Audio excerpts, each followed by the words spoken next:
The Dalai Lama's Book of Awakening.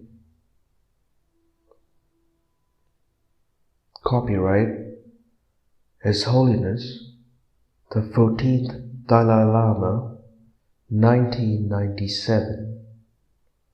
Published by Element 2002.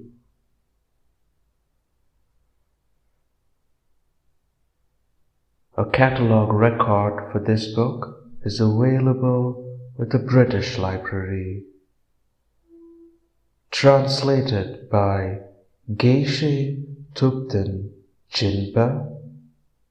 Edited by Dominique Side. Printed and bound in India by Thomson Press India Limited. A recording for Vox Olympia.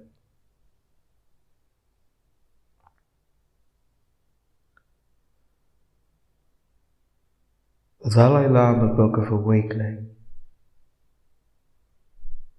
Contents. Foreword. Introducing the Four Noble Truths. The truth of suffering, the truth of the origin of suffering, the truth of cessation, the truth of the path. End of contents.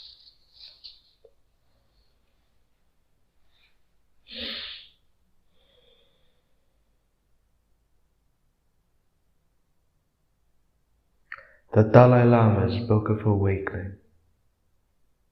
Foreword.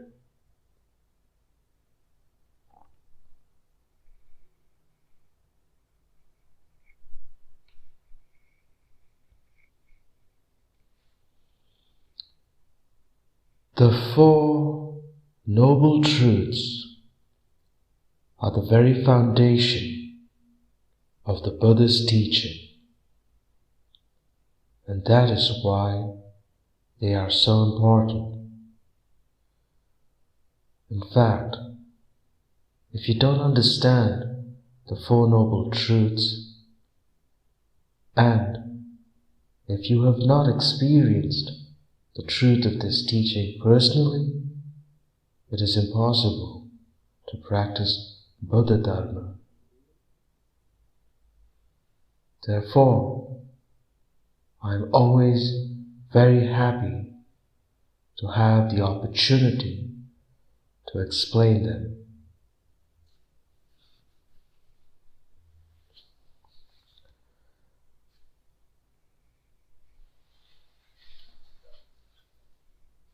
Generally speaking, I believe that all the major world religions have the potential to serve humanity and develop good human beings.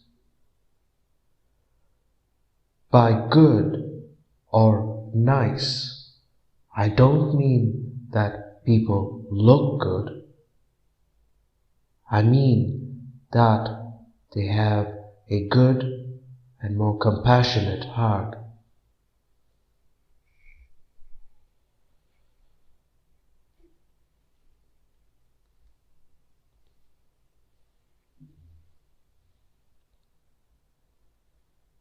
This is why I always say that it is better to follow one's own traditional religion, because by changing religion, you may eventually find emotional or intellectual difficulties.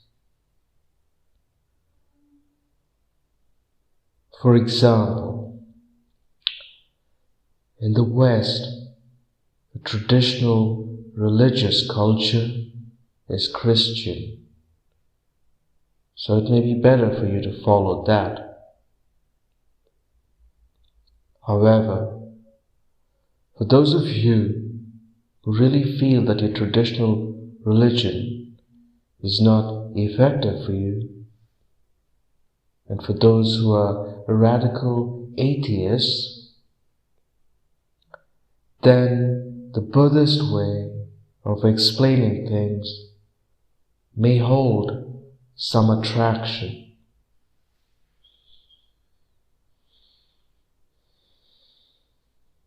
Maybe in this case, it is all right to follow Buddhism. Generally, I think it is better to have some kind of religious training than none at all. If you really feel attracted to the Buddhist approach and the Buddhist way of training the mind, it is very important to reflect carefully, and only when you feel it is really suitable for you is it right to adopt Buddhism as your personal religion.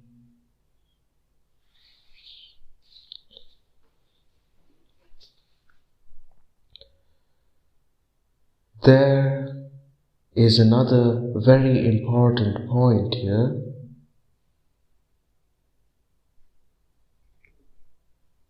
Human nature is such that sometimes, in order to justify our adoption of a new religion, we may criticize our previous religion or our country's traditional religion and claim it as inadequate. This should not happen.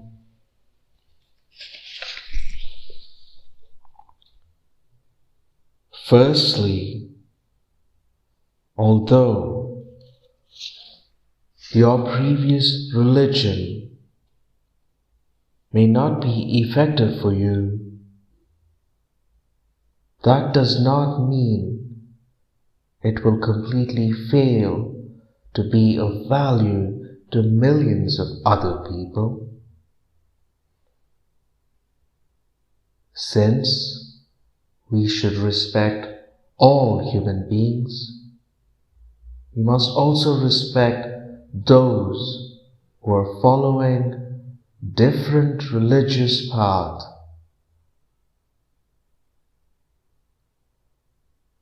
Furthermore, your previous religion, like all religions, does have the potential to help certain types of people.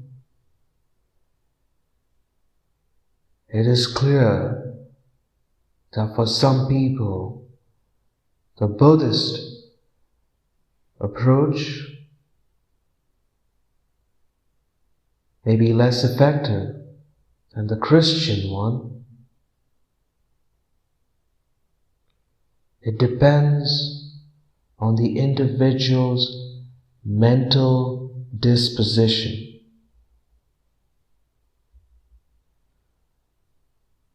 We must therefore appreciate that potential in each religion and respect all those who follow them.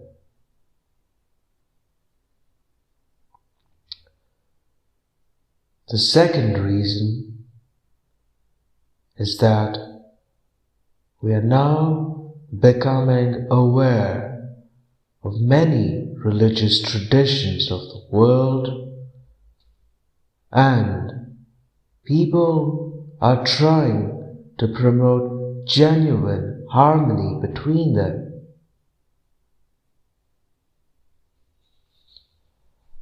I think there are now many interfaith circles, and the idea of religious pluralism is taking root. This is a very encouraging sign. At such a time when people are promoting genuine religious understanding in many areas.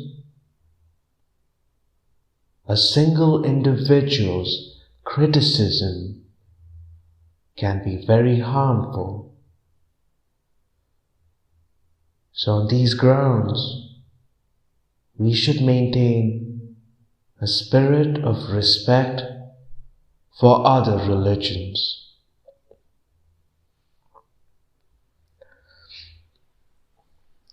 I wanted to begin with these points because when I actually explain the Four Noble Truths, I have to argue that the Buddhist way is the best. Also, if you were to ask me what the best religion is for me personally, my answer would be Buddhism, without any hesitation. But that does not mean that Buddhism is best for everyone. Certainly not. Therefore, during the course of my explanation, when I say that I feel the Buddhist way is best, you should not misunderstand me.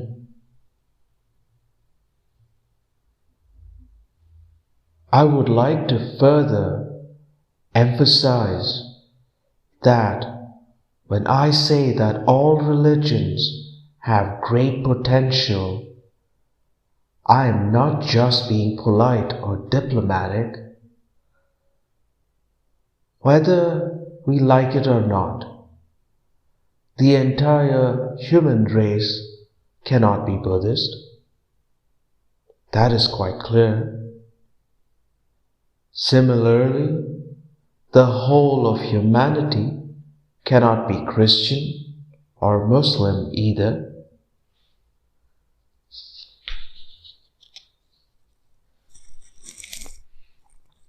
Even in India, during the Buddhist time, the entire population did not turn to Buddhism. This is just a fact. Furthermore, I have not just read books about other religions, but I have met genuine practitioners from other traditions. We have talked about deep spiritual experiences, in particular, the experience of loving kindness. I have noticed a genuine and very forceful loving kindness in their minds. My conclusion, therefore, is that these various religions have the potential to develop a good heart. Whether or not we like the philosophy of other religions isn't really the point. For a non-Buddhist, the idea of nirvana and a next life seems nonsensical. Similarly, to the Buddhists, the idea of a creator God sometimes sounds like nonsense. But these things don't matter. We can drop them.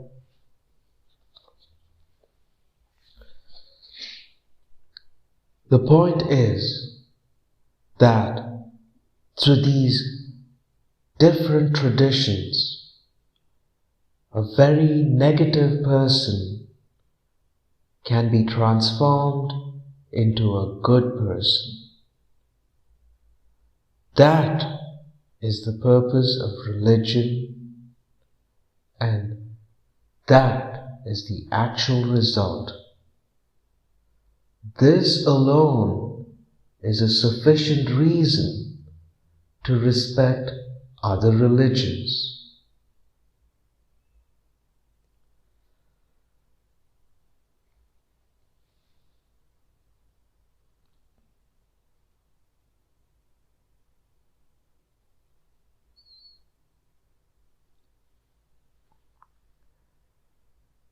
There is one last point. As you may know, Buddha taught in different ways, and Buddhism has a variety of philosophical systems. Each one of these schools quotes the word of the Buddha from the sutras. If the Buddha taught in these different ways, it would seem that he himself was not very sure about how things really are. But this is not actually the case. The Buddha knew the different mental dispositions of his followers. The main purpose of teaching religion is to help people not to become famous. So he taught what was suitable according to the disposition of his listeners. So even Buddha Shakyamuni very much respected the views and rights of individuals. A teaching may be very profound, but if it does not suit a particular person, what is the use of explaining it? In this sense, the Dharma is like medicine. The main value of medicine is that it cures illness. It is not just a question of price. For example, one medicine may be very precious and expensive, but if it is not appropriate for the patient, then it is of no use. Since there are different types of people in the world, we need different types of religion. Let me give you one example of this. At the beginning of the 70s, an Indian engineer showed a keen interest in Buddhism and eventually became a monk. He was very sincere and a very nice person.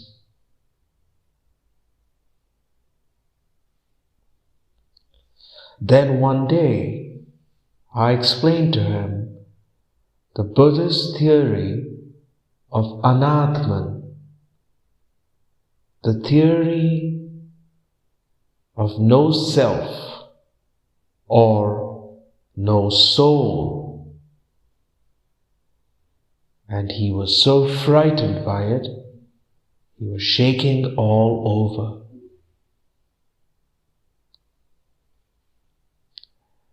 If there really was no permanent soul, then he felt there was something very fundamental missing.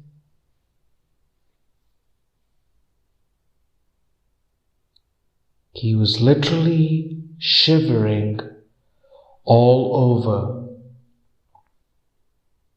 I found it very difficult to explain the meaning of Anatman to him. It took months. Eventually, his shivering grew less and less. So, for such a person, it is better to practice a teaching that is based on Atman, or a belief in the soul.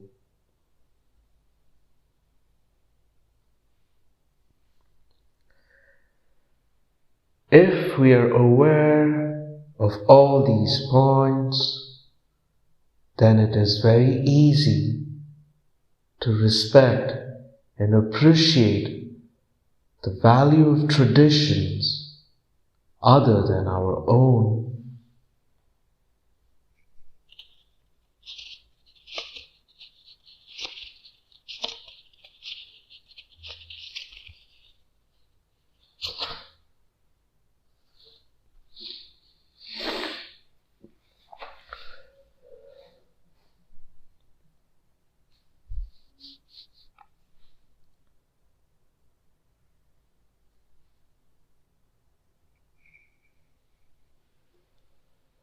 Basic principles of Buddhism.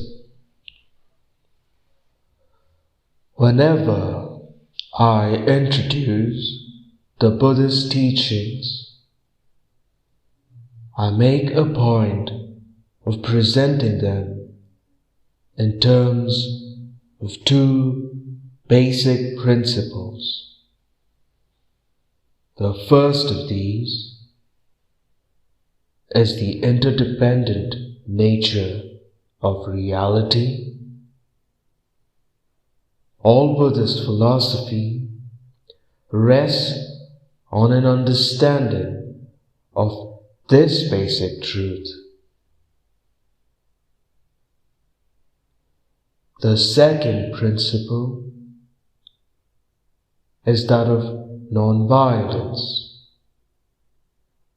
which is the action taken by a Buddhist practitioner who has the view of the interdependent nature of reality. Non-violence essentially means that we should do our best to help others. And if this is not possible, should at the very least refrain from harming them.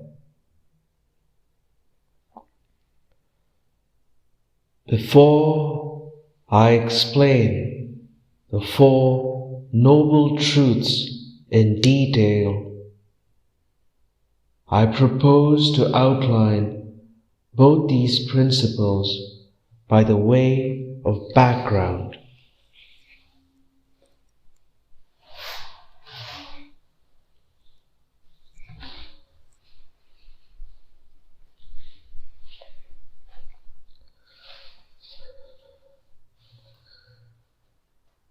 Taking refuge and generating bodhicitta. First, I will introduce these principles in traditional Buddhist terms. Technically, we become a Buddhist when we decide to take refuge in the three jewels, and when we generate bodhicitta, which is known as compassion, the altruistic mind, or our good heart.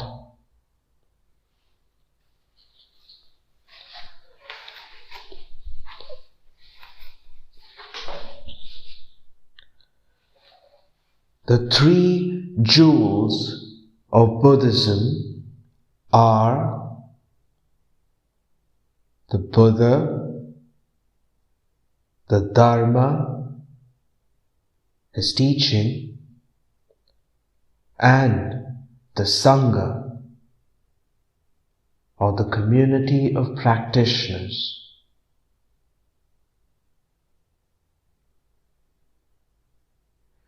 It is very clear that the idea of helping others lies at the heart of both refuge and bodhicitta.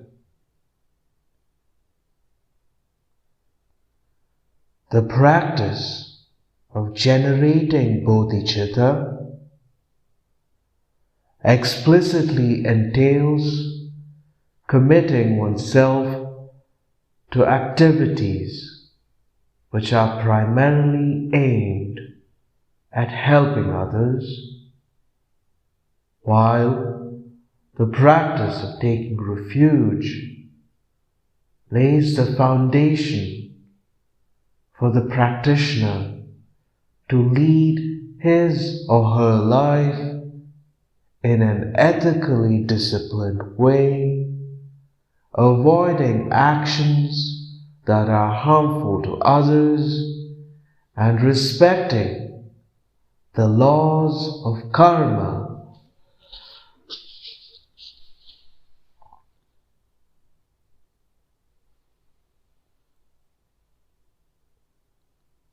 Unless we have a good foundational experience of the practice of taking refuge in the three jewels, we will not be able to have a high level of realization of bodhicitta.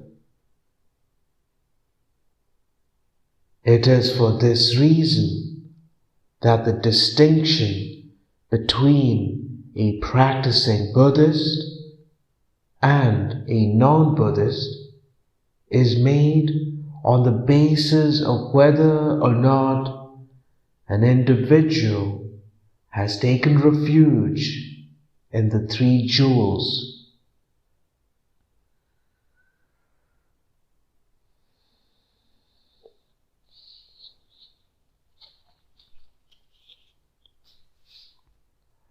However, when we talk about taking refuge in the three jewels, we should not imagine that it simply involves a ceremony in which we formally take refuge from a master, or that merely by virtue of participating in such a ceremony we have become a Buddhist. There is a formal ceremony in Buddhism, but the ceremony is not the point. The point is that as a result of your own reflection, even without a master, you have become fully convinced of the validity of the Buddha, Dharma, and Sangha as the true ultimate objects of refuge. And that is when you actually become a Buddhist. You entrust your spiritual well-being to the three jewels. And this is what is really meant by taking refuge.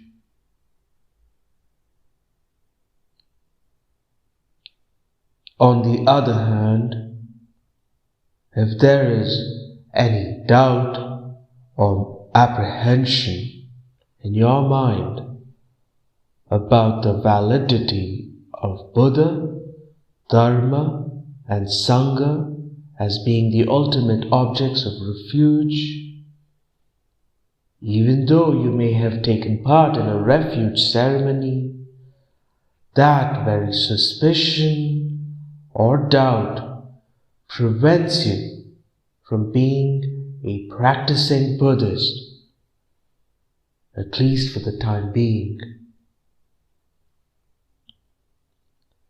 It is therefore important to understand what these objects of refuge are.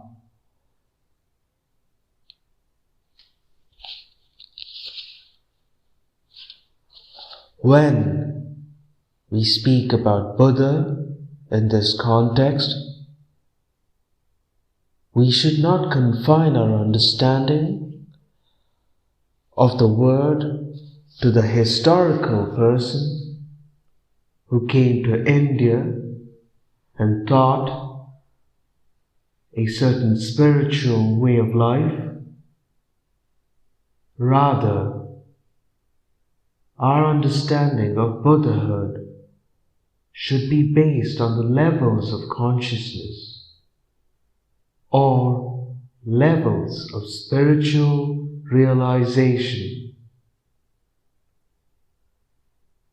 We should understand that Buddhahood is a spiritual state of being. This is why the Buddhist scriptures can speak about past Buddhas, Buddhas of the present, and Buddhas of the future.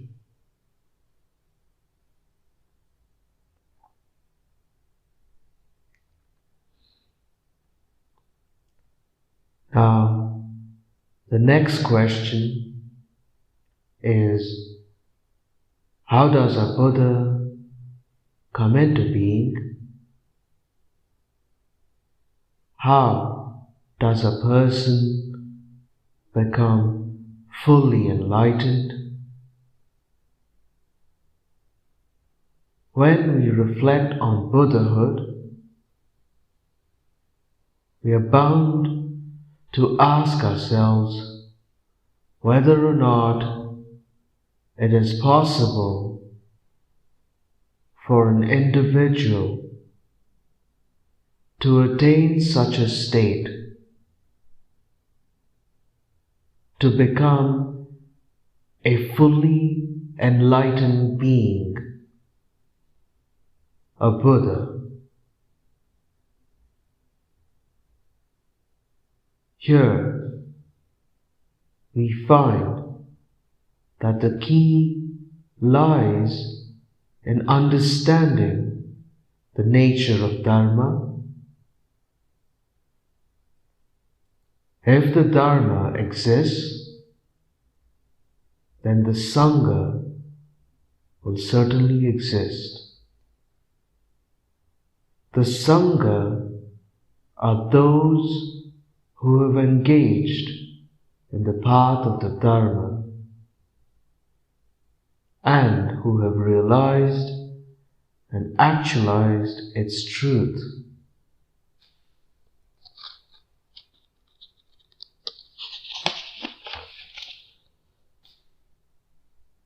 If there are Sangha members who have reached spiritual states where they have overcome at least the gross levels of negativity and afflictive emotions, then we can envision the possibility of attaining a freedom from negativity and afflictive emotions which is total.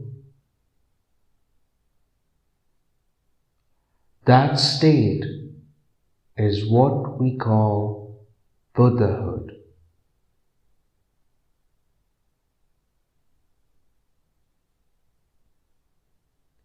In the present context, I think we must make distinction between the use of Dharma as a generic term and its use in the specific framework of the refuge. Generically, it refers to the scriptural Dharma, the Buddha's teaching, and the spiritual realizations based on the practice of that teaching.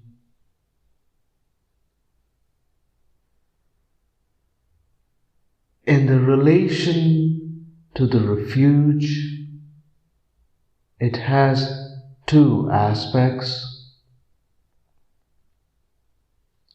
One is the path that leads to the cessation of suffering and afflictive emotions. The other is cessation itself.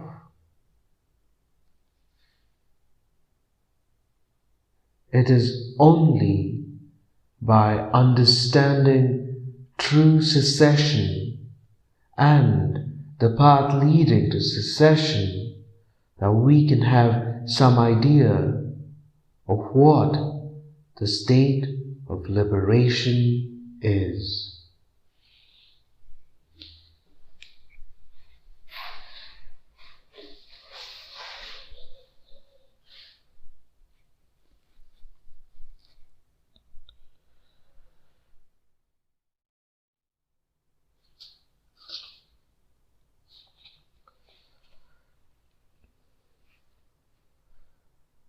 Dependent origination. In the sutras, Buddha stated several times that whoever perceives the interdependent nature of reality sees the Dharma, and whoever sees the Dharma sees the Buddha.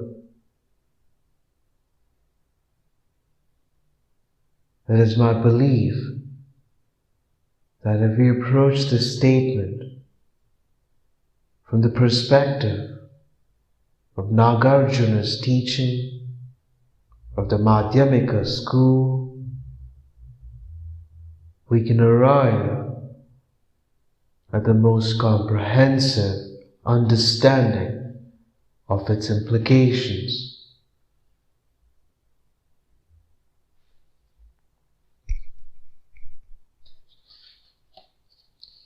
If you were to accuse me of having a bias in favor of Nagarjuna, I would certainly accept that criticism.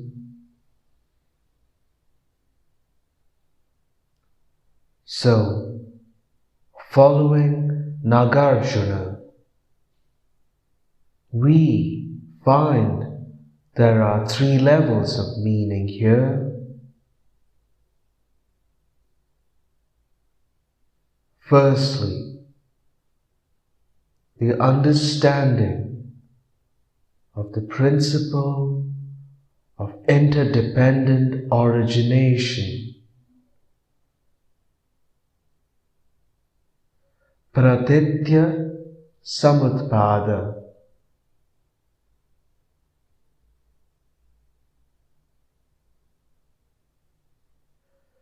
That is common to all Buddhist schools, explains it in terms of causal dependence.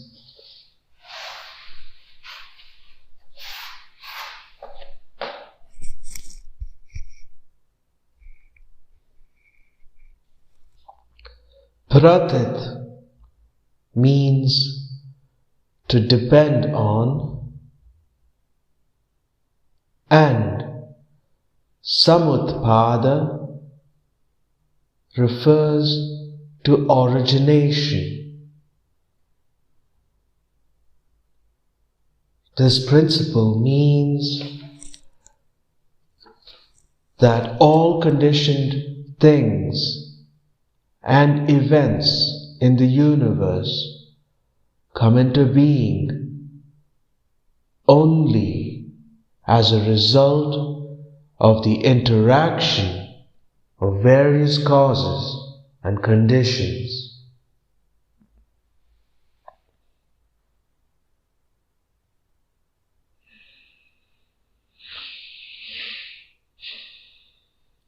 This is significant because it precludes two possibilities. One is the possibility that things can arise from nowhere with no causes and conditions, and second is that things can arise on account of a transcendent designer or creator. Both these possibilities are negated.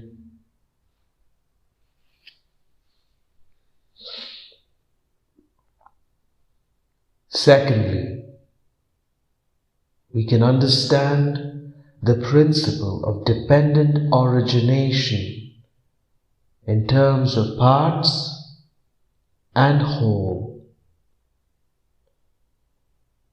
All material objects can be understood in terms of how the parts compose the whole, and how the very idea of whole and wholeness depends upon the existence of parts. Such dependence clearly exists in the physical world. Similarly, non-physical entities like consciousness can be considered in terms of their temporal sequences. The idea of their unity or wholeness is based upon successive sequences that compose a continuum.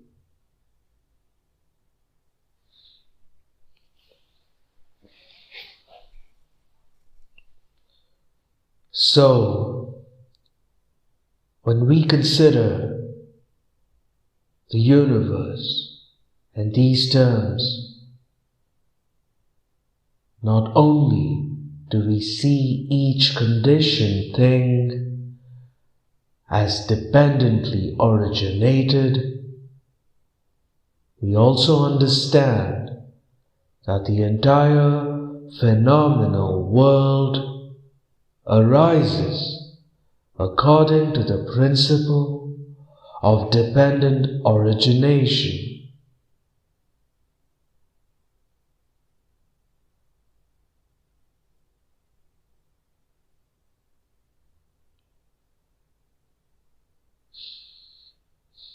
There is a third dimension to the meaning of dependent origination, which is that all things and events, everything, in fact, arise solely as a result of the mere coming together of the many factors which make them up. When you analyze things by mentally breaking them down into their constitutive parts, you come to the understanding that it is simple independence, that it is simply independence upon other factors that anything comes into being. Therefore, there is nothing that has any independent or intrinsic identity of its own.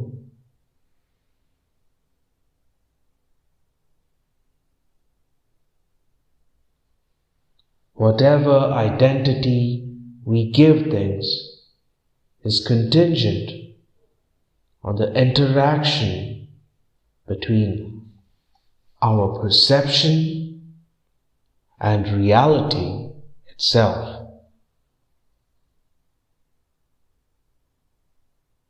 However, this is not to say that things do not exist.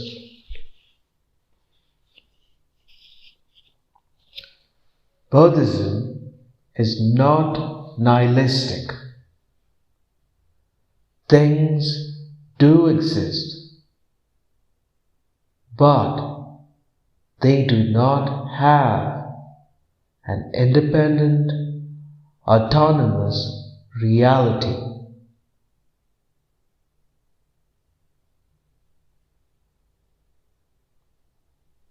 Let us now refer back to the statement by the Buddha when he said that seeing dependent origination leads to seeing the Dharma.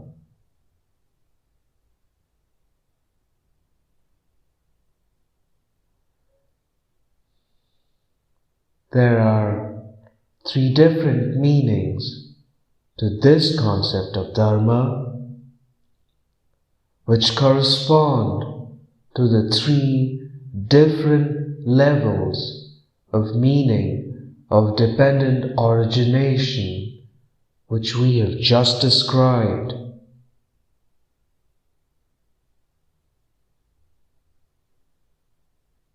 Firstly, we can relate Dharma to the first level of meaning of dependent origination, which is causal dependence. By developing a deep understanding of the interdependent nature of reality in terms of causal dependence, we are able to appreciate the workings of what we call karma. That is, the karmic law of cause and effect which governs human actions.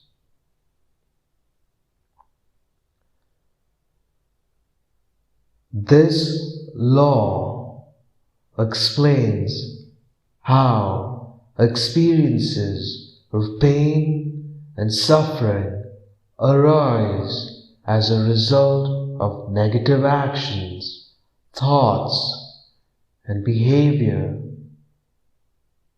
and how desirable experiences such as happiness and joy arise as a result of the causes and conditions which correspond to the result of positive actions, emotions, and thoughts.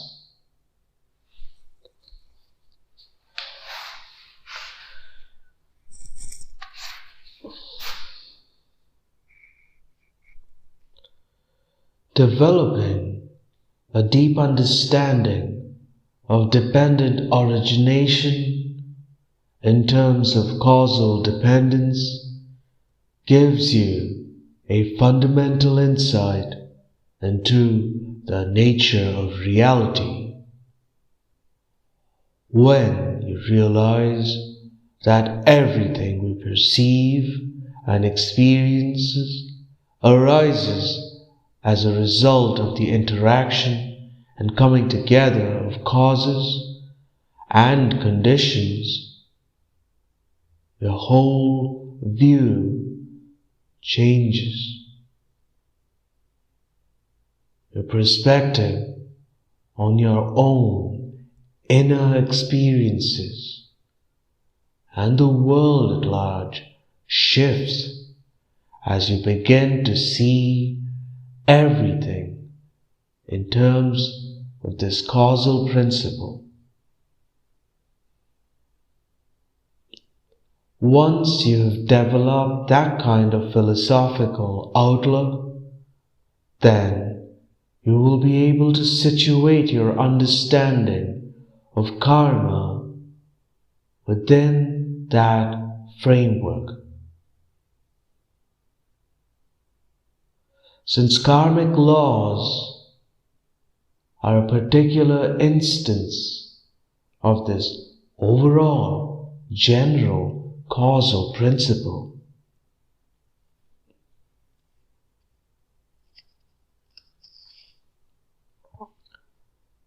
similarly, when you have a deep understanding of other two dimensions of dependent origination,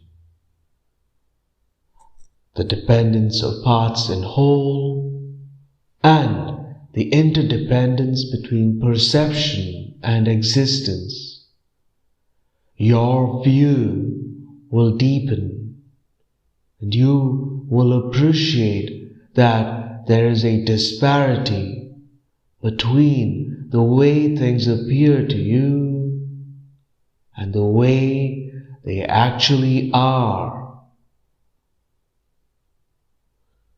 What appears as some kind of autonomous objective reality out there does not really fit with the actual nature of reality.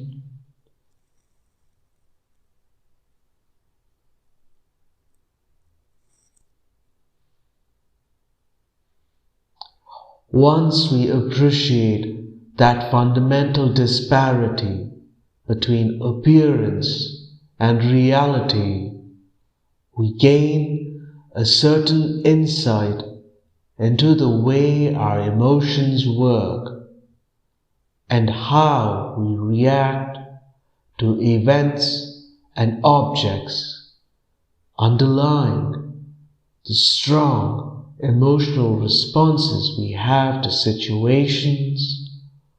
We see that there is an assumption that some kind of independently existing reality exists out there.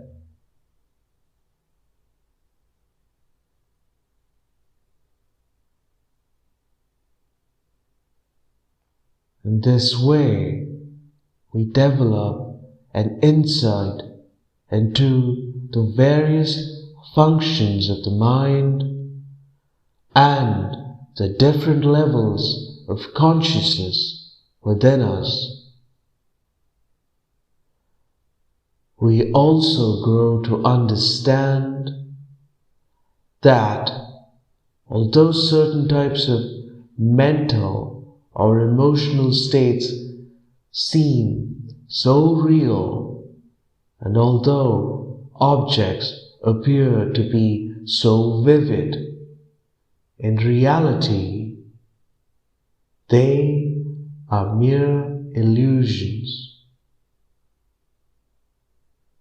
They do not really exist in the way we think they do.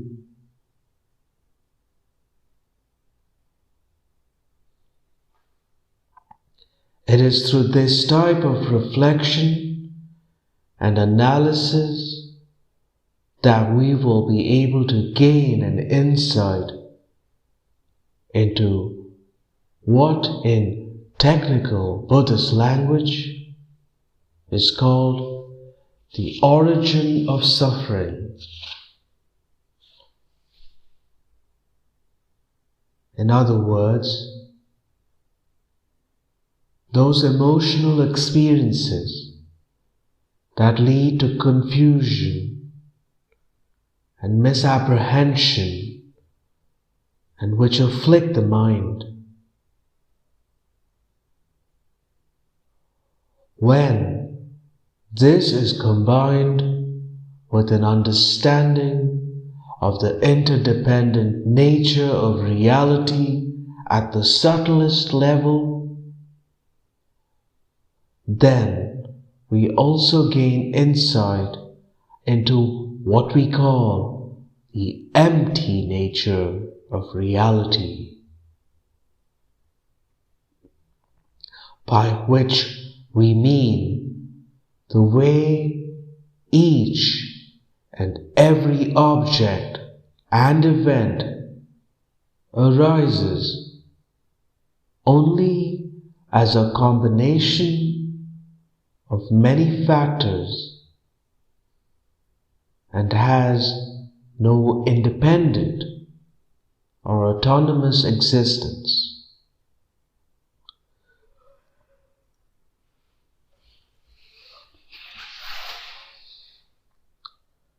Our insight into emptiness will, of course, help us to understand that any ideas that are based on the contrary view that things exist intrinsically and independently are misapprehensions.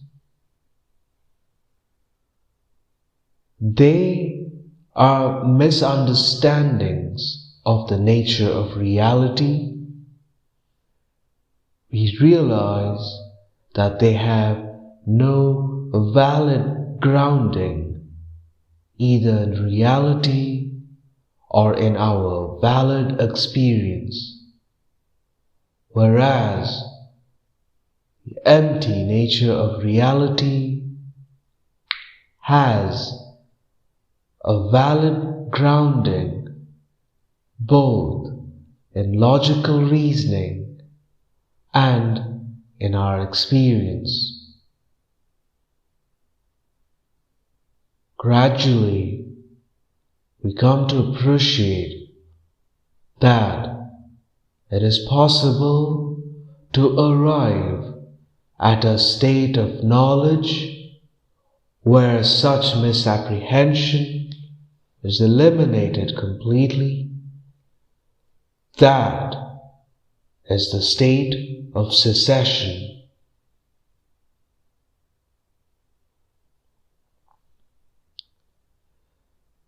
In clear words, Prasannapada Chandrakirti states that if one can posit emptiness, then one can posit the world of dependent origination. If one can posit that,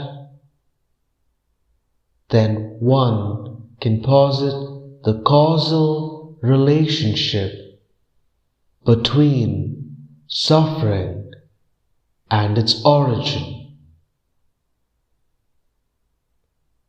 Once one accepts this, then one can also conceive of and accept the possibility that there could be an end to suffering.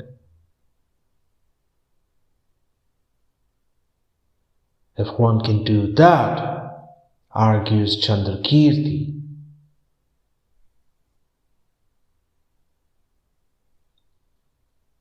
then one can also accept that it is possible for individuals to realize and actualize that state.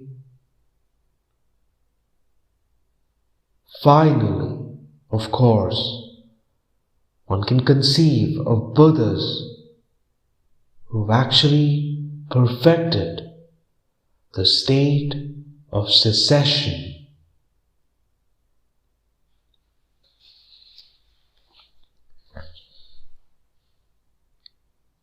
The point is that by developing a profound understanding of the principle of dependent origination, we can understand both the truth of subtle origins of suffering and the truth of cessation. This is the meaning of Buddha's statement that by understanding dependent origination, we see the Dharma.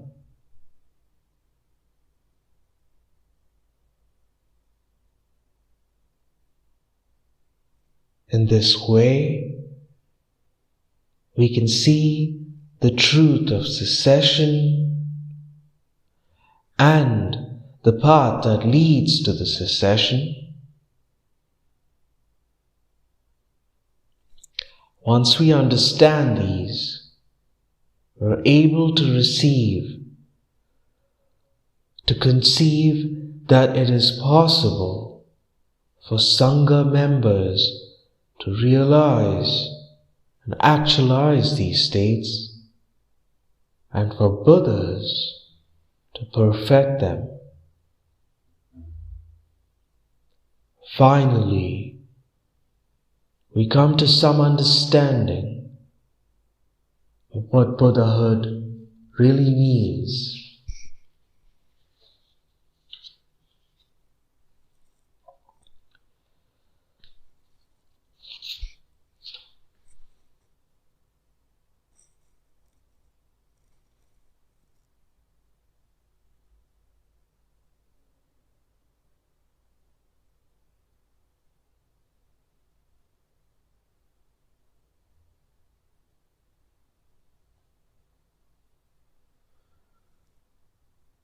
The two truths.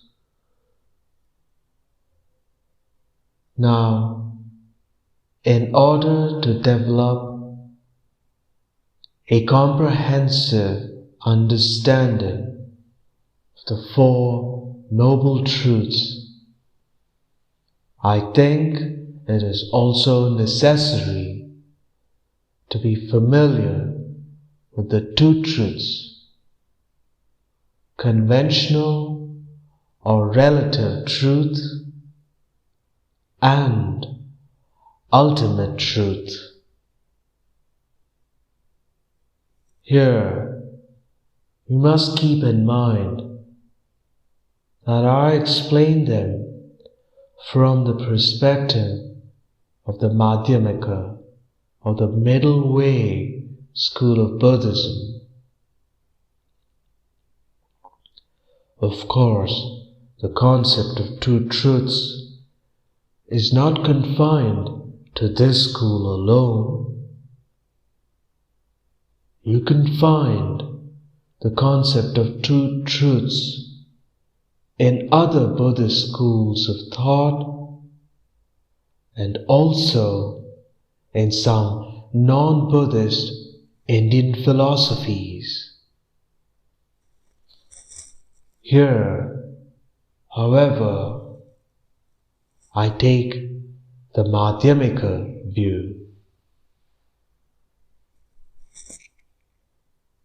So, how can we develop a personal understanding of the fundamental Buddhist doctrine of the two truths?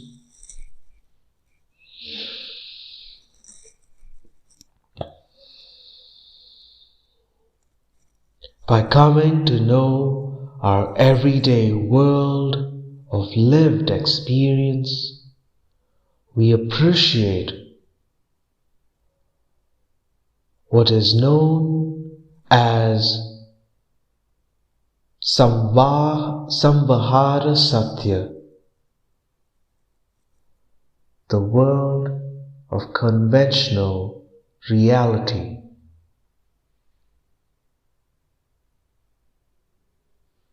where the causal principle operates. If we accept the reality of this world as conventional,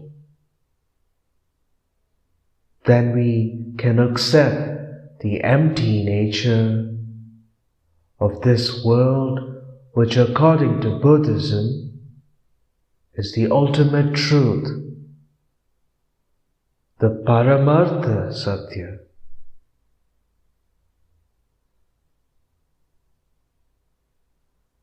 The relationship between these two aspects of reality is important. The world of appearance is used not so much as a contrast or an opposite to the world of ultimate truth, but rather as evidence, the very basis on which the ultimate nature of reality is established.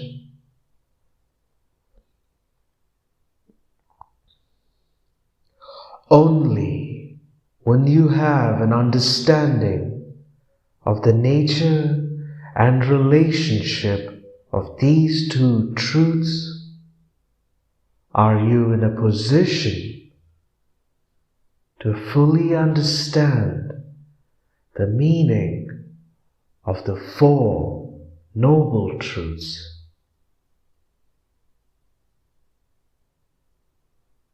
And once you understood the Four Noble Truths, then you have a sound foundation on which to develop a good understanding of what is meant by taking refuge in the three jewels.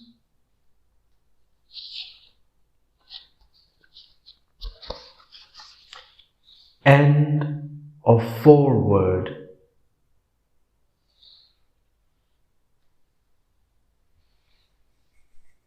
The Dalai Lama's Book of Awakening, a recording for Vox Olympia.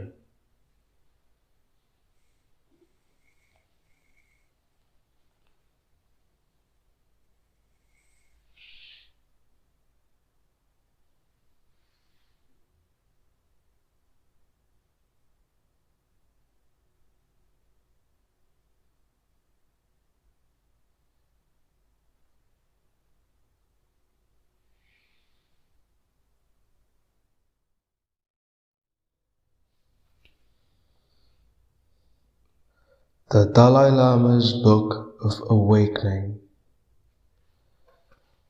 by His Holiness the 14th Dalai Lama. A recording for Vox Olympia.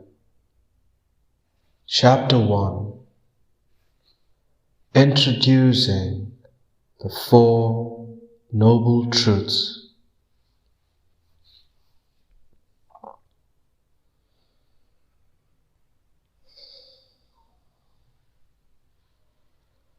Now, let us turn to the Buddha's teaching on the Four Noble Truths.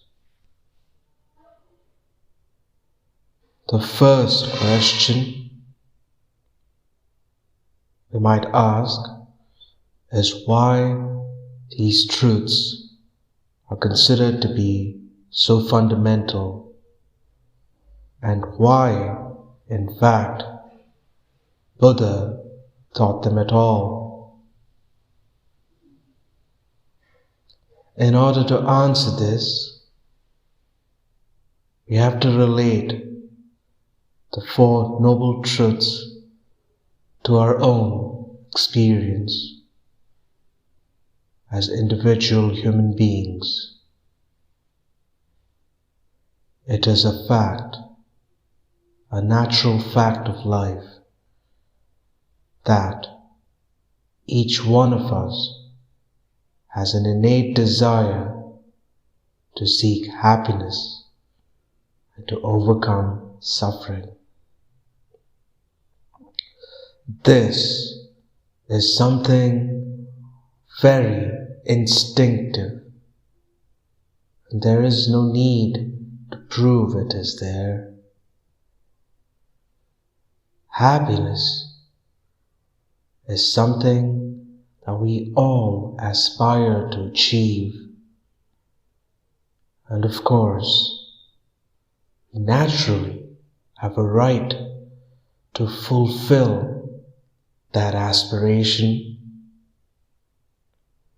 In the same way, suffering is something everybody wishes to avoid, and we also have the right to try to overcome suffering. So, if this aspiration to achieve happiness and overcome suffering is our natural state of being and our natural quest, the question is, how should we go about fulfilling that aspiration?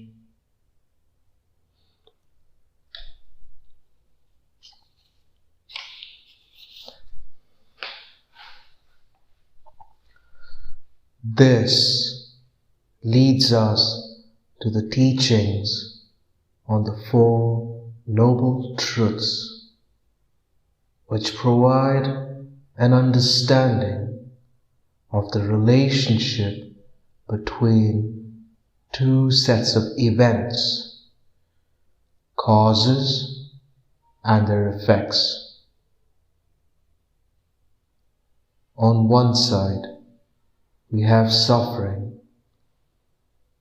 but suffering does not come from nowhere.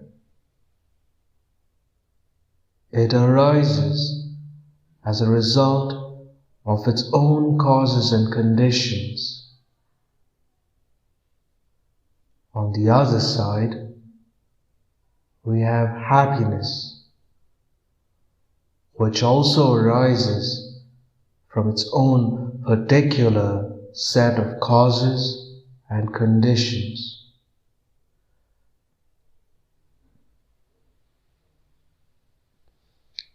Now, when we speak of happiness in Buddhism, our understanding of it is not confined to a state of feeling. Certainly, cessation, the total cessation of suffering, is not a state of feeling. Yet, we could say that cessation is the highest form of happiness because it is by definition complete freedom from suffering.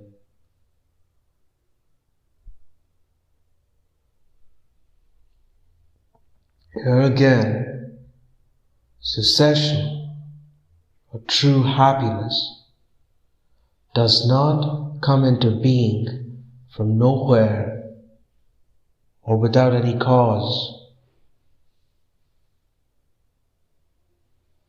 This is a subtle point, of course, because from the Buddhist perspective, cessation is not a conditioned event, so it cannot be said to be actually produced or caused by anything.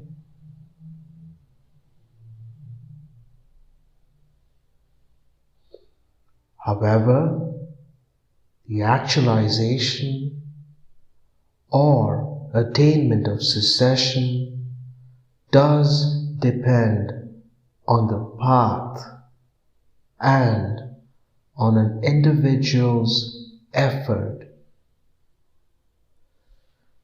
You cannot attain cessation without making an effort.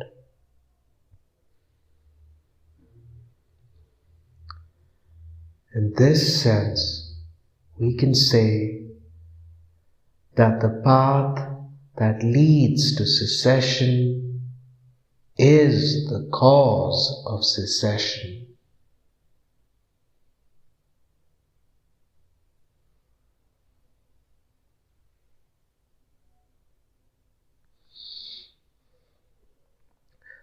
The teachings on the Four Noble Truths clearly distinguish two sets of causes and effects. Those causes which produce suffering and those which produce happiness.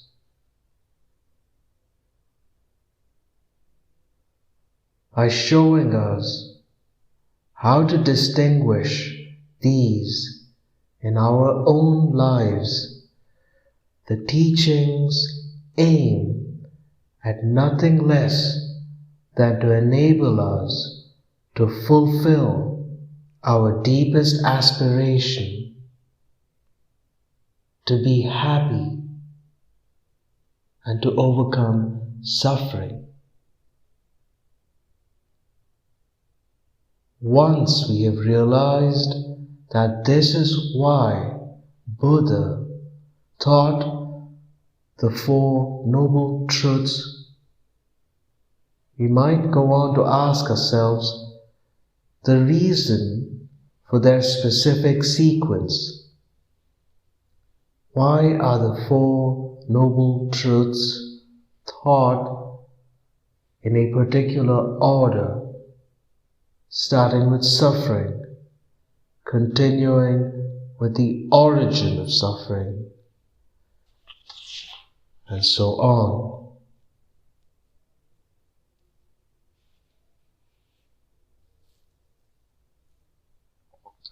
On this point, we should understand that the order in which the Four Noble Truths are taught has nothing to do with the order in which things arise in reality. Rather, it is related to the way an individual should go about practicing the Buddhist path and attain realizations based on that practice.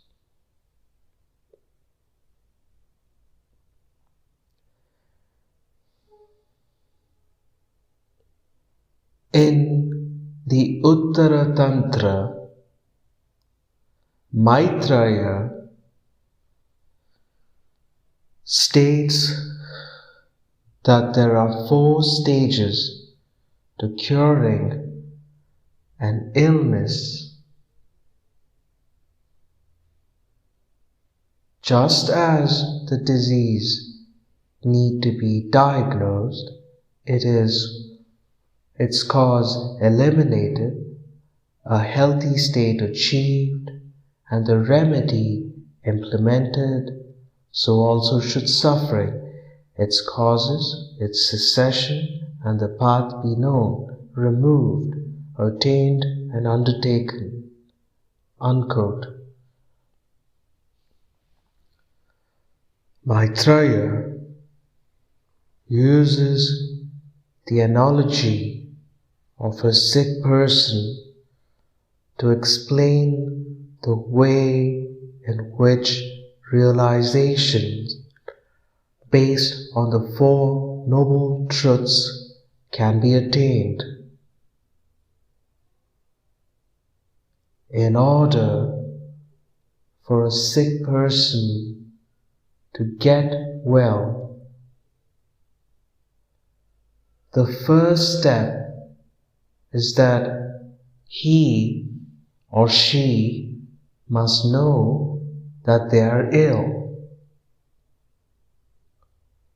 Otherwise, the desire to be cured will not arise. Once you've acknowledged that you're sick, then naturally you will try to find out what led to it and what makes your condition even worse. When you have identified these, you will gain an understanding of whether or not the illness can be cured, and a wish to be free from the illness will arise in you. In fact, this is not just a mere wish, because once you've recognized the conditions that led to your illness, your desire to be free of it will be much stronger, since that knowledge will give you a confidence and conviction that you can overcome the illness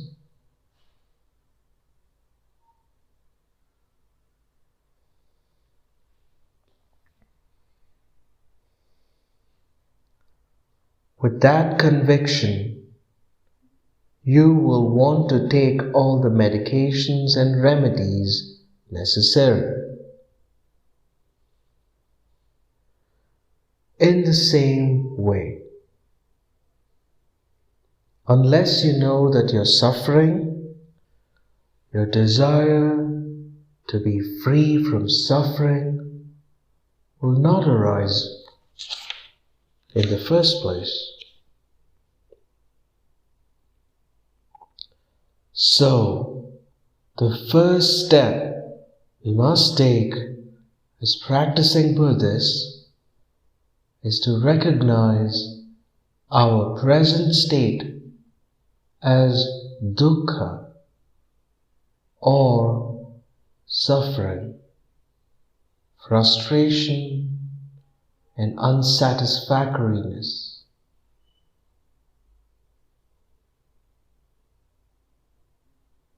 So the first step we must take as practicing Buddhists is to recognize our present state as dukkha or suffering, frustration, and unsatisfactoriness.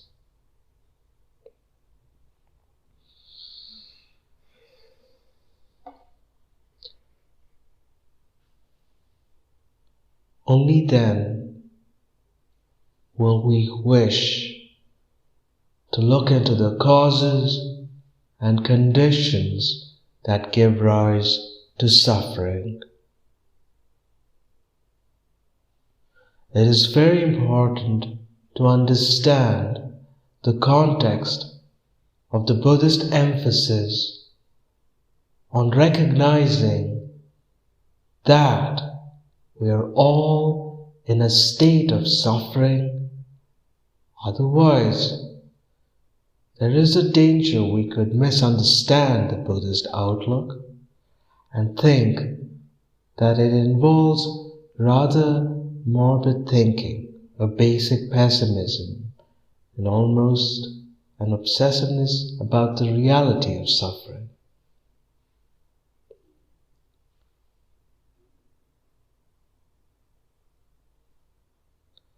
The reason why Buddha laid so much emphasis on developing insight into the nature of suffering is because there is an alternative. There is a way out. It is actually possible to free oneself from it.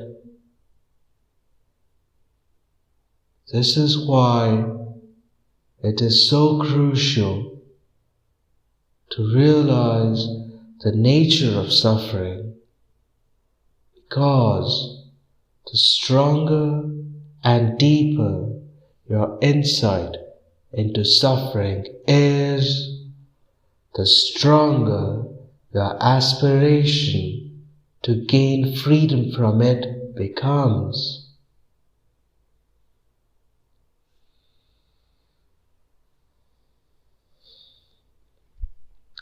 So, the Buddhist emphasis on the nature of suffering should be seen within this wider perspective where there is an appreciation of the possibility of complete freedom from suffering.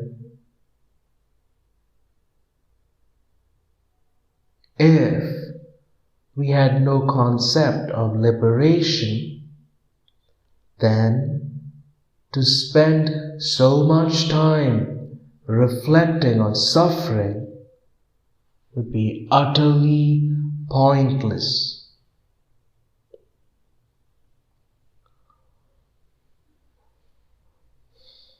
We could say that the two sets of causes and effects I mentioned earlier refer, on the one hand, to the process of an unenlightened existence, which relates to the causal chain between suffering and its origins, and on the other hand, to the process of an enlightened existence, which pertains to the causal links between the path and true cessation.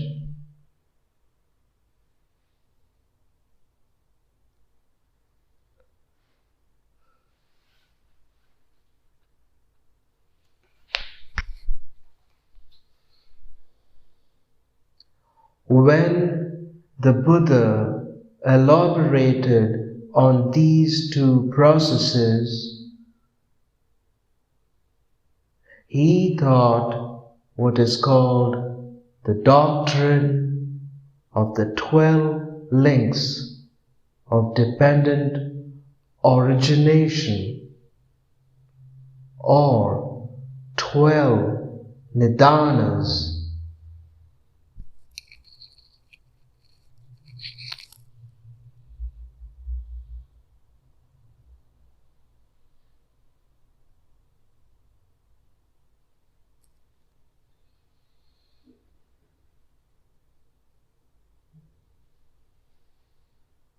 The nidanas are the 12 links in the cycle of existence, which goes from ignorance to volition to consciousness, and so on, all the way to old age and death.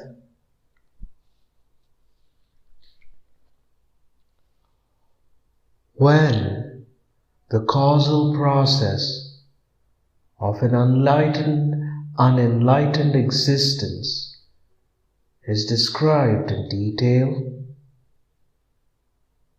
when the causal process of an unenlightened existence is described in detail, that is, a life which is led within the framework of suffering and its origin, then the sequence of the 12 links begins with ignorance and proceeds with volition, consciousness, and so on.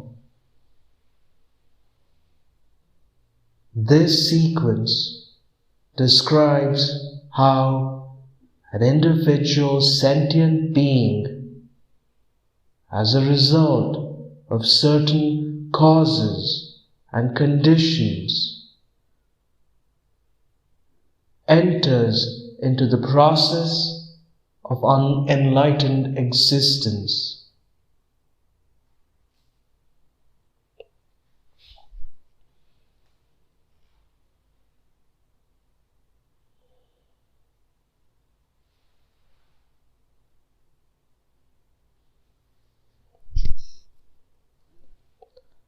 However, if that same individual engages in certain spiritual practices, he or she can reverse this process, and the alternative sequence is that of the process which leads to enlightenment.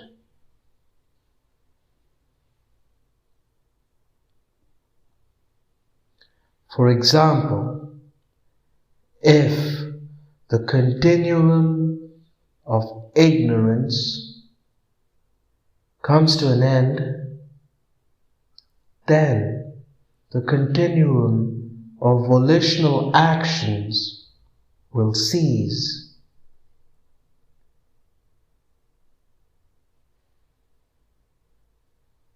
If that ceases, then the consciousness that serves as a support for such actions will cease, and so on. You can see that the teachings of the 12 links of dependent origination are in some sense an elaboration on the two sets of causes and conditions described by the Four Noble Truths.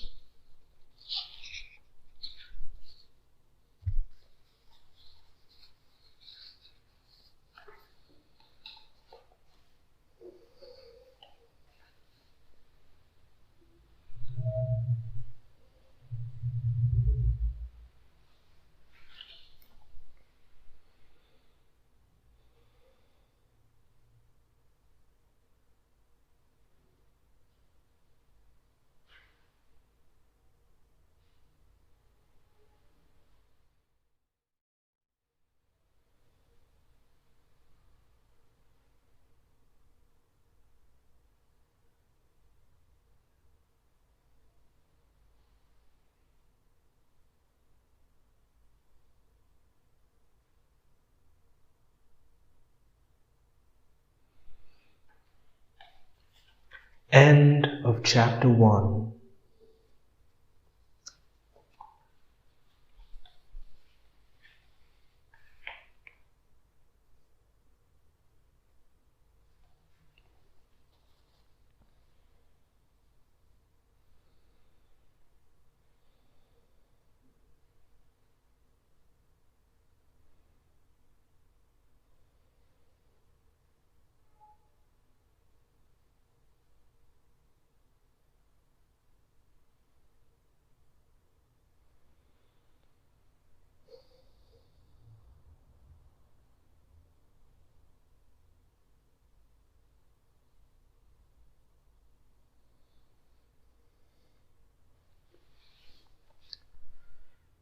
Chapter 2.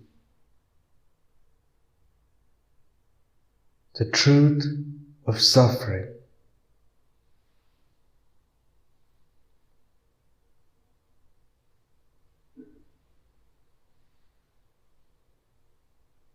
The first of the four noble truths is the truth of suffering.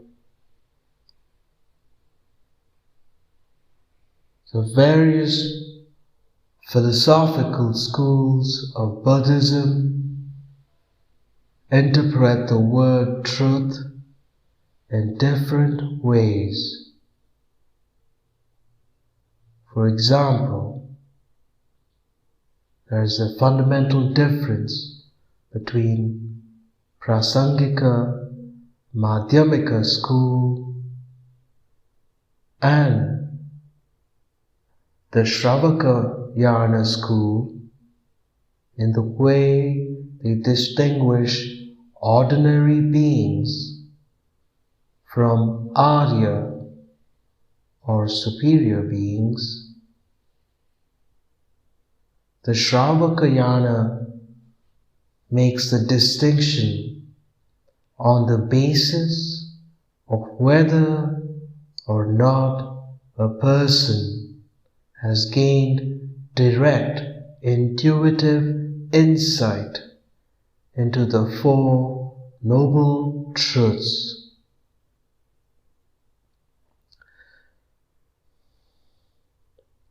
The Prasangika Madhyamikas do not accept this criterion because they hold that even ordinary beings can have direct intuitive realizations of the four noble truths.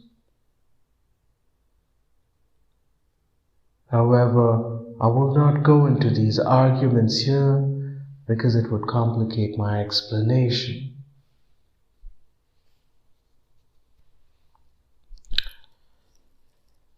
Instead, we turn straight away to the meaning of dukkha or suffering.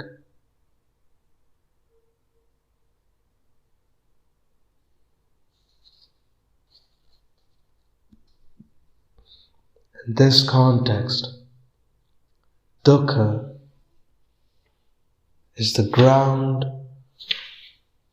or basis of painful experience and refers generally to our state of existence as conditioned by karma, delusions, and afflictive emotions.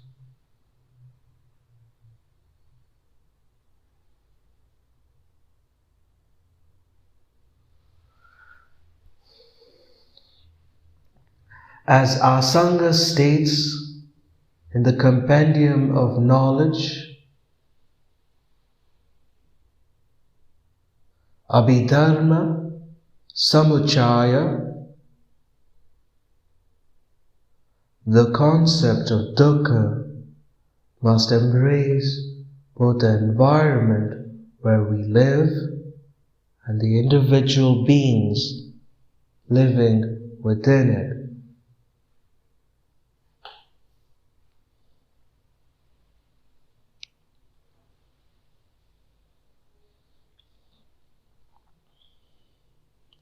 The three realms of suffering.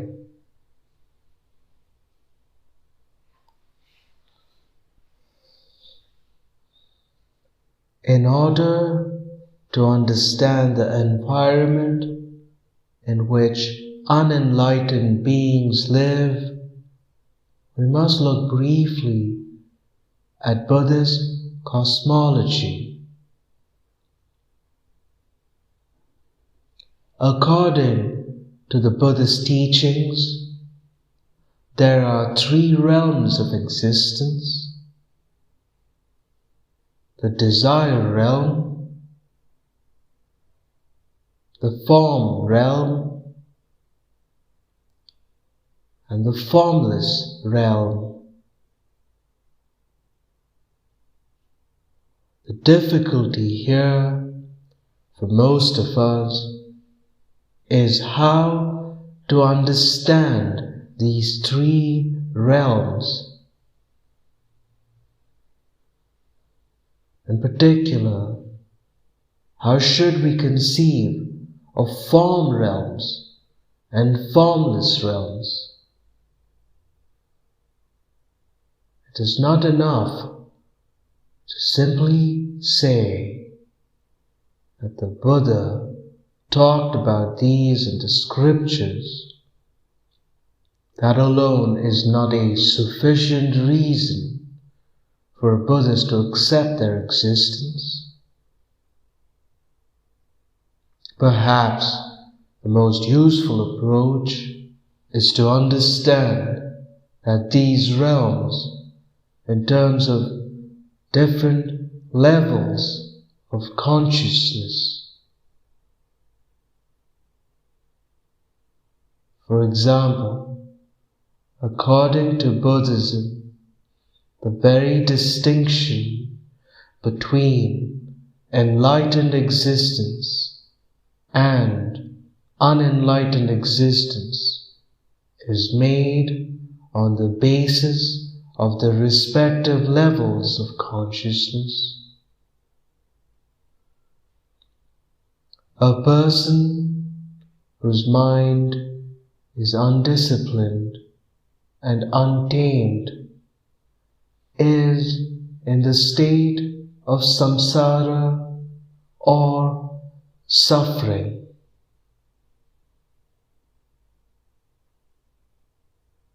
Whereas someone whose mind is disciplined and tamed is in the state of nirvana or ultimate peace.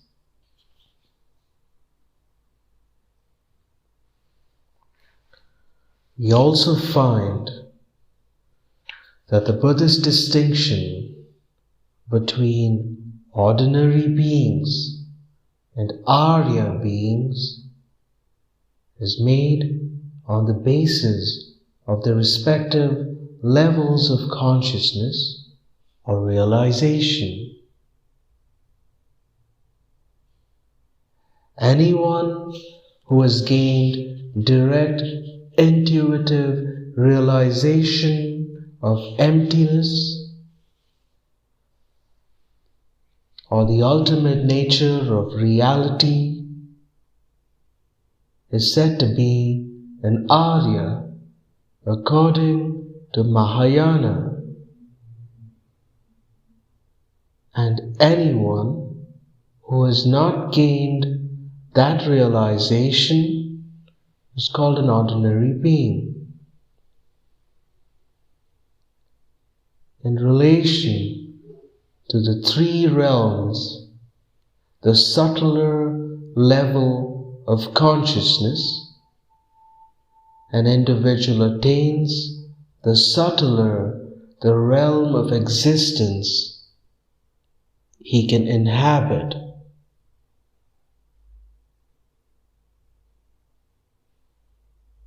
For example, if a person's ordinary mode of being is very much within the context of desire and attachment, that is to say, that he tends to develop attachment to whatever he perceives, like desirable forms or pleasant sensations, and so on. Then, such attachment to physical objects, thought processes, and sensory experiences leads to a form of existence which is confined within the desire realm, both now and in the future.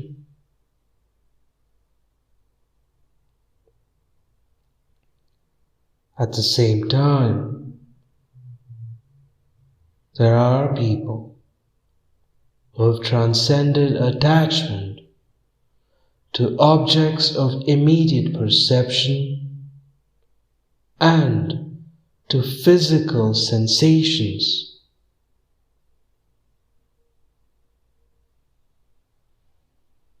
Who are attached to the inner states of joy or bliss. That type of person creates causes that will lead him or her to future rebirths where physical existence has a much more refined form.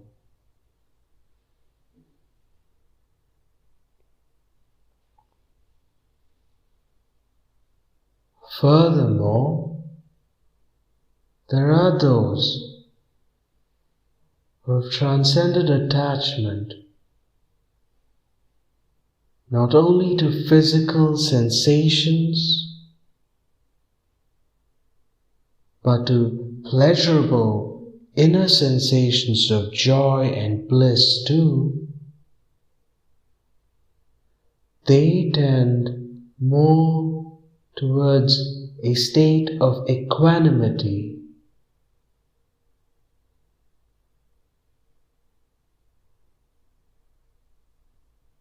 Their levels of consciousness is much subtler than the other two, but they are still attached to a particular mode of being.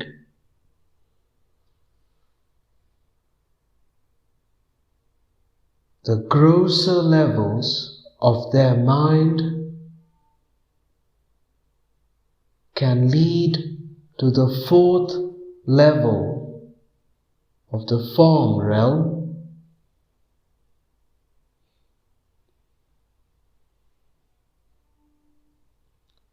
while the subtler attachment towards equanimity leads to the formless realms.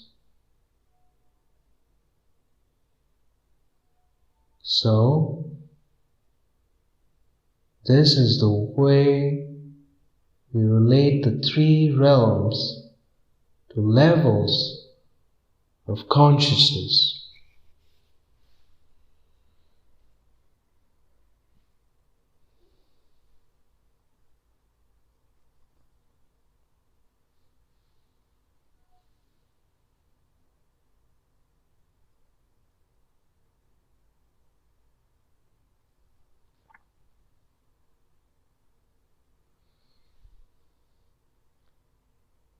On the basis of this cosmology, Buddhism talks about the infinite process of the universe, coming into being and going through a process of dissolution before again coming into being.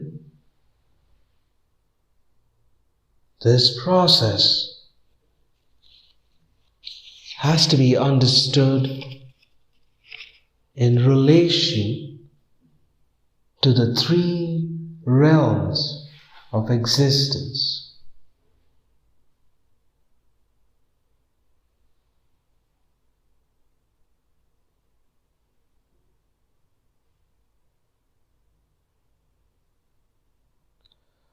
According to the Sarvastiva then Abhidharma literature, according to the Sarvastivadin Abhidharma literature, the Buddhist discourses on metaphysics and psychology, which serve as a reference in the Tibetan Buddhism, it is from the third level of form realm downwards that the world is subject to the continuous process of arising and dissolution.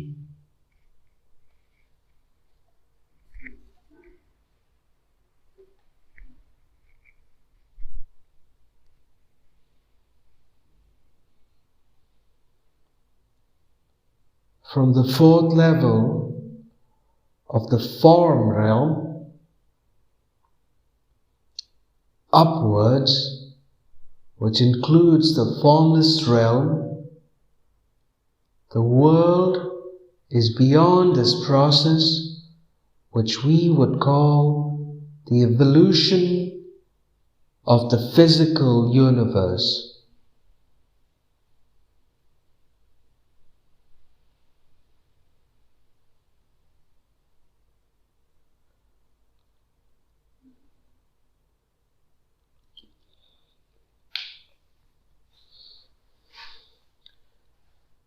The infinite process of evolution is very similar to the modern scientific notion of the Big Bang. If the scientific cosmological theory of the Big Bang accepts only one Big Bang as the beginning of everything, then of course that would not fit with the basic Buddhist cosmology.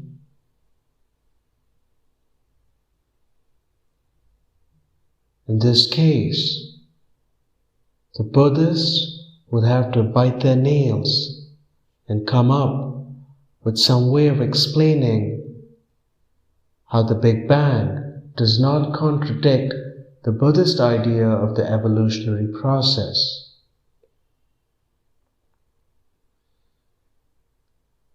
However, if the Big Bang theory does not entail only one Big Bang at the beginning, but accepts a multiplicity of Big Bangs, then that would correspond very well to the Buddhist understanding of the evolutionary process.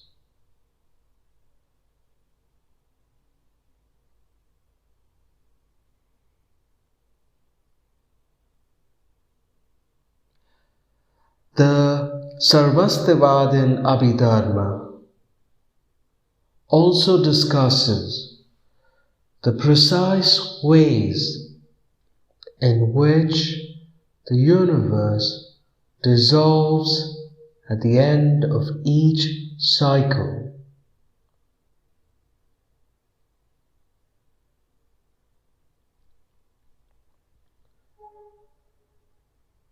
When the physical universe is destroyed by fire,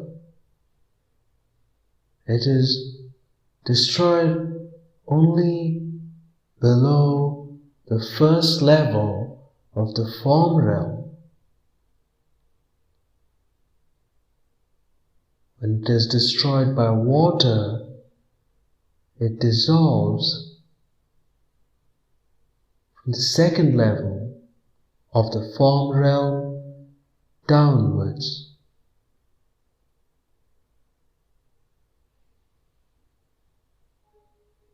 When it is destroyed by wind,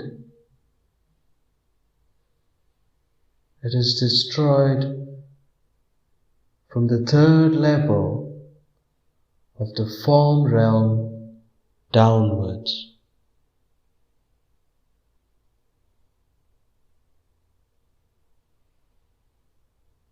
In Buddhist cosmology, therefore, the evolution of the physical universe is understood in terms of the four elements of fire, wind, water, and earth.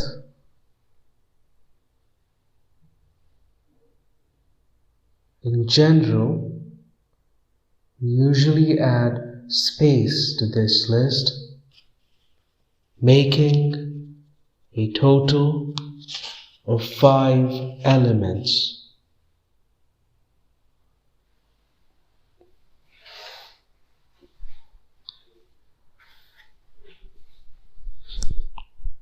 A complex discussion on the elemental mechanics of dissolution can be found not only in the Abhidharma but also in the Uttara Tantra. These explanations seem to be very similar to modern scientific theories.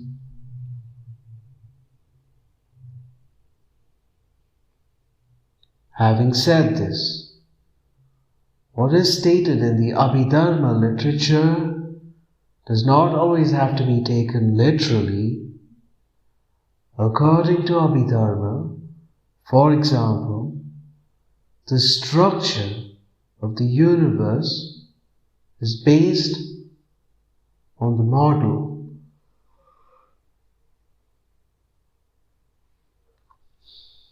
of a Mount Meru in the center, surrounded by 4 continents.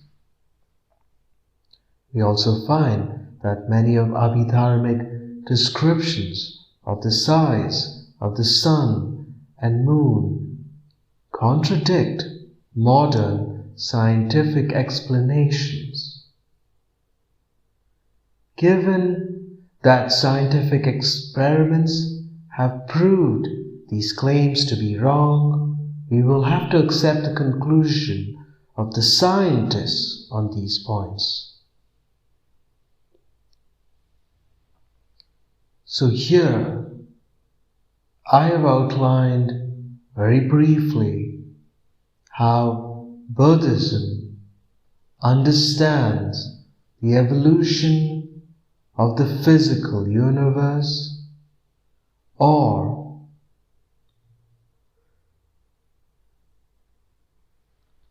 in a broad sense, the environment.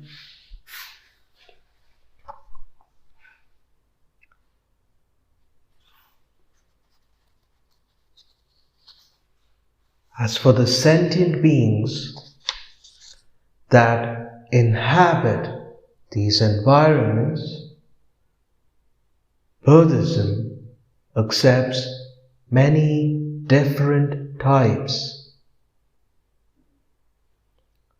There are beings with bodily forms and beings which are perceived as formless.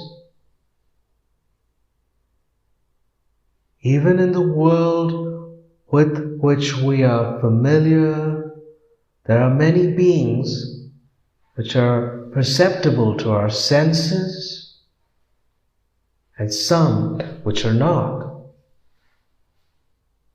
like those of the spirit world, for example.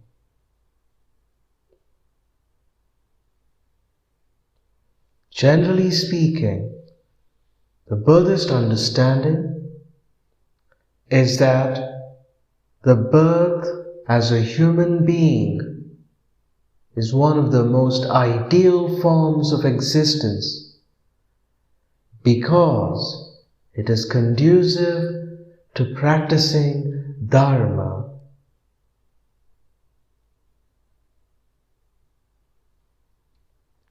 So, compared to human beings, spirits would in fact be considered inferior because that form of existence is less effective for pursuing the practice of Dharma.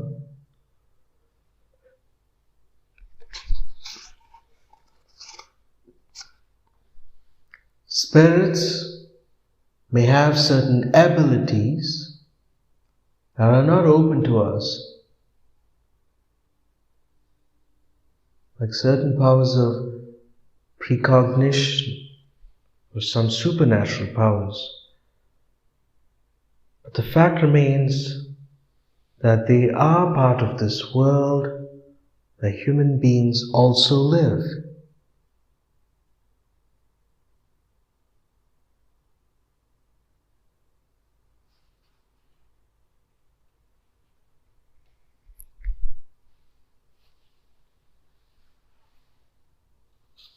All beings in this world are under the control of delusion and afflictive emotions.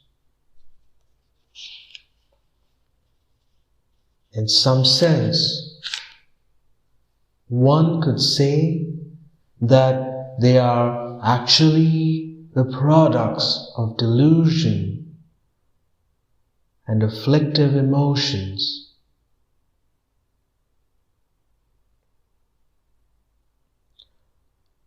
Lama Tsongkhapa describes very vividly the unenlightened existence of sentient beings in samsara.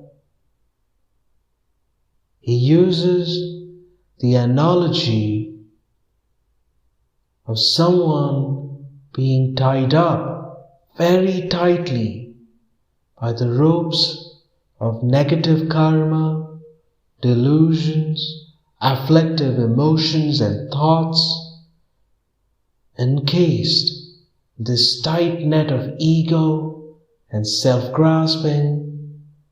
They are tossed around aimlessly by the currents of fluctuating experiences of suffering and pain. This is what samsaric life is like.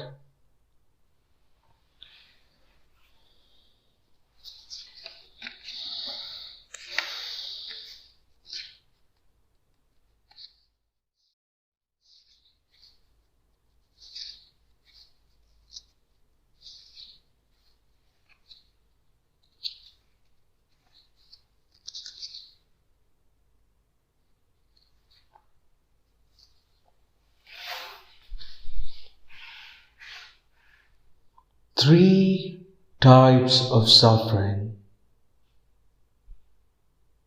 So now the question is, what is dukkha? What is suffering? Buddhism describes three levels or types of suffering. The first is called the suffering of suffering. The first type of suffering is called the suffering of suffering.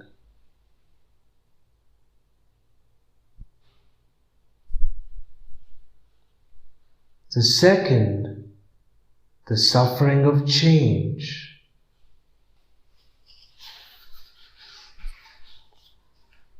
And the third, the suffering of conditioning.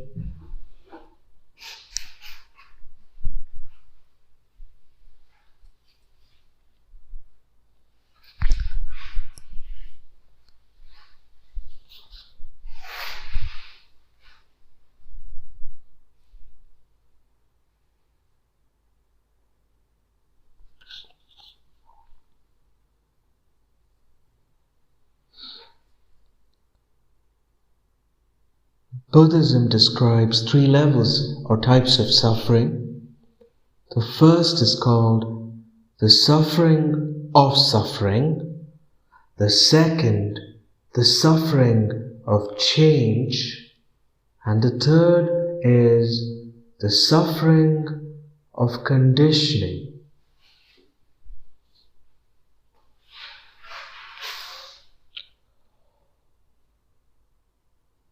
When we talk about the first type, the suffering of suffering,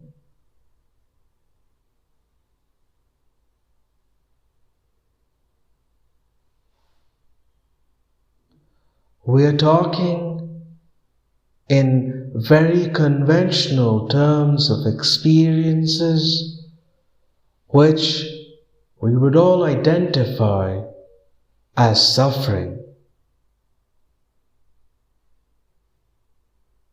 These experiences are painful. In Buddhism, there are 4 main experiences of this type of suffering which are considered to be fundamental to life in samsara. The sufferings of birth, sickness, aging, and death. The significance of recognizing these states as forms of suffering and the importance of this recognition as a catalyst of the spiritual quest is very strongly demonstrated in the Buddha's own life story. According to the story, when he was the young Prince Siddhartha, the Buddha is said to have caught sight of a sick person, an old person, and a dead person being carried away. The impact of seeing this suffering apparently led him to the realization that so long as he was not free of the infinite process of birth, he would always be subject to these other 3 sufferings.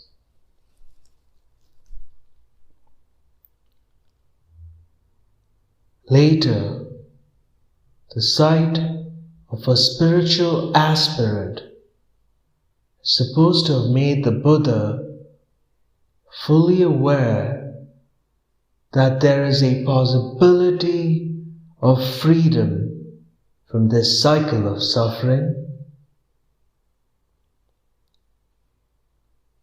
So, in Buddhism, there is an understanding that so long as we are subject to the process of rebirth, all other forms of suffering are natural consequences of that initial starting point. We could characterize our life as being within the cycle of birth and death, and sandwiched in between these 2, as it were, are the various sufferings related to illness and aging.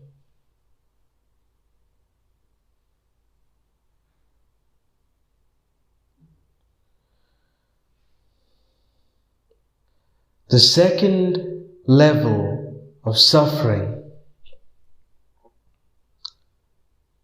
the suffering of change, refers to experiences we ordinarily identify as pleasurable.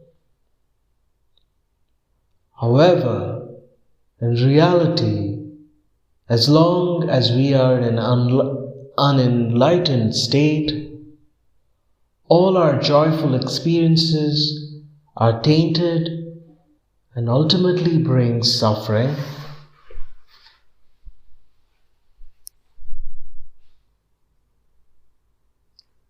Why does Buddhism claim that experiences which are apparently pleasurable are ultimately states of suffering?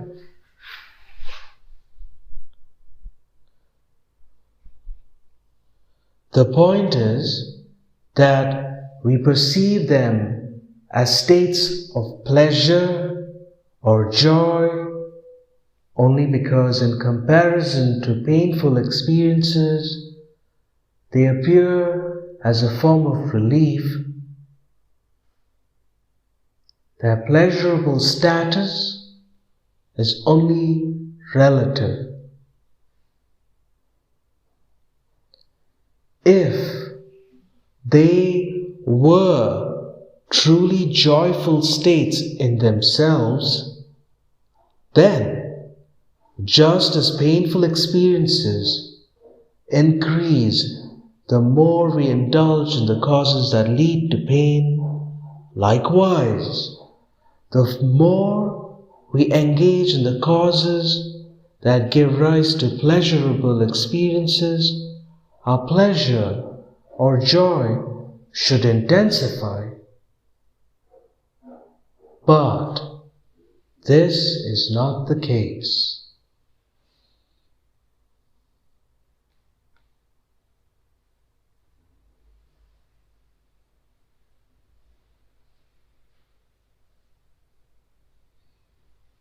On an everyday level, for example, when you have good food, nice clothes, attractive jewelry, and so on, for a short period of time, you feel really marvelous. Not only do you enjoy a feeling of satisfaction, but when you show your things to others, they share in it too.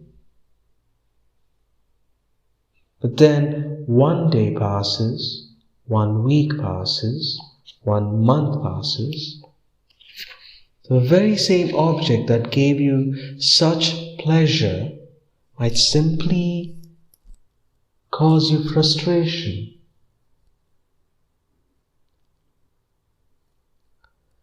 That is the nature of things. They change. The same also applies to fame. At the beginning, you might think of yourself, "Oh, I'm so happy. Now I have a good name. I'm famous." But after some time, it could be that all you feel is frustration and dissatisfaction. The same sort of change can happen in friendships and in sexual relationships. At the beginning, you almost go mad with passion, but later, the very passion can turn to hatred and aggression, and in the worst cases, even lead to murder. So, that is the nature of things. If you look carefully, everything beautiful and good, everything that we consider desirable, brings us suffering in the end.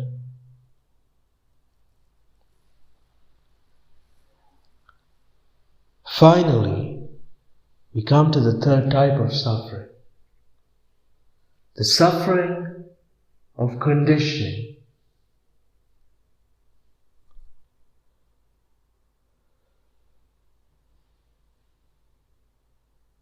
This addresses the main question: why is this the nature of things?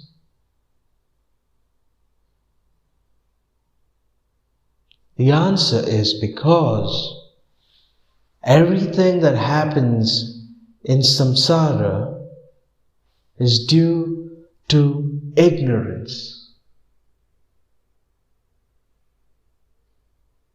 Under the influence or control of ignorance, there is no possibility of a permanent state of happiness. Some kind of trouble, some kind of problem always arises. So long as we remain under the power of ignorance, that is, our fundamental misapprehension or confusion about the nature of things, then sufferings come one after another like ripples on water. The third level of suffering, therefore, refers to the fact of our unenlightened existence, which is under the influence of this fundamental confusion and of the negative karmas to which confusion gives rise.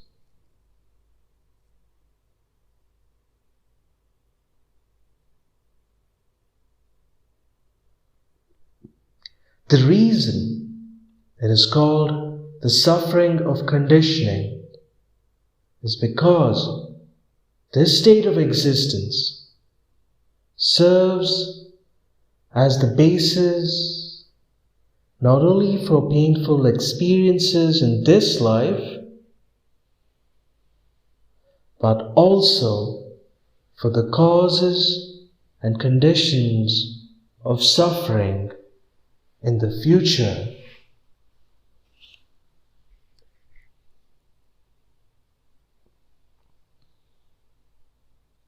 Dharmakirti's commentary on the Compendium of Valid Cognition and Aryadeva's 400 verses on the middle way both offer a useful way of looking at this third level of suffering,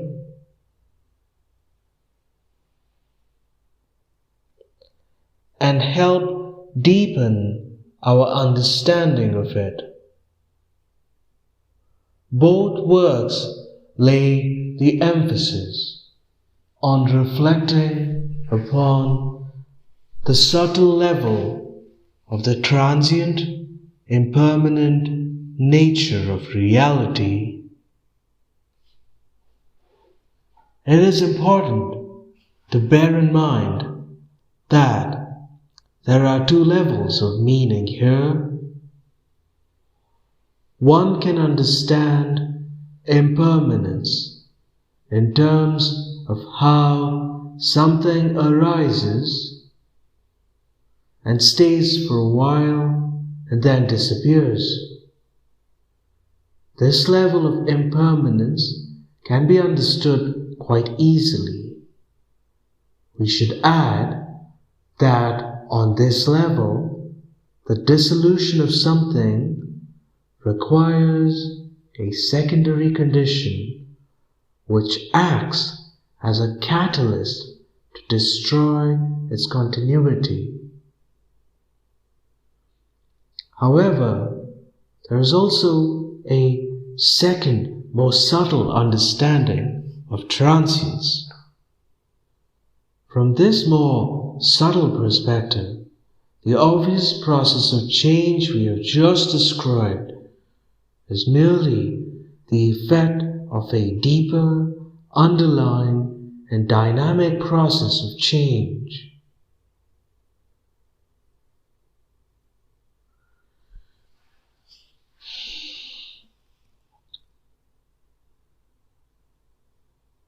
At a deeper level, everything is changing from moment to moment, constantly. This process, momentary change, is not due to a secondary condition that arises to destroy something, but rather the very cause that led to a thing to arise is also the cause of its destruction. In other words, within the cause of its origin lies the cause of its cessation.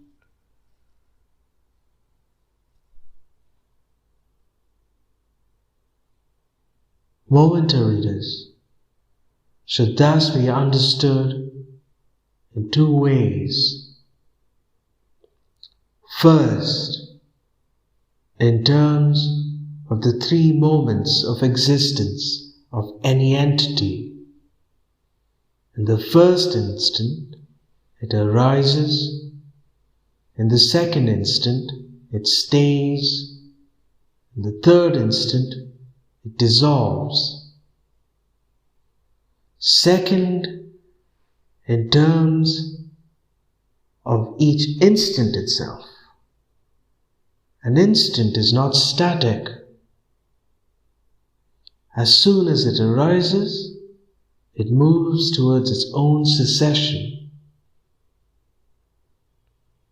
Since everything arises complete from the outset, the birth of things comes together with the seed or potential for their dissolution. In this respect, one could say that their cessation does not depend on any secondary further condition. Therefore, in Buddhism, all phenomena are said to be other-powered. That is, they are under the control of their causes.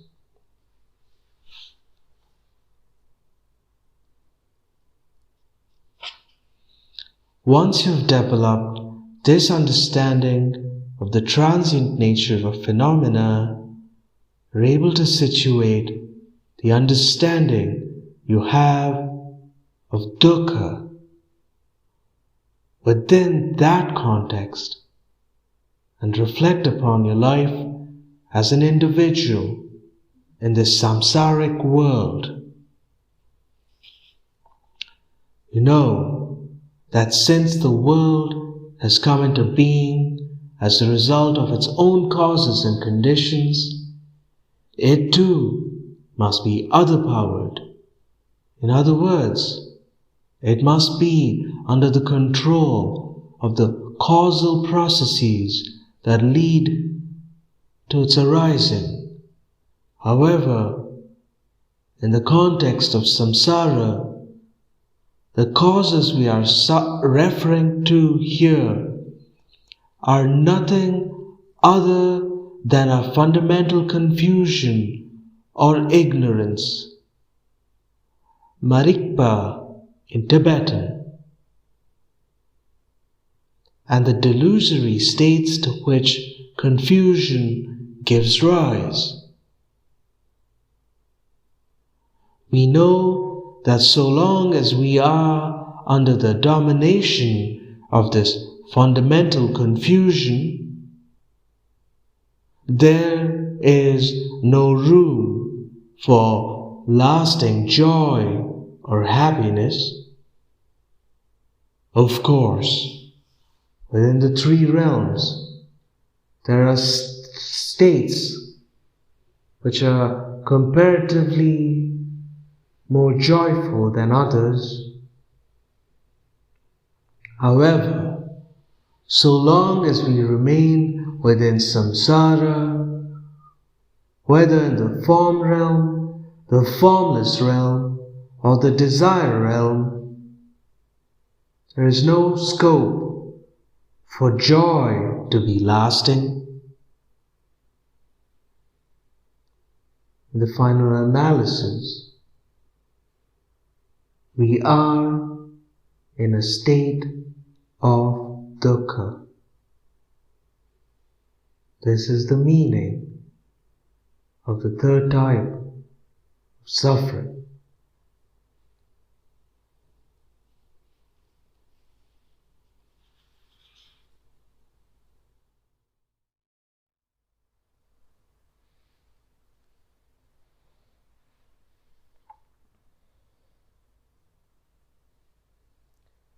ignorance. The Sanskrit word for ignorance or confusion is avidya, which literally means not knowing. There are several interpretations of what is meant by avidya according to the different philosophical schools and the various views of the fundamental Buddhist doctrine of anatman or non-self.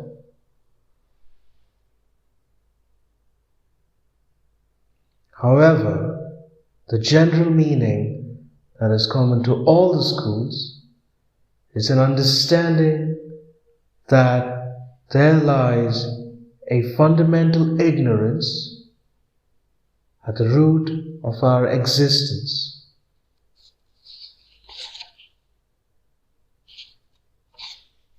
The reason for this is quite simple.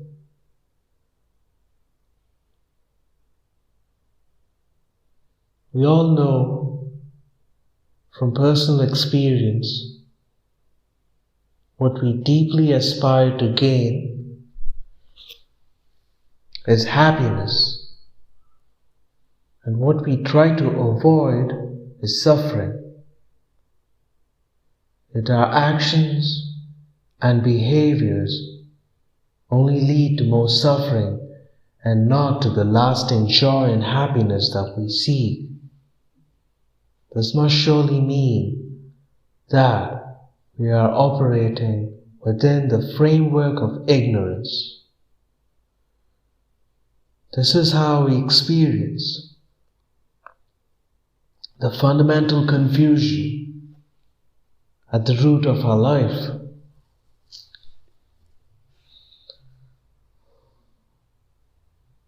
One way to reflect on the nature of dukkha, according to the traditional Buddhist teachings, is to reflect on the sufferings endured in each of the 6 realms of the samsaric world.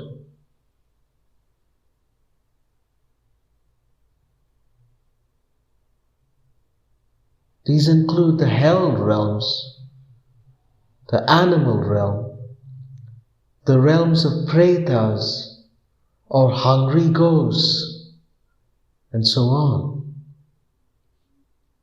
For some people, such reflections may spur them to deepen their quest for freedom from suffering. However, for many other people, including myself, it can be more effective to reflect on our own human suffering.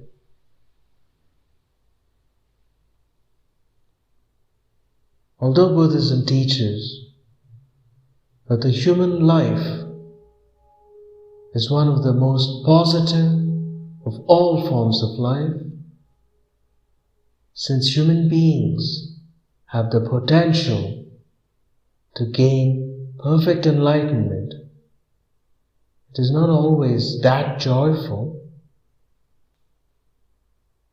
They are subject to the unavoidable sufferings of birth, death, aging, and sickness. In addition, when one reflects on the fact that life is conditioned and dominated by confusion and the delusory emotions and thoughts to which confusion gives rise, then for someone like myself, it seems much more effective to recognize this than to think about the sufferings of other realms.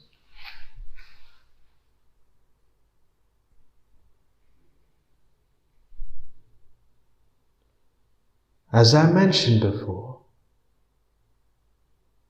the Buddhist scriptures describe the causal process through which ignorance gives rise to volitional acts, which in turn gives rise to a birth in one of the samsaric worlds, and so on as the 12 links in the chain of dependent origination.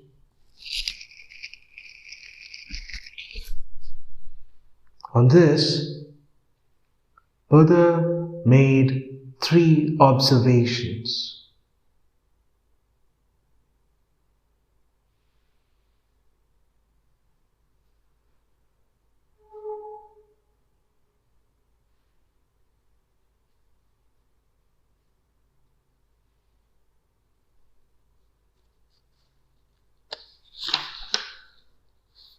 Quote,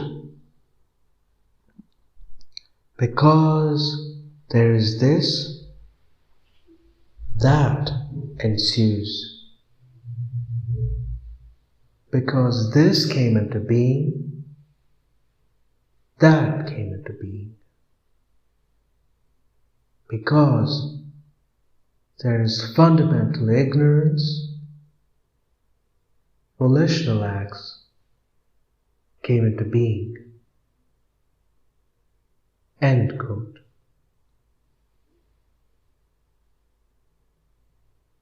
When commenting upon these 3 statements,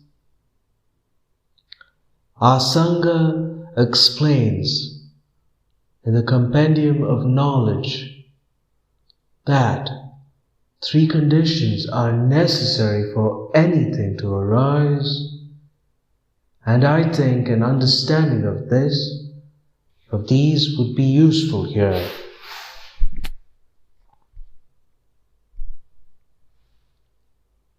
Quote, because there is this, that ensues. End quote. Our Sangha explained the significance of the first statement is that all phenomena come into being because they have causes. One could say there is an infinite causal chain. It is not as if there were a first cause or a beginning point in time from which everything arose. Our Sangha referred to that observation as the condition of the existence of a cause.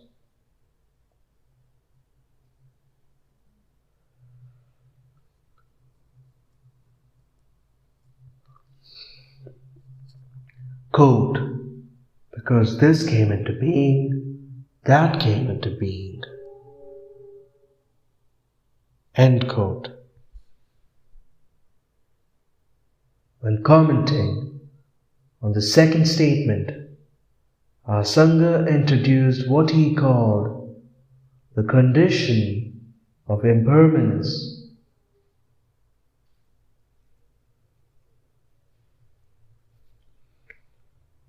The meaning of this is that the mere fact that something exists is not sufficient for it to produce an effect.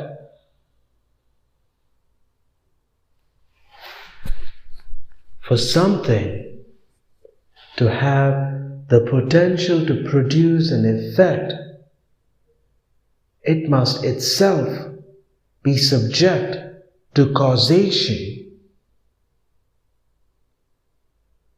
In other words, it must come into being itself as a result of other causes. Hence, we have an infinity of causes.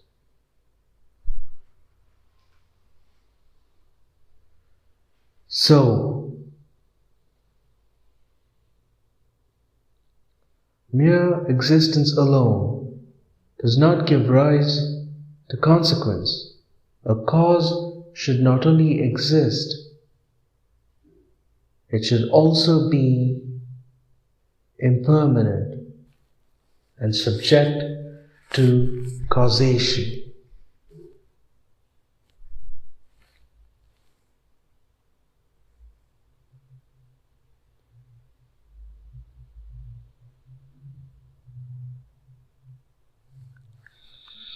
Because there is fundamental ignorance, volitional acts come into being. End quote.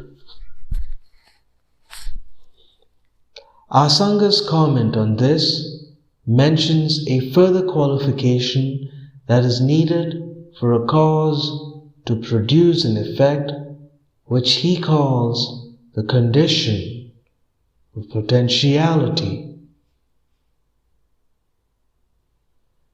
The idea is that it is not sufficient for a cause to exist and to be impermanent for it to produce a particular result. It is not the case that everything can produce everything or anything. There must be some kind of a natural correlation between a cause and its effect. For example, because the nature of our life is suffering, we desire happiness. Yet out of our ignorance, we create more suffering for ourselves, and this is because suffering is the root of our life.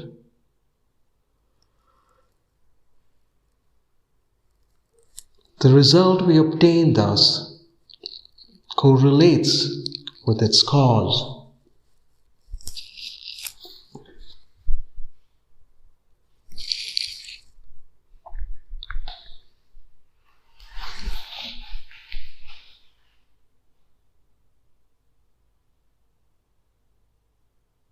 So to summarize, 3 conditions are necessary for something to arise.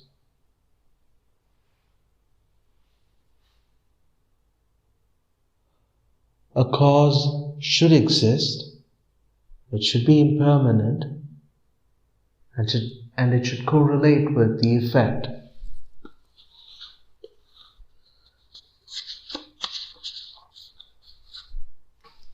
In view of this, how should we understand the causal relationship between, say, ignorance and volitional acts? Buddhism pursues a rigorous analysis of causal relationships in general, and the scriptures contain many discussions on different types of causes and conditions.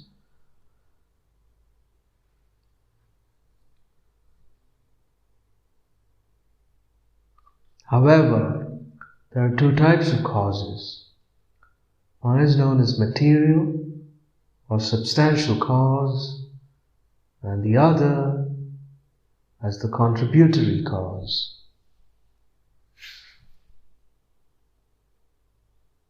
By material cause, we mean the very stuff that turns into the effect.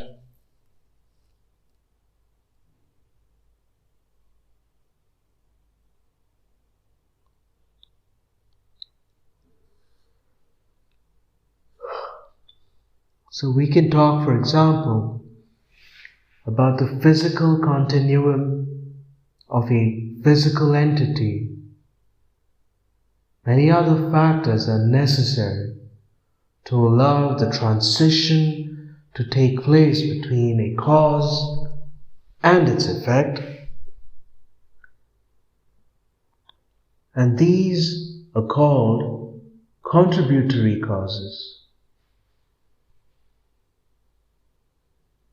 Furthermore, there are different ways in which conditions can affect a result. These have more to do with the complex functioning of the mind. The scriptures identify 5 types of condition, such as the objective condition, which refers to the object of perception, the sensory organs that give rise to sensory perception, the immediately preceding condition, which is the earlier continuum of consciousness, and so on. So you can see that the Buddhist understanding of causation is highly complex. Let us take the example of fire. What would the material cause of fire be? We would say that a potential exists within the fuel that is used to make fire, which then becomes the fire. In the case of consciousness, the issue is more complex. For example, it is obvious that we need the physical sensory organs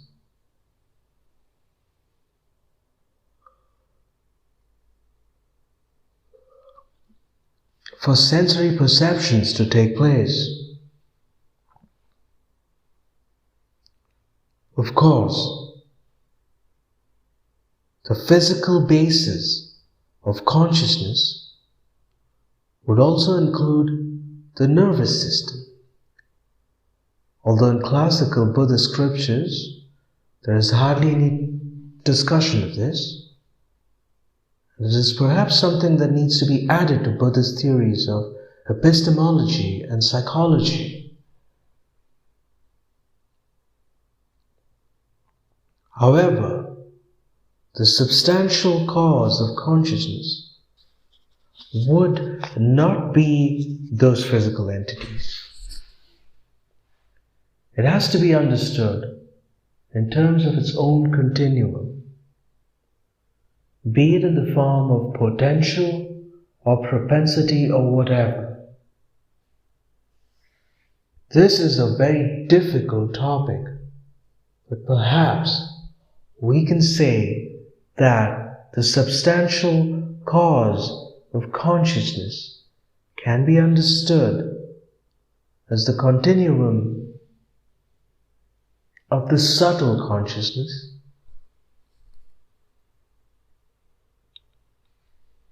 although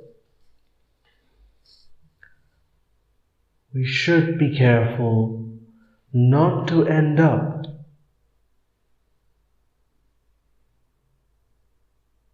in a position which implies that the material cause of anything is exactly the same as the thing itself.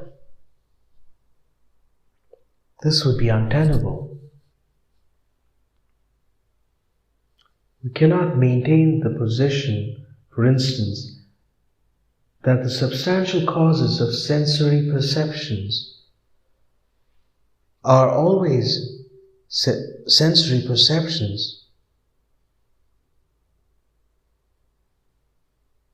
because sensory consciousnesses are gross levels of consciousness that are contingent on the physical organs of the individual, whereas the continuum should be understood on the level of the subtle consciousness. So perhaps we could say that the substantial cause of consciousness are present in the form of a potential rather than as actual conscious states.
consciousness.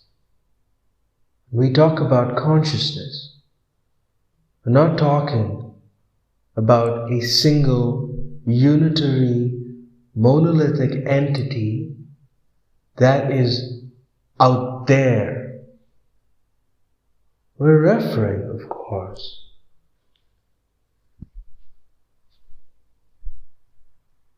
to the mental consciousness, which is the sixth consciousness according to Buddhist psychology. Generally speaking, when we try to investigate our mind through introspection, we find that it tends to be dominated either by discursive thoughts or feelings and sensations. So let us try to examine how feelings and discursive thoughts occur within the mind. Feelings, of course, can be considered in relation to two different dimensions of reality.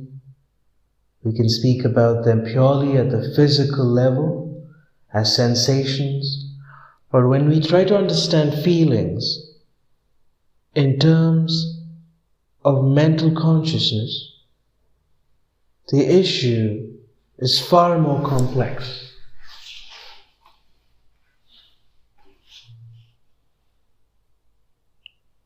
Although we naturally accept that there must be connections between the consciousness and the nervous system of the body, we must somehow be able to account for deeper levels of feeling as well, or what we would call domes of experience. I would like to point out that although very little research has been carried out in this area, and despite the fact that what little exists is still at a rudimentary stage, experiments done on meditators point to a phenomena which may be difficult to account for within the current scientific paradigm.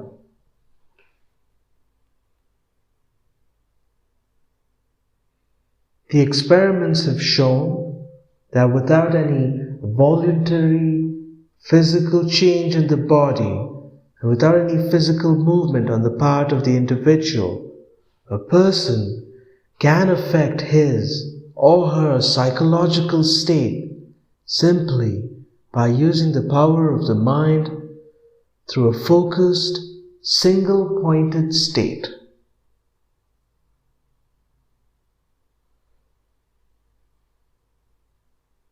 The physiological changes that take place are difficult to explain according to the current assumption about human physiology. There is no doubt that our consciousness and all our experiences are contingent upon our body. So the human mind and the human body are in some sense inextricable. Yet at the same time, I feel that the research seems to point to the possibility that the human mind also has a power of its own which can be enhanced through reflection and meditation or training of the mind. Furthermore, it is well known that there is a growing recognition within modern medicine of the power of the will in the healing process. A person's willpower affects his physiology. How is the willpower developed? It can be through thinking something through and discovering the reasonable grounds for one's understanding. It can also be through meditation. In whichever way it is developed, it is now acknowledged that the will can effect physical change.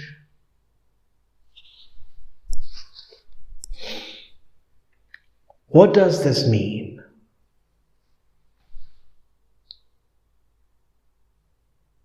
What seems to be accepted scientifically is that all the thoughts that occur in our mind give rise to the chemical changes and movements within the brain, which are then expressed in physiological change. But does pure thought lead to such physical effects too? And is it the case that thoughts occur solely as a result of chemical changes within the body or brain? I have asked scientists on several occasions whether it would be possible for the process to begin with just pure thought. And then, secondly, thought processes occur which give rise to chemical change, which in turn trigger physiological effects.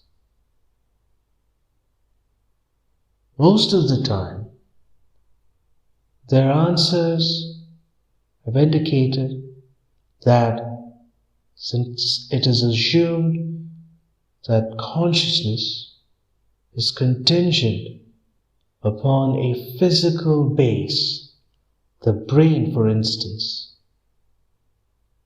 every occurrence of thought must necessarily be accompanied or caused by chemical changes in the brain.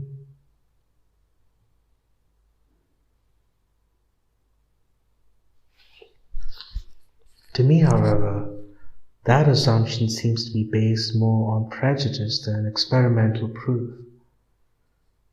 I think the question is still open and further research is needed, particularly involving practitioners who engage in profound meditation.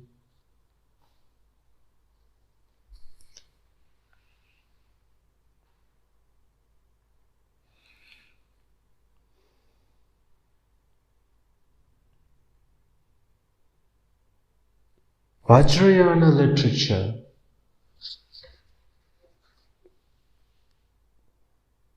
contains discussions of the existence of different levels of consciousness or different subtleties of mind and the way in which these correspond to subtle levels of energy.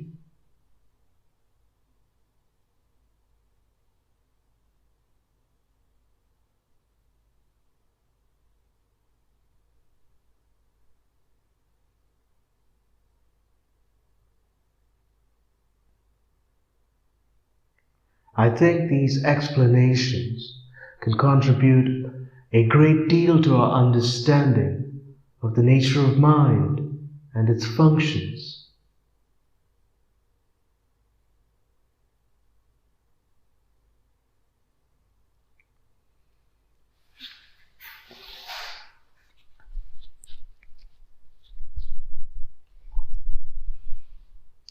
So, as we saw earlier, most of our conscious mind consists either of states related with objects that we have experienced in the past, recollection of past experiences in form our present consciousness, or it consists of some kind of feeling or sensation.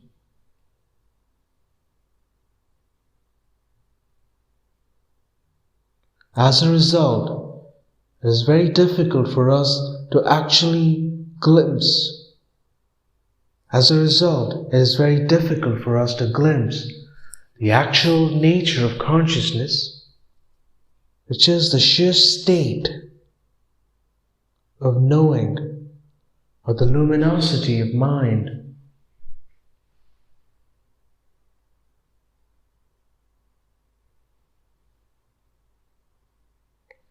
Our technique that we can use in order to do this is sitting meditation, through which we free our mind from thoughts of past experiences and from any form of anticipation of the future.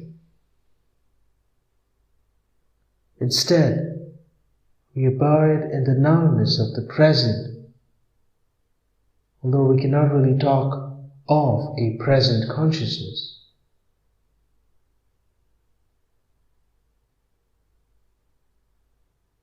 When you're able to clear away thoughts of the past and the future, slowly you begin to get a sense of the space between the two.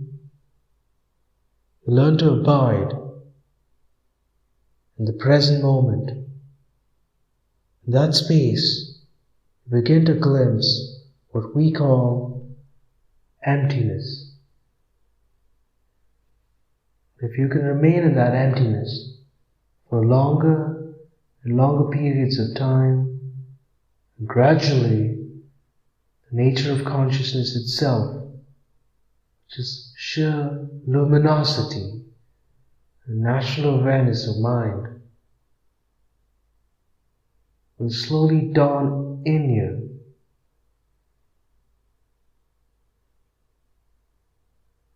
Through repeated practice, this period can be lengthened more and more, so that your awareness of the nature of consciousness becomes clearer and clearer.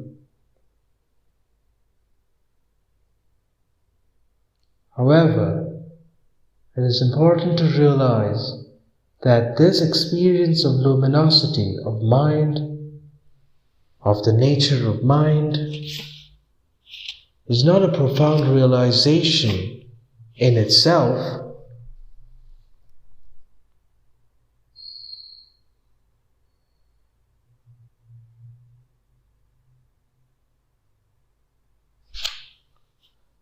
Rebirth in many of the formless realms of samsara is considered to be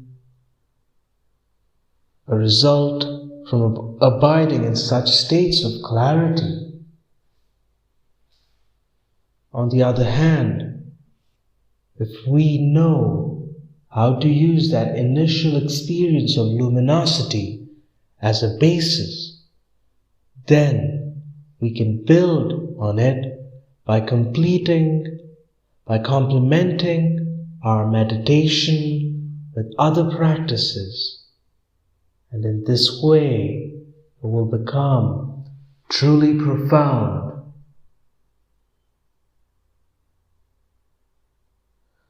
So here, I've explained how we can look at Buddha's teachings on the truth of suffering.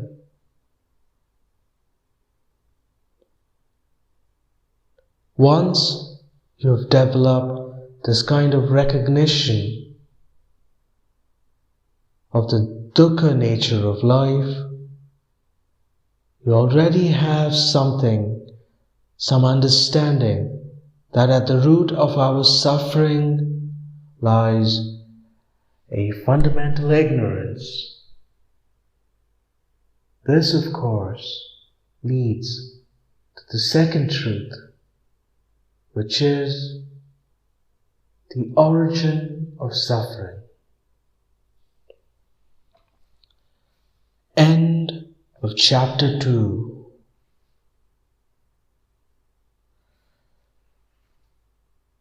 A reading from the Dalai Lama's Book of Awakening by His Holiness the 14th Dalai Lama.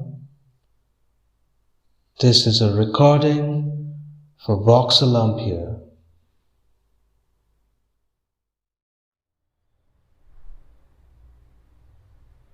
The Dalai Lama's Book of Awakening by His Holiness the 14th Dalai Lama. A recording for Vox Olympia. Chapter 3. The Truth of the Origin of Suffering.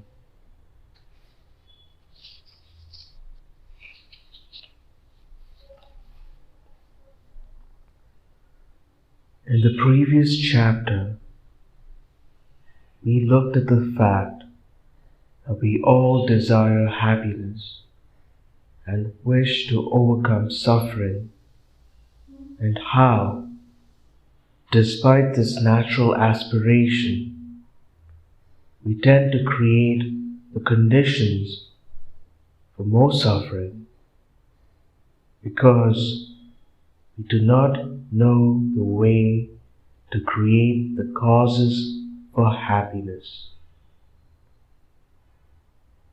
We found that at the root of this situation lies a fundamental confusion, or in Buddhist terminology, a fundamental ignorance. This confusion applies not only to the way things are, but also to the way causes and effects relate to each other. Therefore, in Buddhism, we talk about two types of ignorance or avidya. Ignorance of the laws of causality, specifically of the laws of karma, and ignorance of the ultimate nature of reality.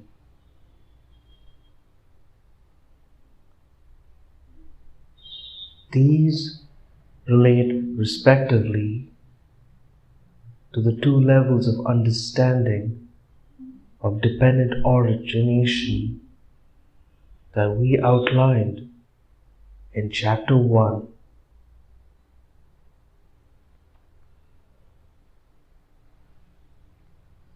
The first level was an understanding in terms of causal dependence,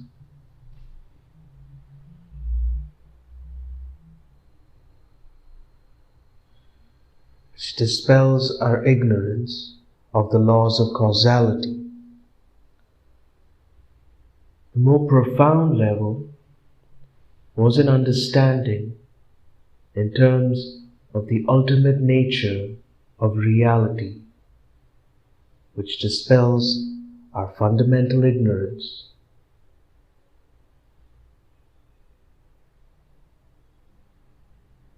However, this does not mean that ignorance is the only cause of our unenlightened existence. This has, of course, many other derivative causes and conditions,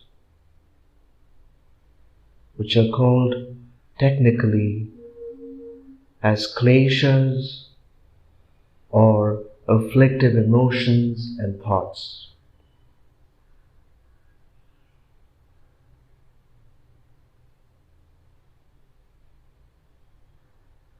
This is a very complex class of emotions and thoughts, described in detail In the Abhidharma literature, for example, according to Abhidharma, there are 6 root afflictive emotions or thoughts, out of which arise 20 secondary types of emotions and thoughts.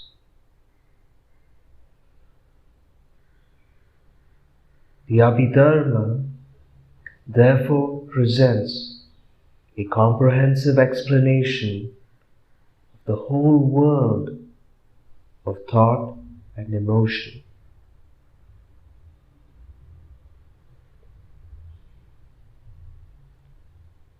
There is another explanation of the process of being in samsara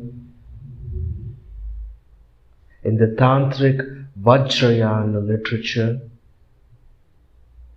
which details the 80 types of thoughts or concepts which are indicative of our being in an unenlightened state.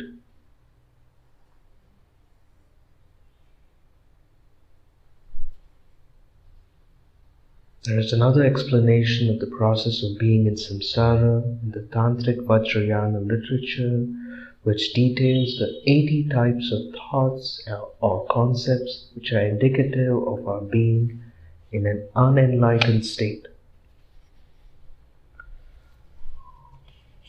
The Kala Chakra literature,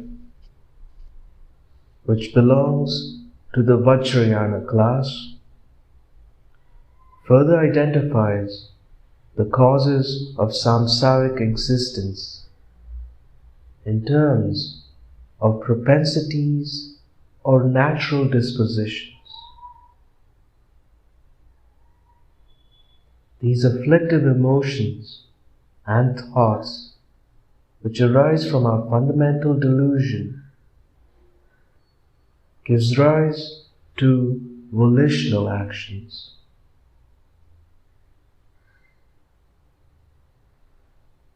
So together, delusions and karmic actions are the origins of suffering.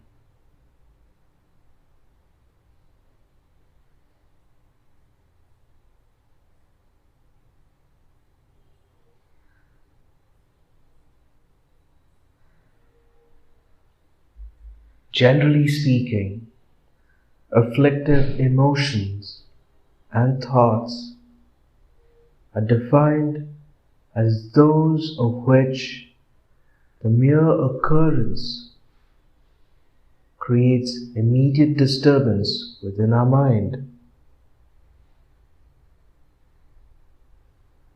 They then afflict us from within.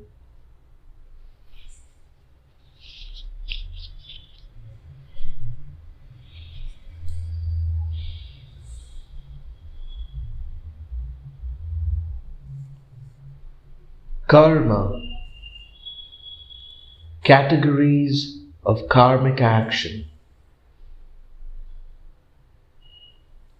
If that is the general definition of klesha, what is the definition of karma? We should remember to situate karma within the context of the wider Buddhist understanding of the natural laws of causality. Karma is one particular instance of the natural causal laws that operate throughout the universe, where, according to Buddhism, things and events come into being as a result of the combination of causes and conditions.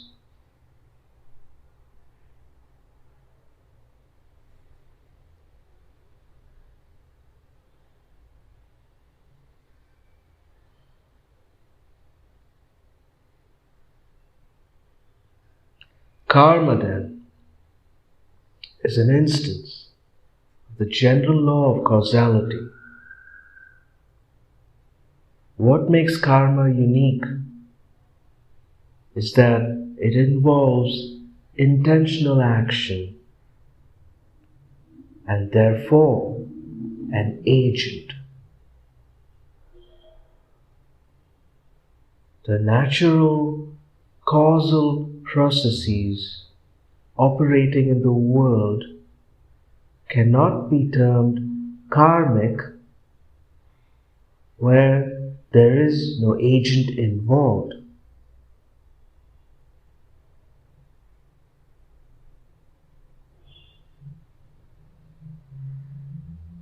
In order for a causal process to be a karmic one, it must involve an individual whose intention would lead to a particular action.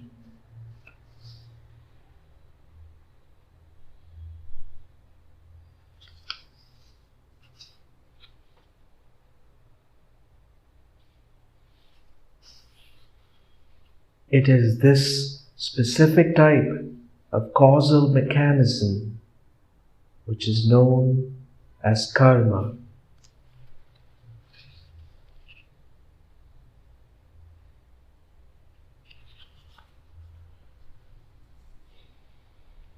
So, within the general field of karmic action,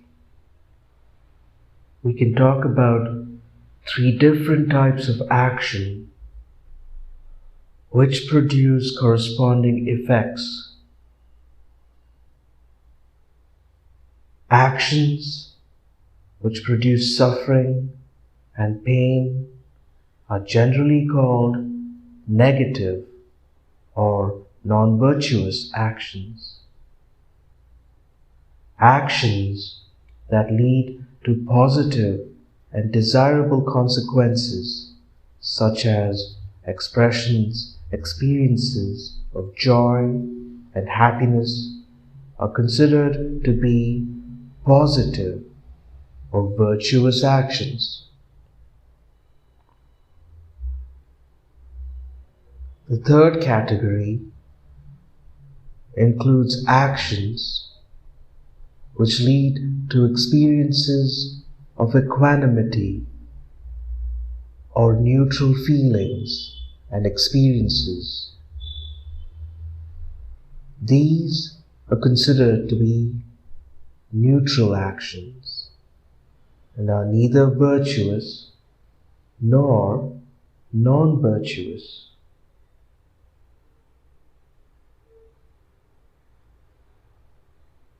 In terms of the actual nature of karmic actions themselves,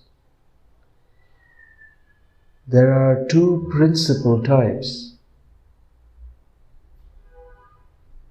Mental acts, actions that are not necessarily manifested through physical action,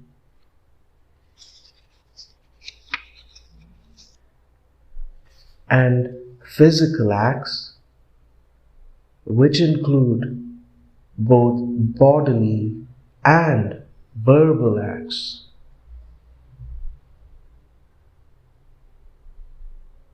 Then, from the point of view of the medium of expression of an action, we distinguish actions of the mind, of speech, and of the body. Furthermore, in the scriptures, we also find discussions about karmic actions which are completely virtuous, completely non-virtuous, and those which are a mixture of the 2.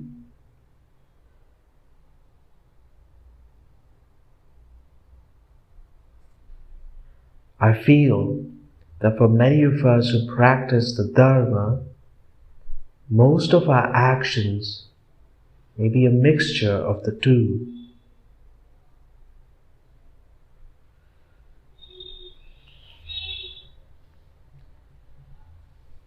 If we analyze a single karmic action, we can see that there are several stages within that event. There is a beginning, which is the stage of the motivation or intention. There is the actual execution of the act,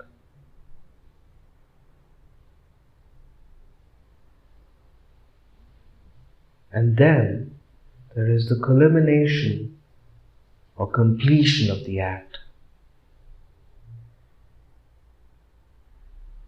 According to the scriptures, the intensity and force of a karmic action vary according to the way each of these stages is carried out.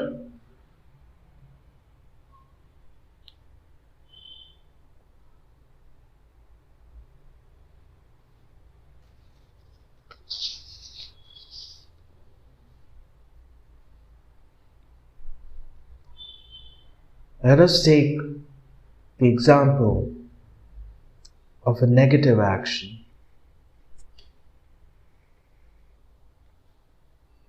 If at the stage of motivation,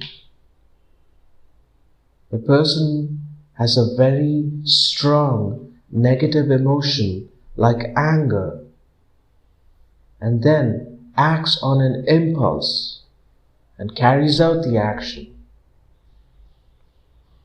but immediately afterwards feels a deep regret for the action he has committed, all three stages would not be completely fulfilled.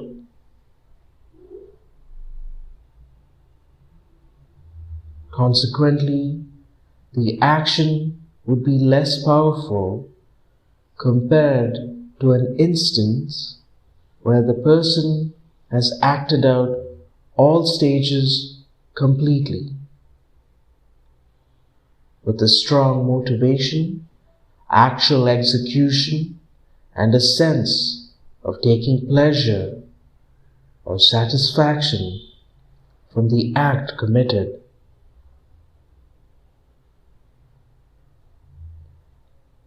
Similarly, there could be cases where the individual may have a very weak motivation, but circumstances force him or her to actually commit the act. In this case, although a negative act has been committed, it would be even less powerful than in our first example, because a strong motivating force was not present.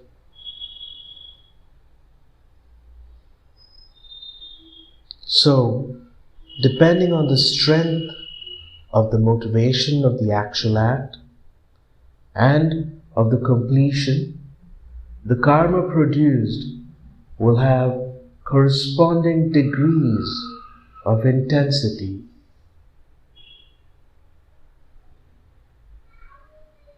On the basis of these differences, scriptures discuss 4 types of karma. Karma which is carried out but not accumulated. Karma which is accumulated but not carried out. Karma where the act is both carried out and accumulated. Karma, where there is an absence of both accumulation and the actual execution of the act. It is important to understand the significance of this point and to appreciate that since there are different stages to every act, karmic actions themselves are composite and their quality can be characterized as a cumulative effect of each of those composing factors.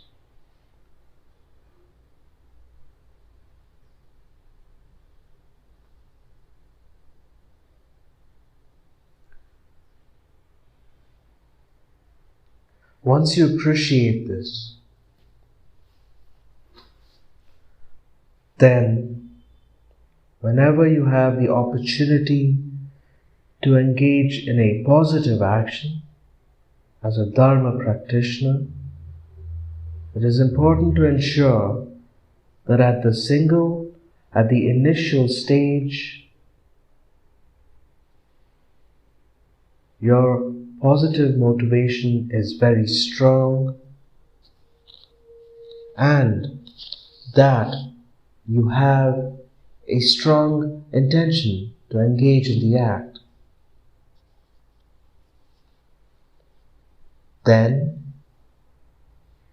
while you're actually carrying out the act, you should ensure that you've given it your best and you have put all your effort into making the action successful. Once the action is performed, it is important to ensure that you dedicate the positive karma that you have thereby created towards the well-being of all beings, as well as your own attainment of enlightenment.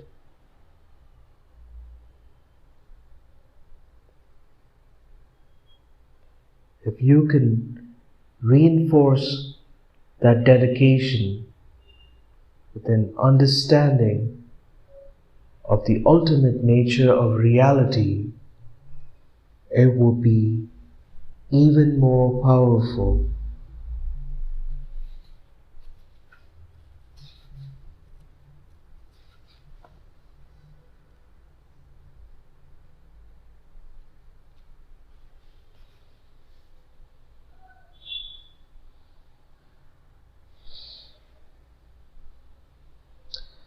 Ideally, as Dharma practitioners, we should of course try to avoid engaging in any negative actions at all.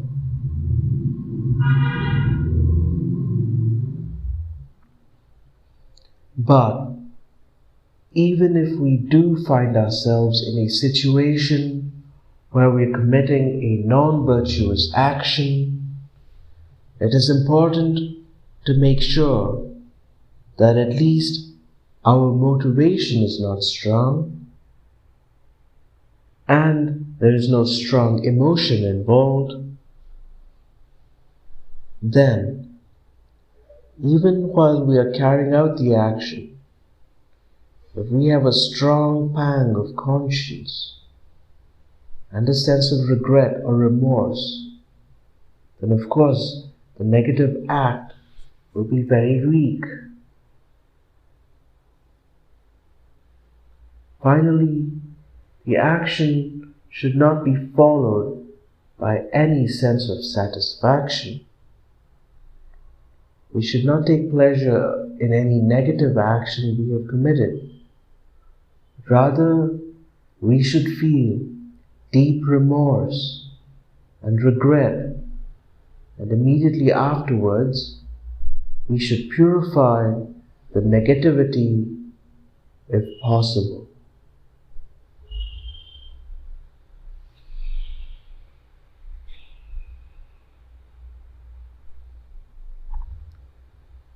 We can do this. If we can do this, if we can live a way of life where we relate to our positive and negative actions in this way, then we will be able to follow the teachings on the law of karma much more effectively.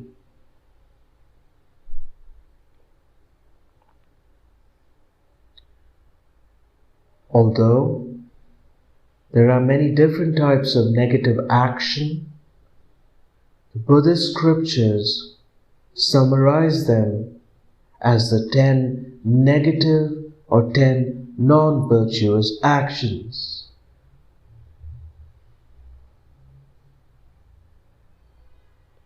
There are 3 actions of body, 4 of speech, and 3 of mind. The 3 bodily negative actions are killing, stealing, and sexual misconduct.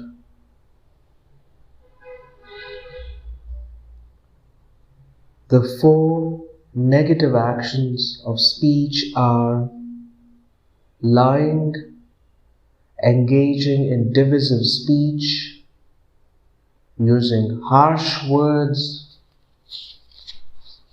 and engaging in senseless gossip.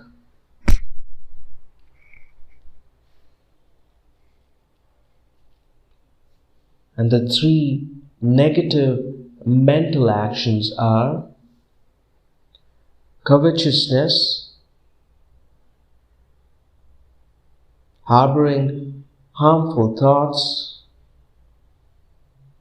and intentions, and holding wrong views.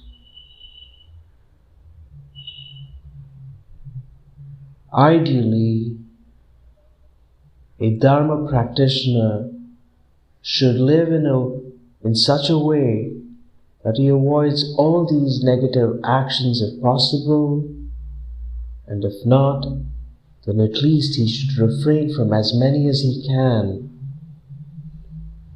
Leading a disciplined life and avoiding negative actions is what Buddhists understand as an ethical way of life.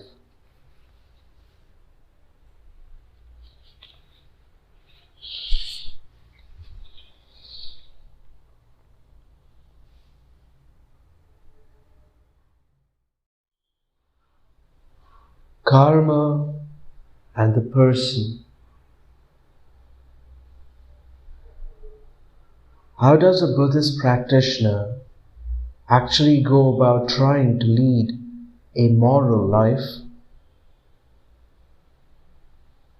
A person's ultimate aspiration is to attain liberation from samsara, to attain spiritual freedom or enlightenment. So one of his or her principal tasks is to gain victory over the kleshas. However, there is no way that a practitioner can directly combat negative emotions and thoughts at the initial stage. So, the sensible way to proceed is simply to find a way of containing expression of the negative actions of our body, speech, and mind. The first step then is to guard our body, speech, and mind from engaging in negative actions, so that we don't give in to the power and domination of our negative thoughts and emotions. Once you've achieved this stage, we can proceed to the second stage and tackle the root cause. the fundamental ignorance of which we spoke earlier. At this stage, we're able to counteract the forces of klesha directly. Once you can do that, the third stage consists not simply of gaining victory over them, but also of rooting out all the propensities and imprints they have left within the psyche.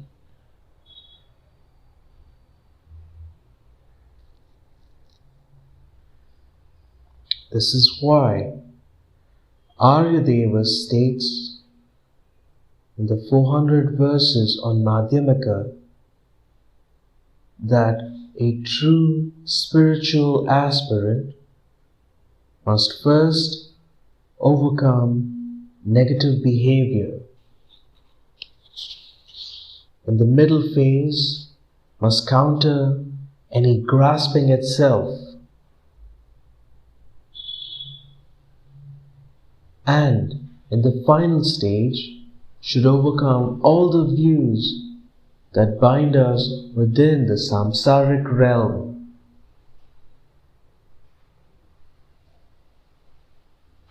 As we have seen already,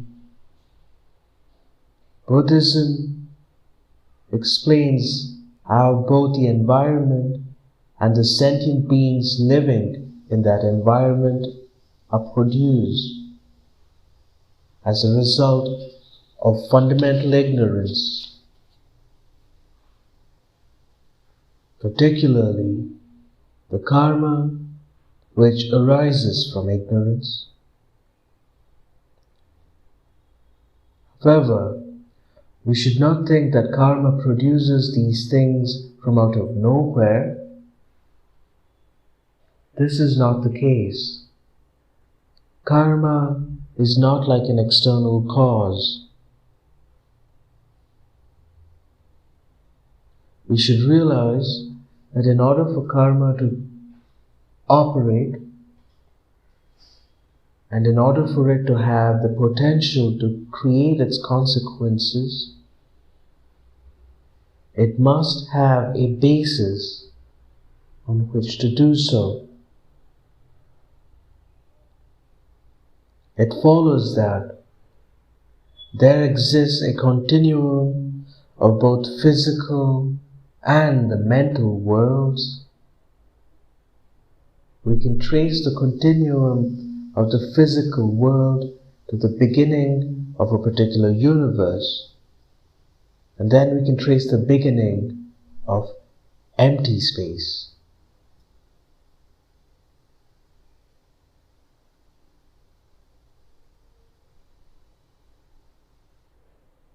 We can trace the continuum of the physical world to the beginning of a particular universe, and then we can even trace that beginning to empty space. Buddhism accepts the existence of what are known as space particles, Namkaido, and asserts there is a stage of empty space in which the source of the material universe is in some sense contained. In the case of the mental world, we cannot say that a continuum of consciousness in sentient beings is a result of karma. Neither can we say that the unending process of continuity of both matter and mind results from karma.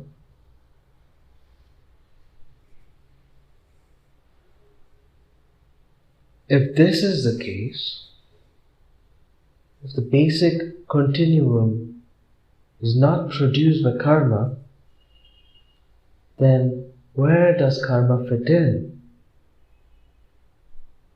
At what point does karma play a causal role in producing sentient beings and the natural environment in which they live. Perhaps we can say that there is a natural process in the world, and at a certain point, when its evolution has reached a stage where it can affect the experiences of beings,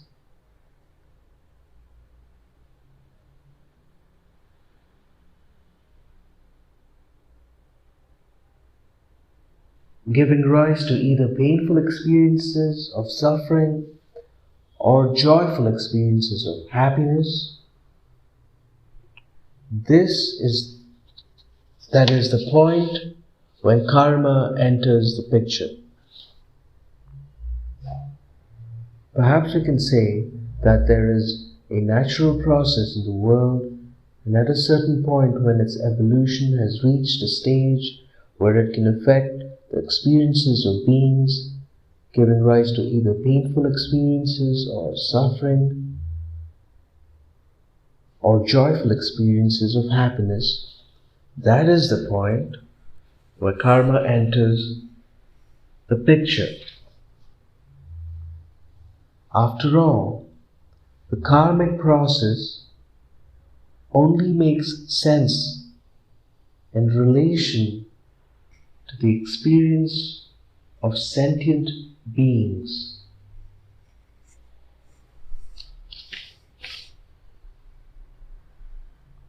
So if we were to ask whether consciousness is produced by karma, or whether sentient beings are produced by karma, it seems the answer should be no.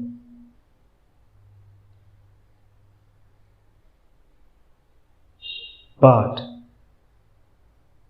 on the other hand, if we ask whether the human body and the human consciousness are products of karma,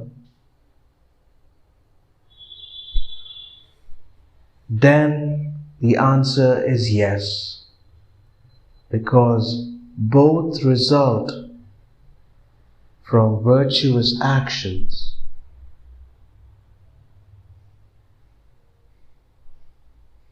This is because when we talk about the human body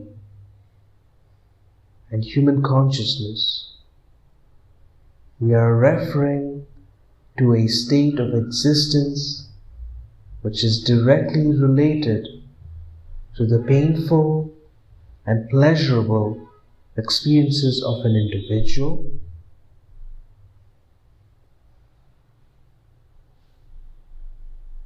finally, if we were to ask whether or not our natural instinct to seek happiness and overcome suffering is a product of karma,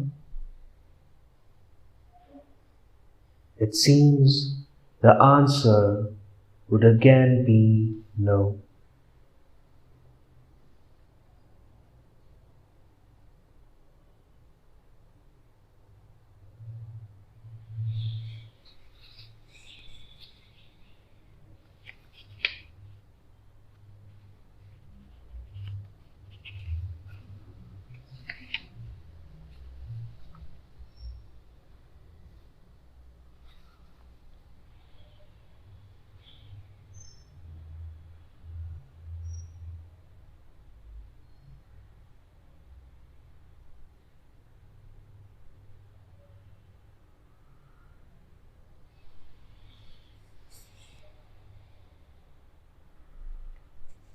Karma and the natural world.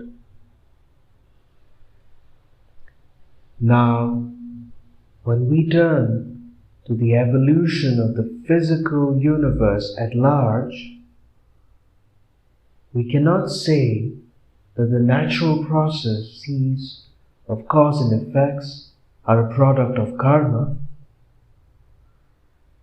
The process of cause and effect in the natural world would take place regardless of karma. Nevertheless, karma would have a role to play in determining the form that the process takes, or the direction in which it leads.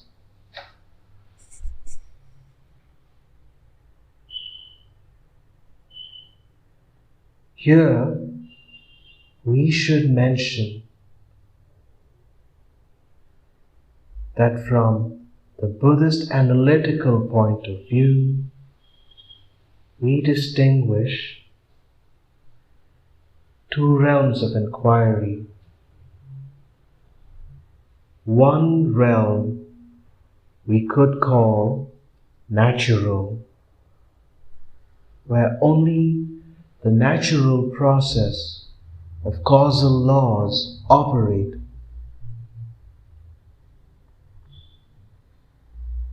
And the other is where certain properties emerge contingent on these causal interactions.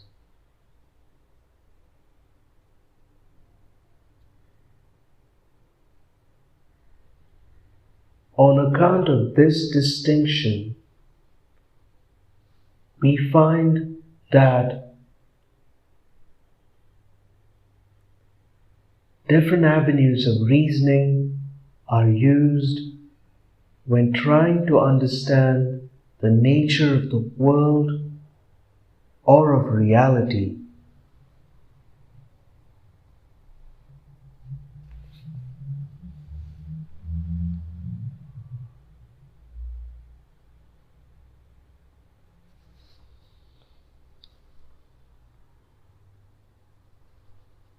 For example, in Buddhist analysis, we use what we call the four principles. The first is the principle of nature, the fact that things exist and that causes leads to effects. We could almost say that this principle implies an acceptance of natural laws.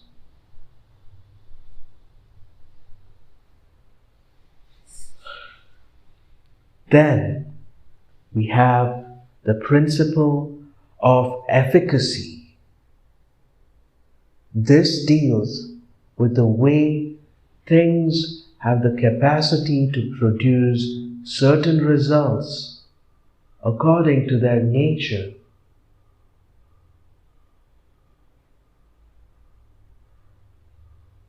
The third is the principle of dependence.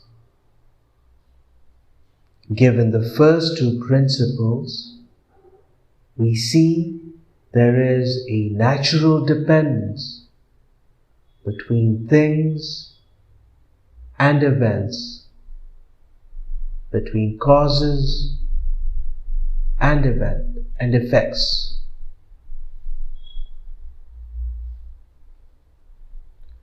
On the basis of these three principles, Buddhist critical analysis applies various types of reasoning to broaden or deepen our understanding of the natural world. Therefore, the fourth principle we accept is the principle of valid proof. Given this, that must be the case. Given that, this should be the case. For a practicing Buddhist, it is important to appreciate these principles of the natural world so that one is in a position to utilize that knowledge to live a life that is in accord with the principles of Dharma.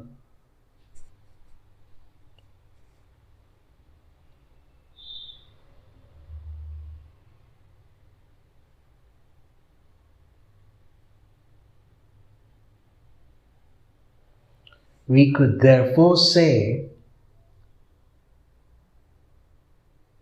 that by living according to the Dharma, we would be applying the principle of valid proof.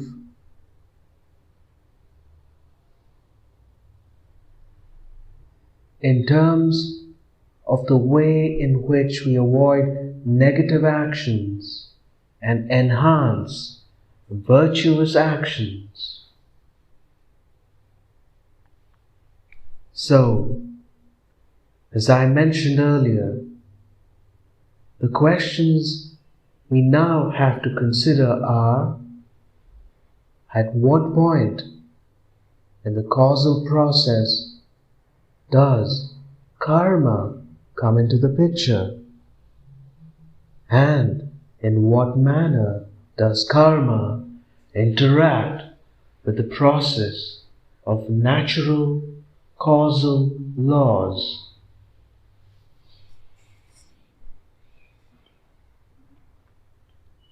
Perhaps we can refer to our own personal experience in order to answer these questions. Experience shows that certain actions we do in the morning, for example, will have a continuing effect in the evening. The action will have created a certain state of mind.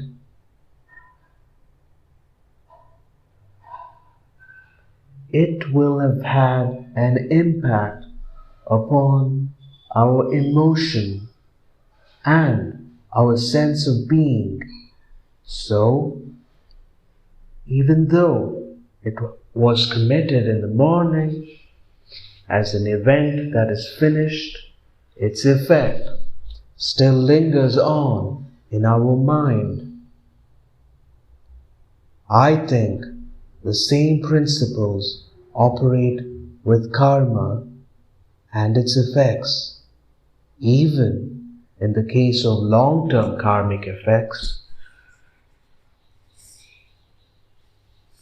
This is how we understand that karma can create effects which are felt even a long time after the act was committed.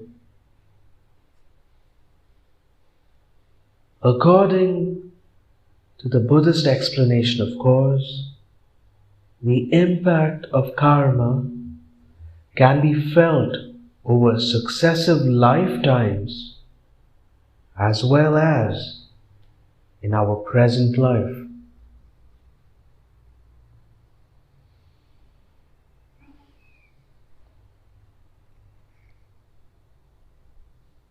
At this point, I feel that unless we complement the general explanation of the karmic process found in the Buddhist literature with points from the Vajrayana literature, our understanding will not be complete.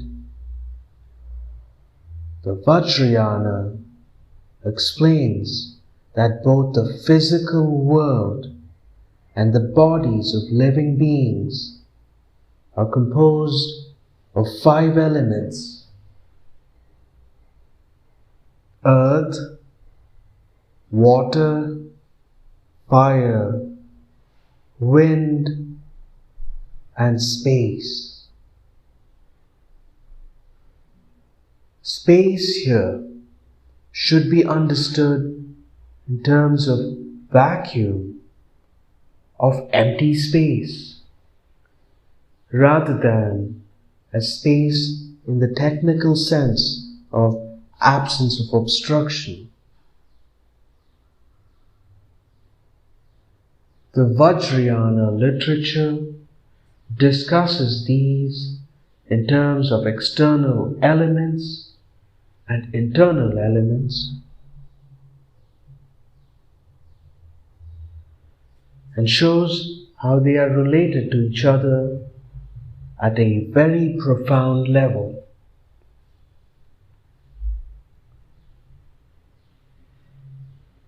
Though, through understanding this relationship, our insight into the way karma affects the world is a much deeper one.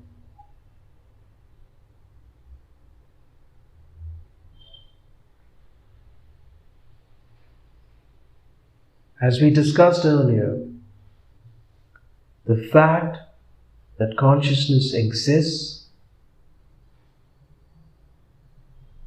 is a natural fact. Consciousness exists. That is it. Similarly, the continuum of consciousness is also a natural principle.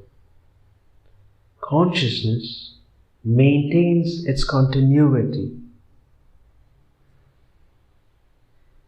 To this, we must add that in Buddhism, there is an understanding that consciousness cannot arise from nowhere or without a cause, and at the same time, that consciousness cannot be produced from matter.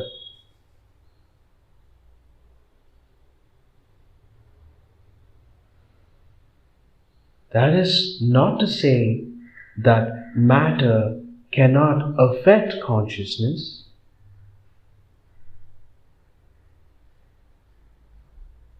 However, the nature of consciousness is sheer luminosity, mere experience.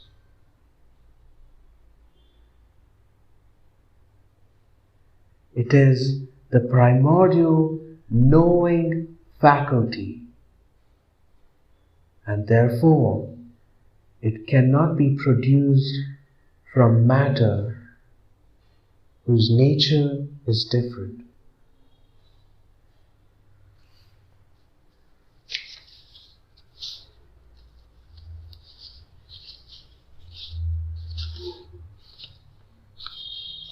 It follows that since consciousness cannot arise without a cause, and since it cannot arise from a material cause, it must come from a ceaseless continuum. It is on this premise that Buddhism accepts the existence of beginningless former lives.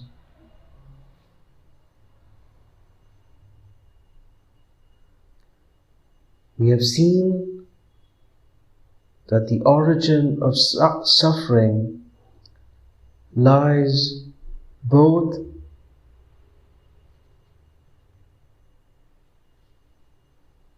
in karma and ignorance, but actually ignorance is the principal origin.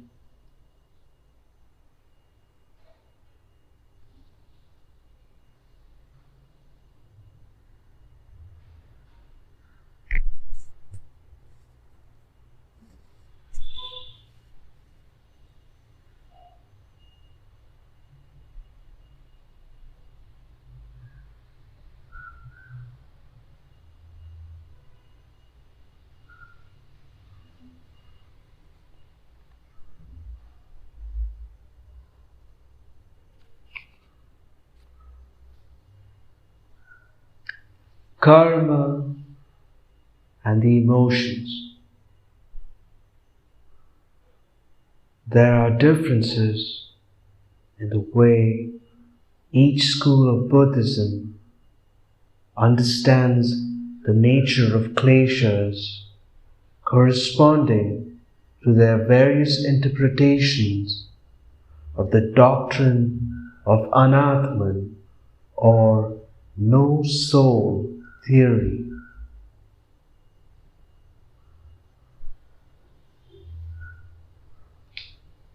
For example, certain states of mind and certain thoughts and emotions which, according to Madhyamika, Svatantrika and Chittamatra schools,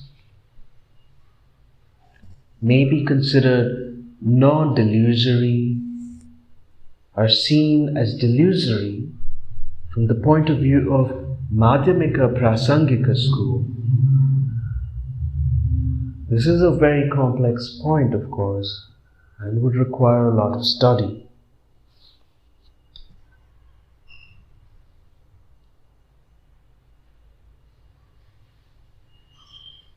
The most important thing for us to know is that afflictive emotions is our ultimate enemy and a source of suffering. Once it develops within our mind, it immediately destroys our peace of mind and eventually destroys our health and even our friendships with other people. All negative activities such as killing, bullying, cheating, and so forth stem from afflictive emotion. This, therefore, is our real enemy. An external enemy may be harmful to you today, but tomorrow could become very helpful. Whereas the inner enemy is consistently destructive.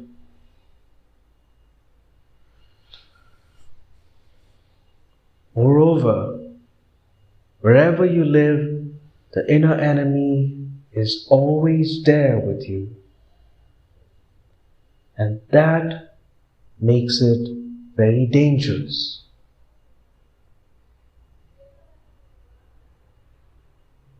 In contrast, we can often keep an external enemy at some kind of distance.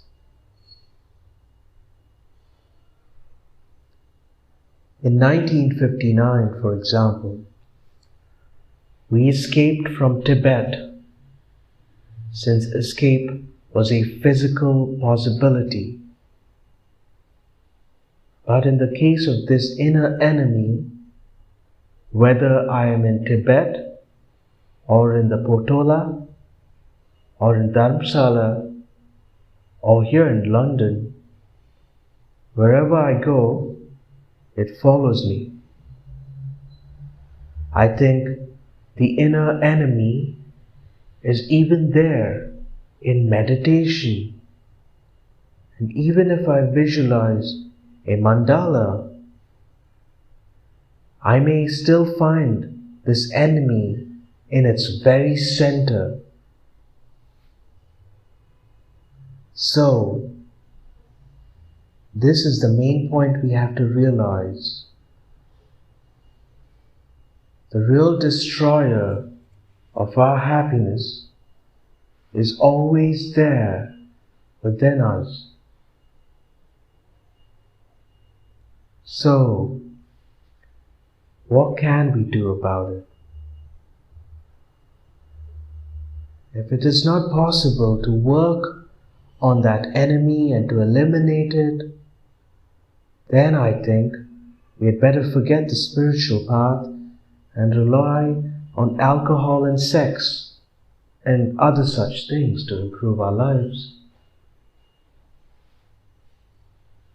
However, if there is a possibility of eliminating the inner enemy, then I think we should take the opportunity of having a human body, a human brain, and a good human heart, and combine these strengths to produce and ultimately uproot it.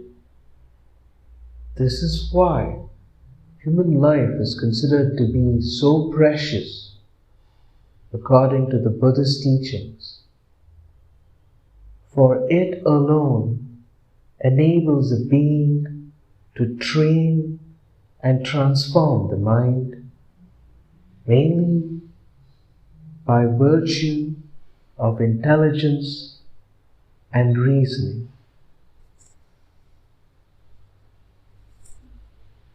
Buddhists distinguish between two kinds of emotion.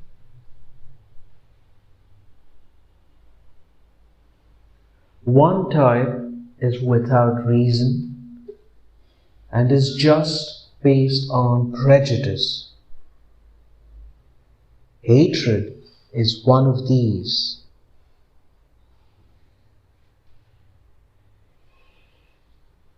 This sort of emotion will rely on superficial reasons, of course, such as, this person has hurt me terribly.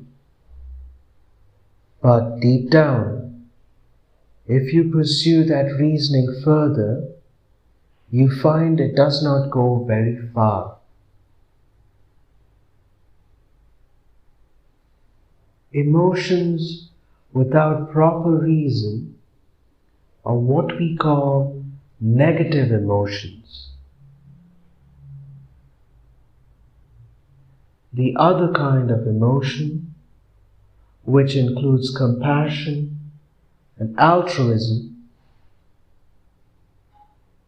is emotion with reason, because through deep investigation you can prove it is good, necessary, and useful.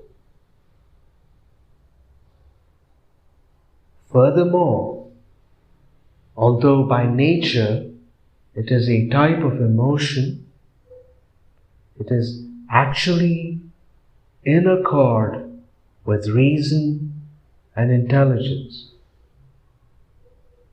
In fact, it is by combining our intelligence and emotion that we can change and transform our inner world.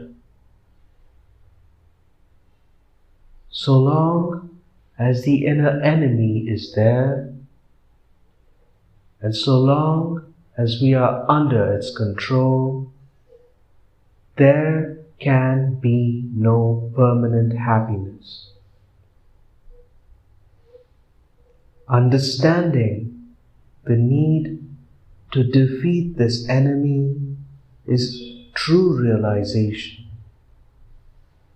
and developing a keen desire to overcome it is the aspiration to seek freedom, technically called renunciation.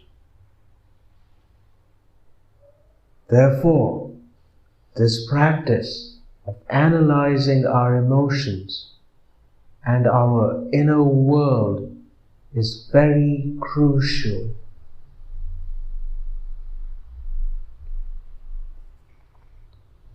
The scriptures say that so far as the desire to overcome the first level of suffering is concerned, the suffering of suffering, even animals have it naturally. And so far as the aspiration to free oneself from the second level of suffering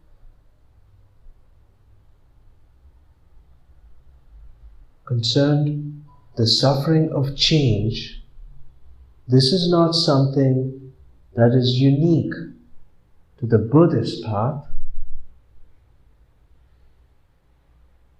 Many ancient Indian non-Buddhist paths were similar, seeking inner tranquility through samadhi.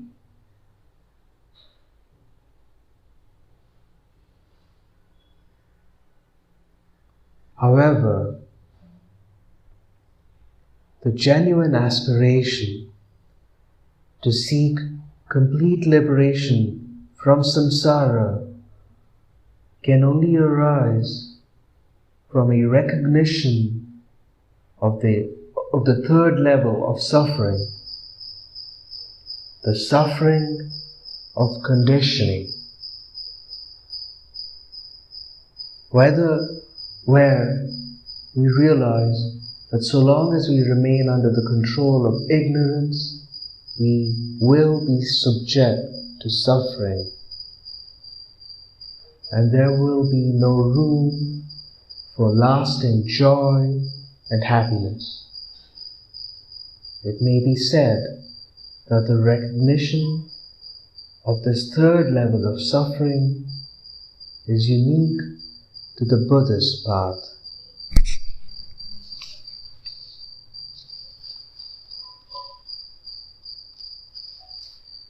End of chapter 3.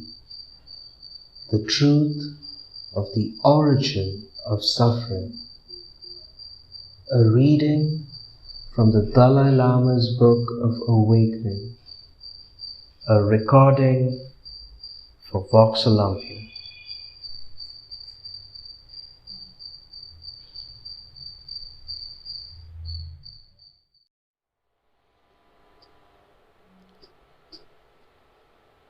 The Dalai Lama's Book of Awakening.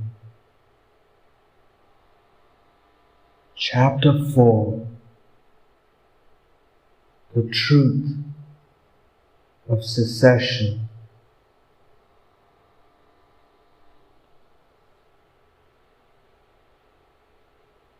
The third noble truth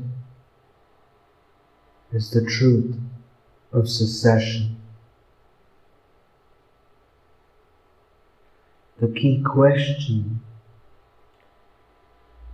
we must ask ourselves on this are the following.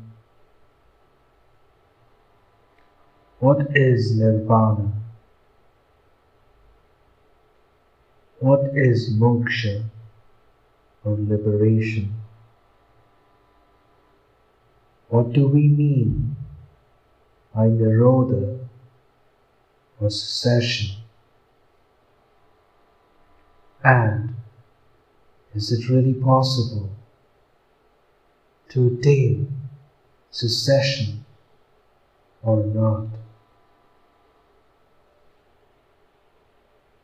If we were to reply that we must accept that liberation is possible on the grounds that Buddha spoke of it in the scriptures, I don't think that is a satisfactory answer. It may be useful to reflect on a point that Aryadeva makes in his 400 verses on the middle way.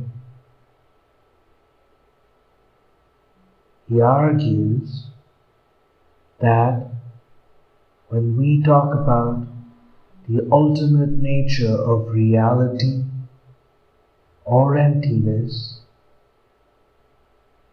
we must realize that the understanding of emptiness is not something which requires reliance on scriptural authority.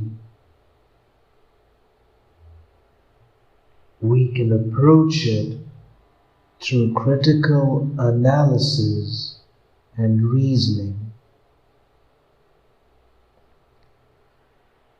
In Buddhism,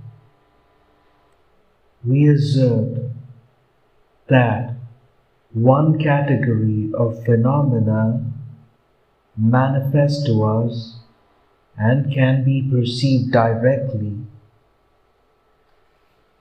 so there is no need for any logical proof of their existence. A second category of phenomena may not be obvious to us, but we can infer their existence through a process of reasoning.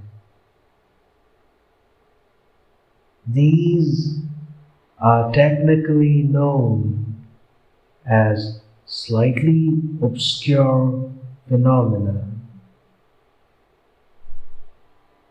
Emptiness belongs to this second category.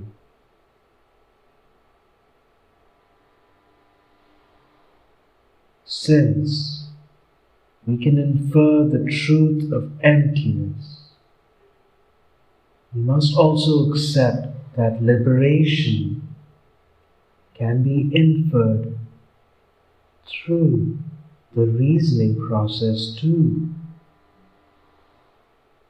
As Nagarjuna says, a true understanding of liberation should be based on an understanding of emptiness, because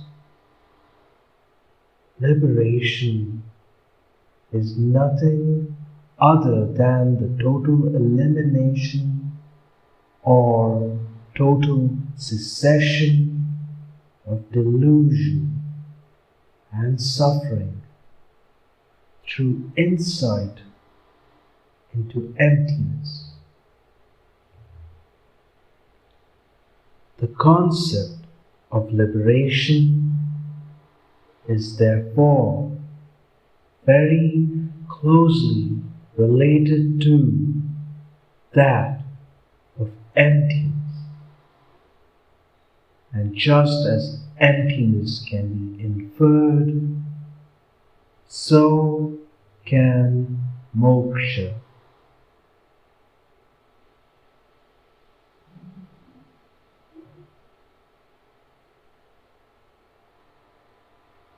On account of this intimate connection between emptiness and liberation in Buddhism, the passage in Maitreya's Abhisamyalaka Namkara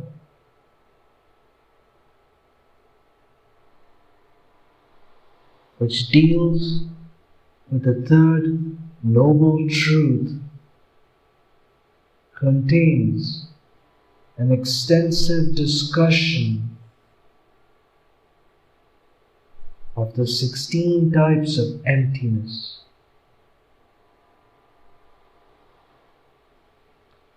The fact that liberation is an ultimate truth and therefore related to emptiness is explicitly discussed in Chandrakirti's writings as well.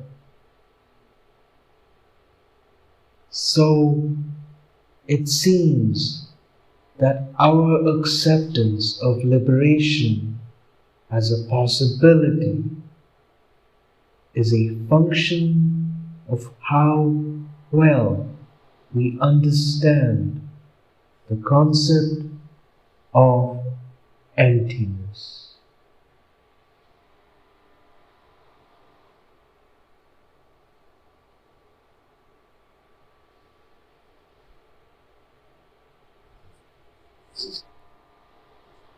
Emptiness. 4 interpretations of no self or emptiness. When we talk about emptiness in Buddhism, it is clear that we are referring to the absence of something, a form of negation. In the same way, the no-self theory is a form of negation. Why such insistence on categorical negation? Once again, let us pause for a while and consider our experience.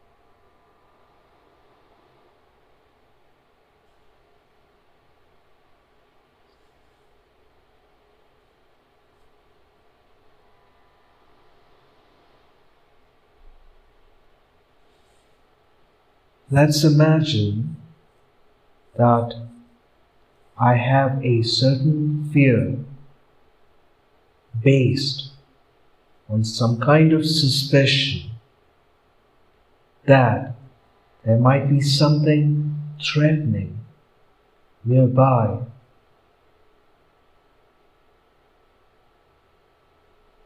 If the thought occurs to me that I may be mistaken, that it may be my projection, then, although it will lessen my fear, it will not completely dispel it.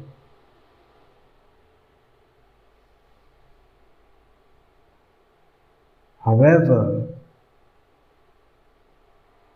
if I instead develop the thought that it is pure and utter illusion, that there isn't anything there at all, and I'm just imagining it, and if my negation is that categorical, then, of course, it will have an immediate impact on dispelling my fear.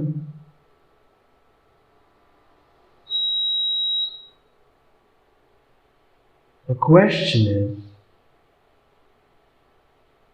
if that is the case, what is actually being negated?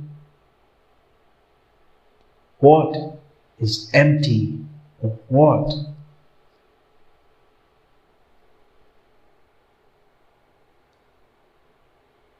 According to the scriptures, emptiness in this example is an absence of the object of negation, which in this case is the object of our fearful apprehension.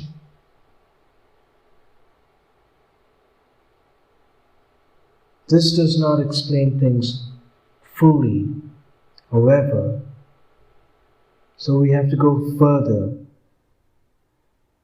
and try to understand what the object of negation actually is. The key to this question really lies in the way we understand the meaning of Atman, self, in the context of Anatman, no self. Depending upon one's philosophical interpretation of the Buddha's teachings on Anatman, there will be differences in the way one identifies what is being negated here.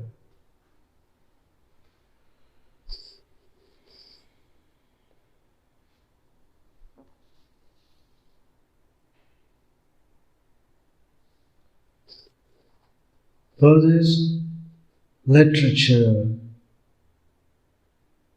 expresses varying degrees of subtlety concerning the identity of the Atman as an object of negation.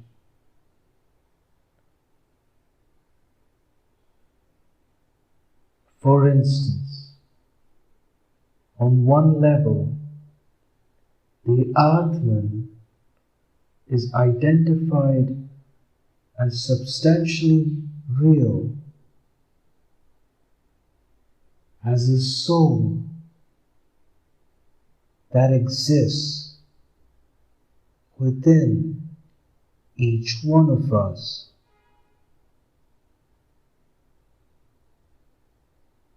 And so, in this context, Anatman means the negation of a substantially real, autonomous agent or eternal soul.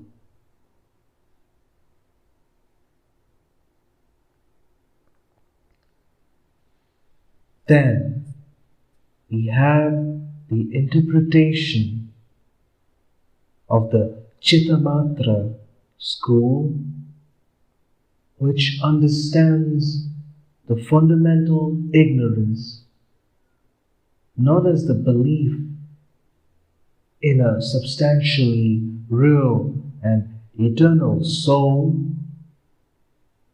but rather as the belief in the reality of the physical world.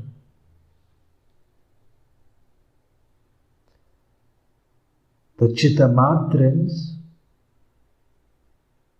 understand fundamental ignorance then as the erroneous belief in the duality of mind and matter.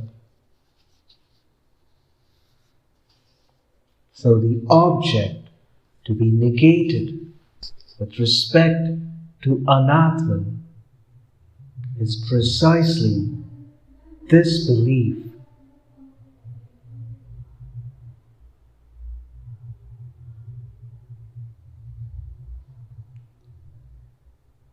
Thirdly, there is the Madhyamika Swatantrika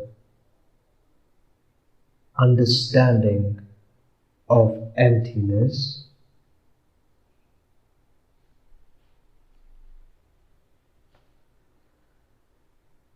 According to this school,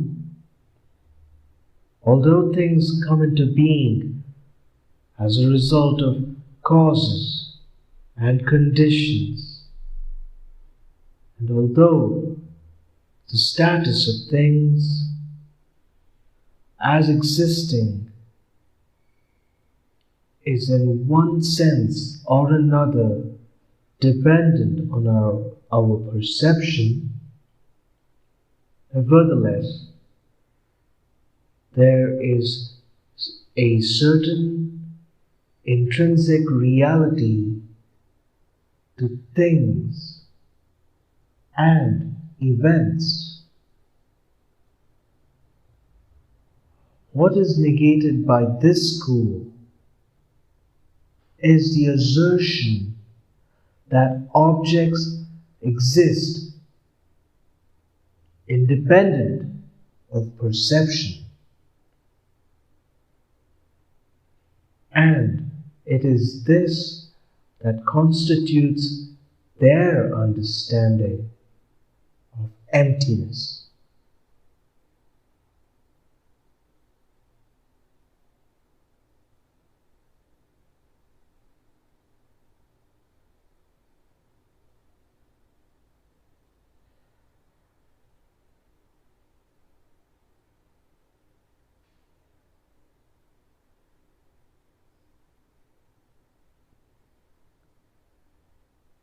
From the point of view of the Madhyamika Prasangika school,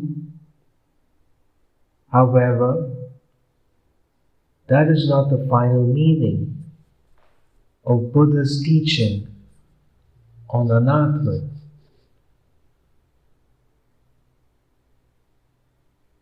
According to this view, so long as we have not deconstructed or dismantled the notion that things and events can have any type of intrinsic existence whatsoever, then we are still grasping at things as real, as though they enjoyed some kind of independent status.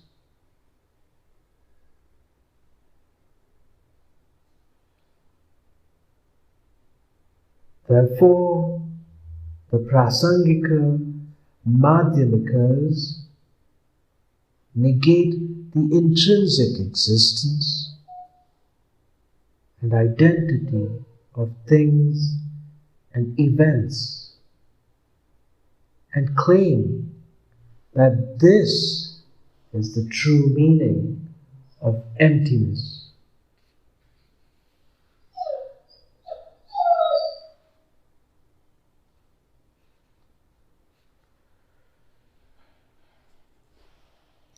Despite these differences,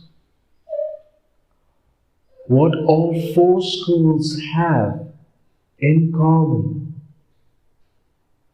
is a concern to emphasize that while we are rightly engaged in counteracting our grasping at self,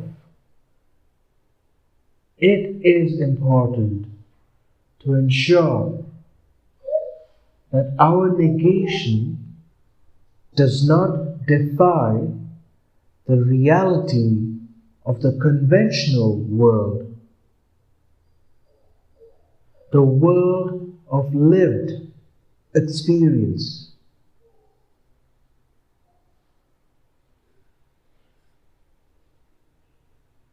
There is a shared understanding that causality and the operation of karma should not be negated in the process. It seems that the Madhyamika Prasangika approach is the most successful in this respect, insofar as it uses a form of analysis that allows a thorough and complete negation of Atman, while at the same time ensuring that the world of dependent origination and of karma is not destroyed, but on the contrary, reaffirmed.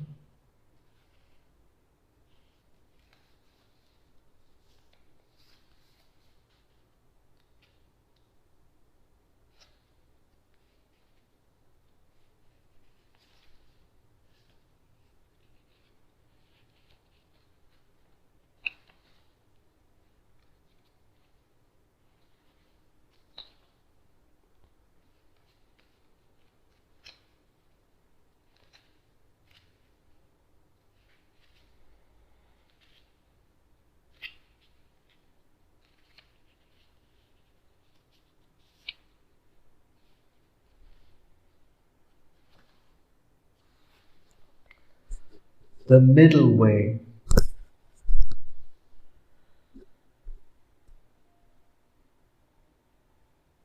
There is a very important passage in Nagarjuna's fundamental treatise on the middle way,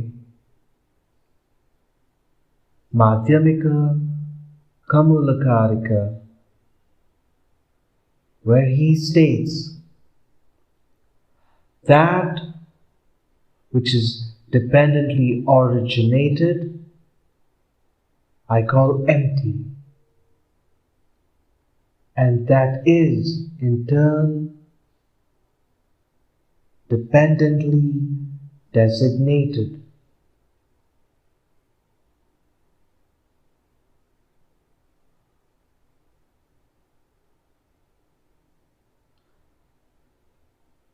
The idea is that whatever is dependently originated is empty in the ultimate sense, and that we designate dependently is nothing other than the empty phenomena. The fact that things and events are dependently designated implies that they are not non-existent, they are not mere nothingness. So, when an understanding of dependent origination is combined with an understanding of emptiness, we find that this enables an individual to tread the middle way, so called because it avoids the extremes of absolutism and nihilism.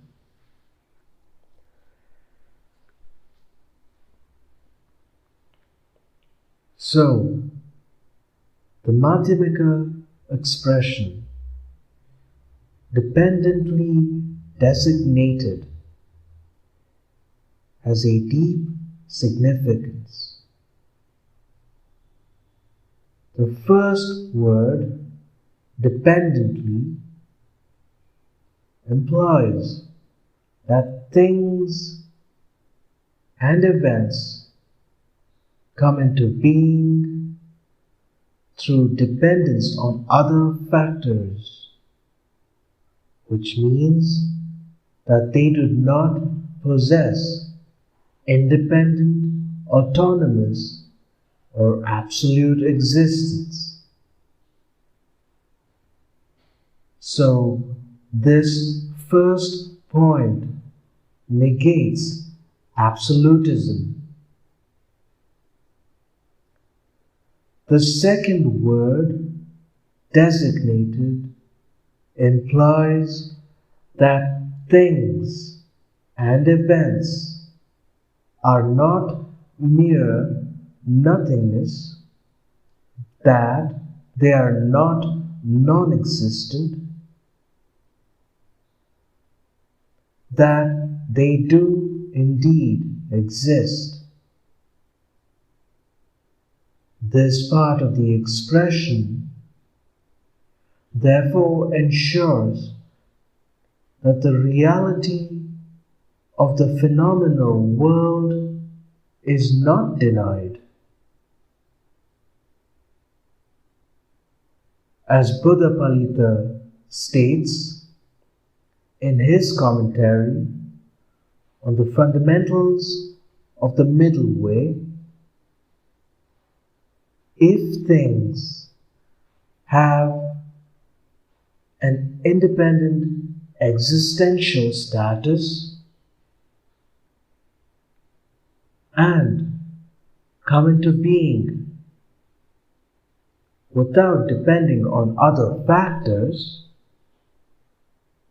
then why are their designations dependent and interrelated? In connection with this point, I have been told by various physicists that they are beginning to have problems in postulating an idea of reality that is in accordance with the quantum understanding of the physical world. Even as a concept, reality is a problem.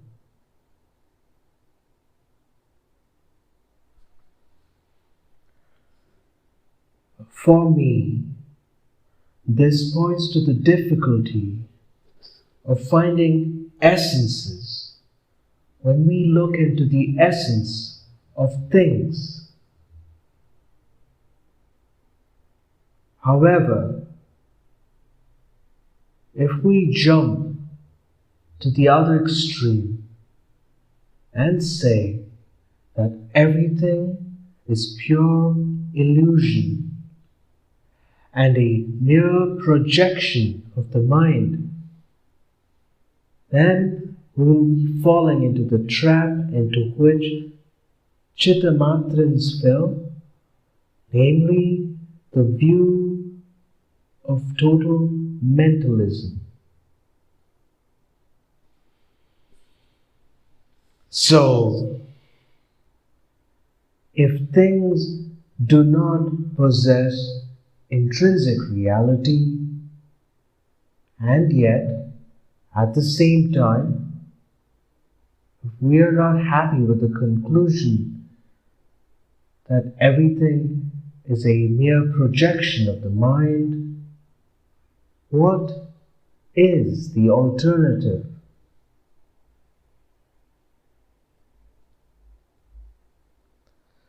What is the middle way?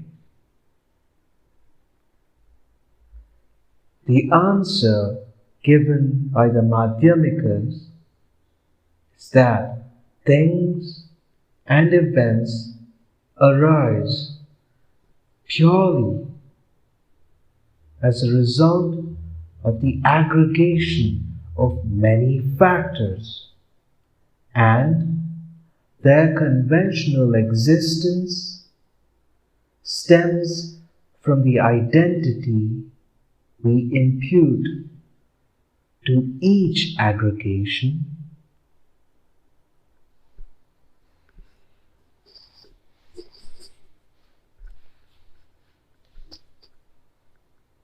as regards the exposition of the Buddhist doctrine of emptiness.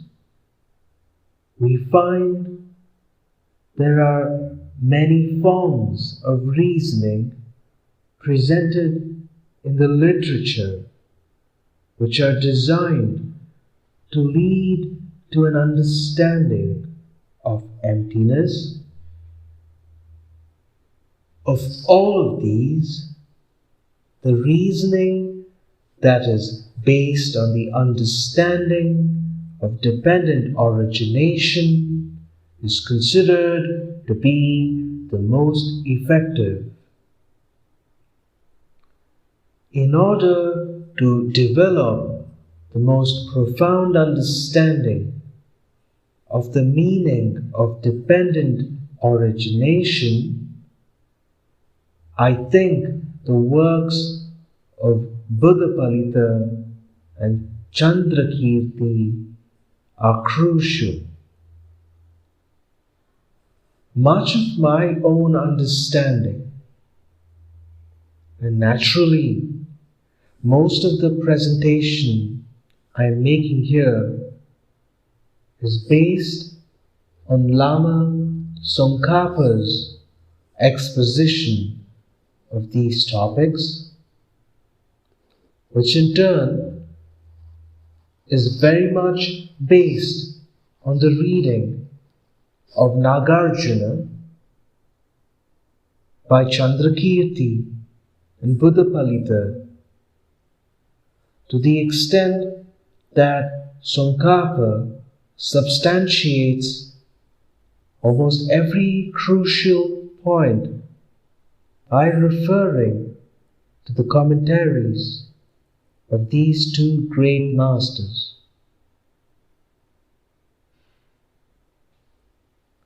When I study Nagarjuna's Fundamentals of the Middle Way, I combine the 23rd chapter dealing with the 12 links of dependent origination with the 18th chapter on Anatman. This latter chapter shows how it is the process of grasping at an eternal principle or a substantially real soul that binds us to unenlightened existence.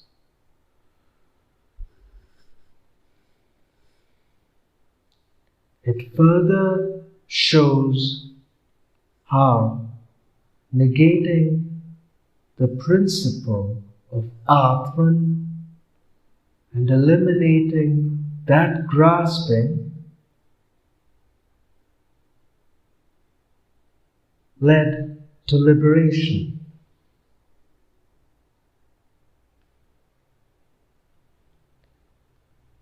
The main point is to underline how important it is to gain insight into emptiness.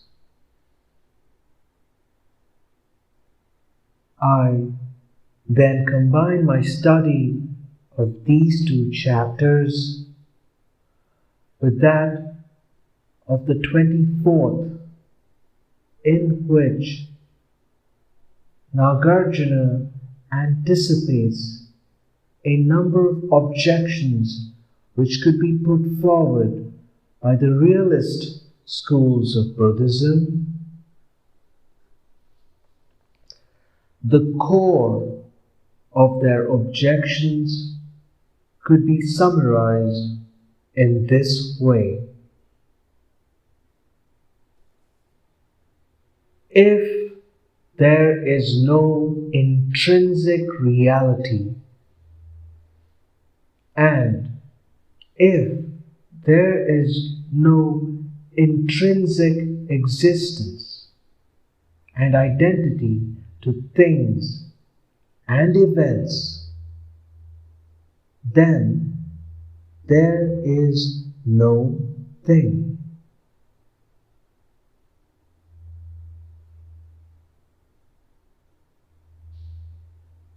It follows that there cannot be any Four Noble Truths.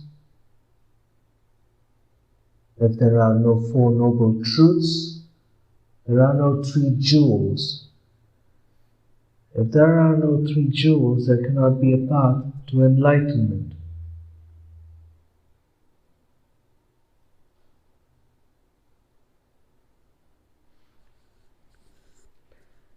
Nagarjuna responds by turning the realist's own criticism against them by saying that, on the contrary,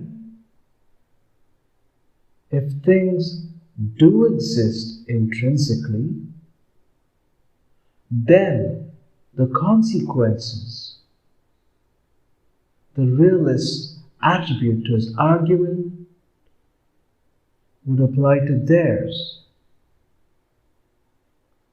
That is to say, If things are intrinsically real, then the Four Noble Truths would not apply, nor could cause produce effect.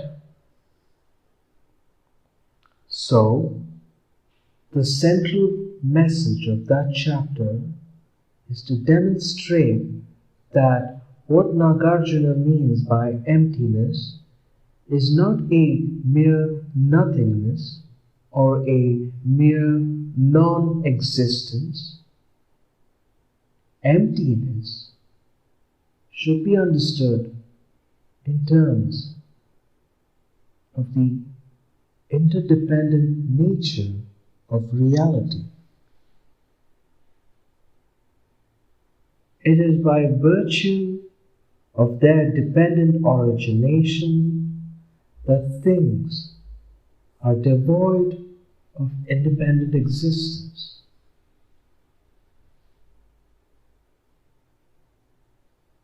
Lodro Gyatso, a Tibetan master from Amdo,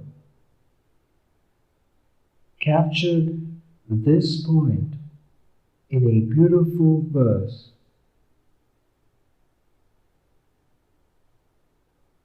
He said that emptiness in this context does not mean the absence of functionality. What does it mean then? It is the emptiness of real or absolute existence. Dependent origination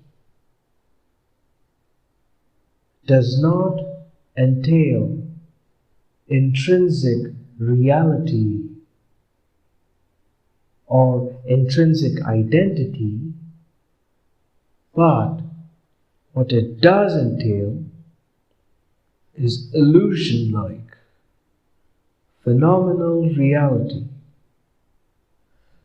So, when you understand the meaning of both emptiness and dependent origination, you can posit emptiness and appearance simultaneously within one locus, without contradiction.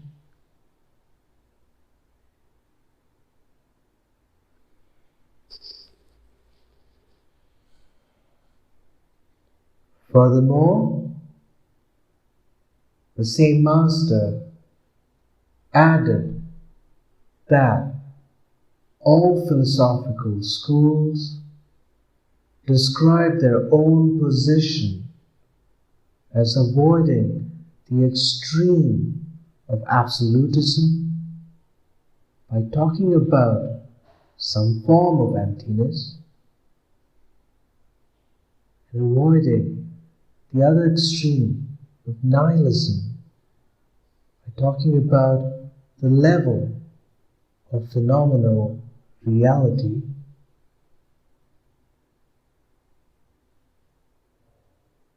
He pointed out, however, that it is only when you reverse the process that you overcome all forms of clinging.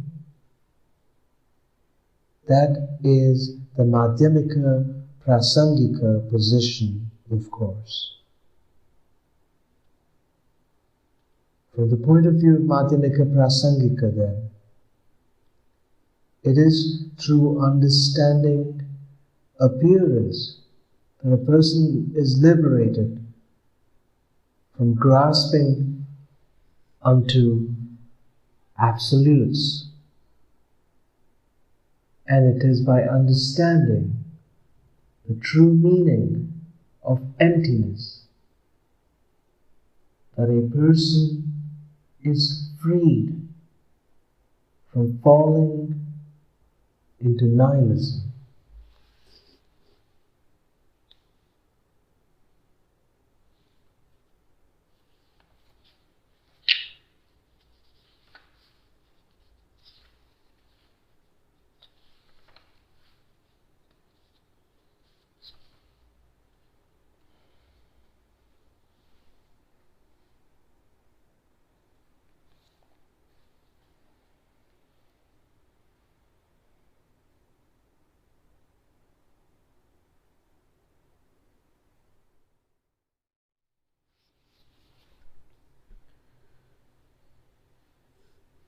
the Madhyamika schools.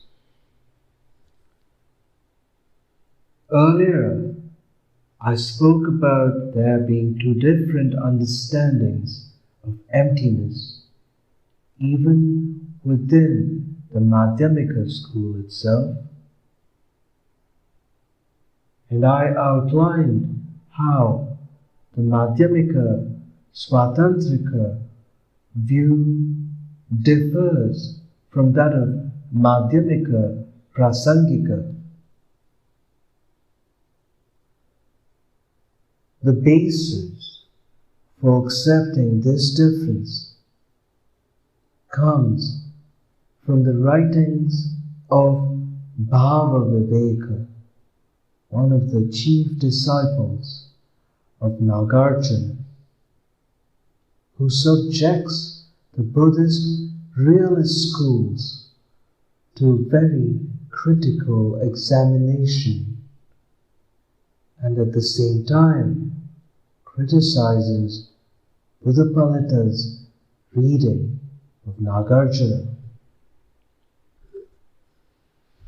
Bhava Viveka's own position emerges through these two critiques. In a sense, he maintains that although they deny absolute existence,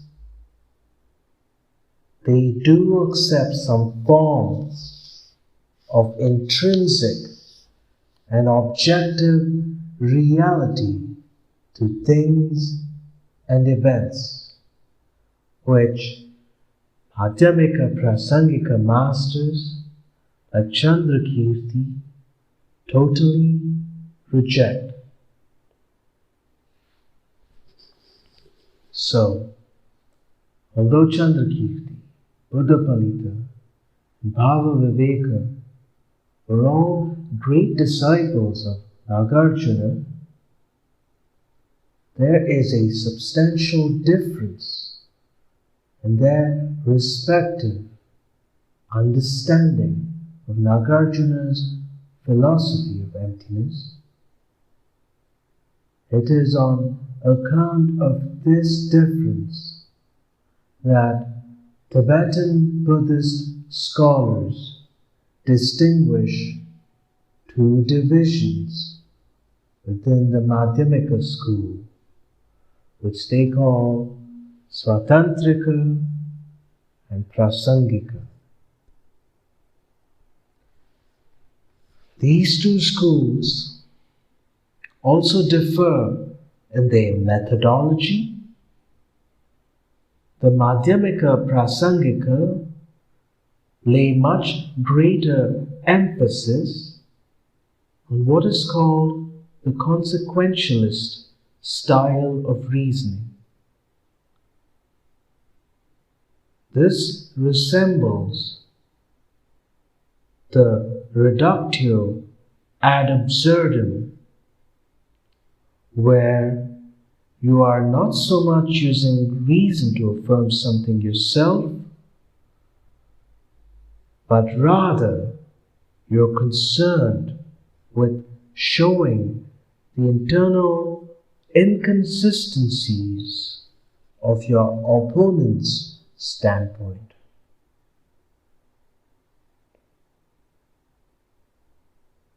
In contrast, the Madhyamika Swatantrikas tend to use syllogistic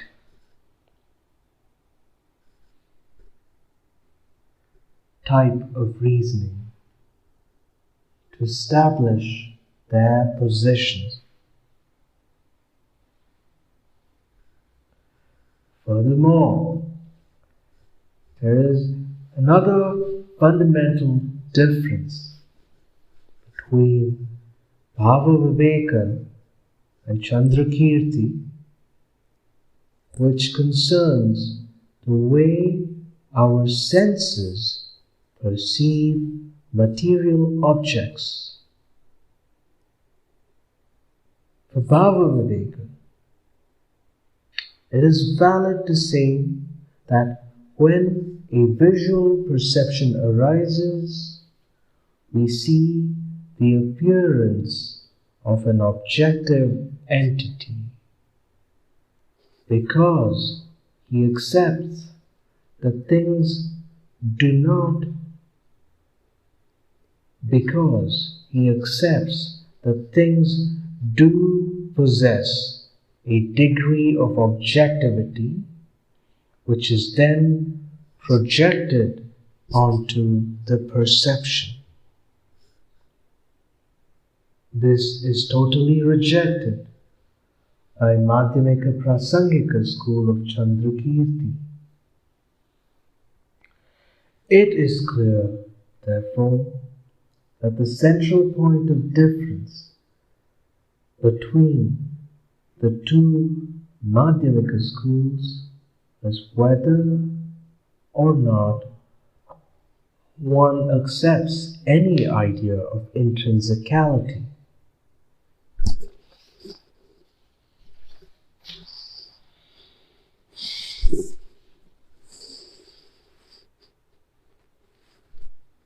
Applying our understanding of emptiness, the reason why it is so important to understand this subtle point is because of its implication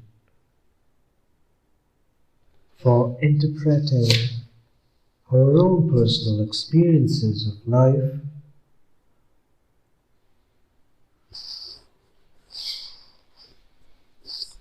when strong emotions arise in you, say attachment or anger,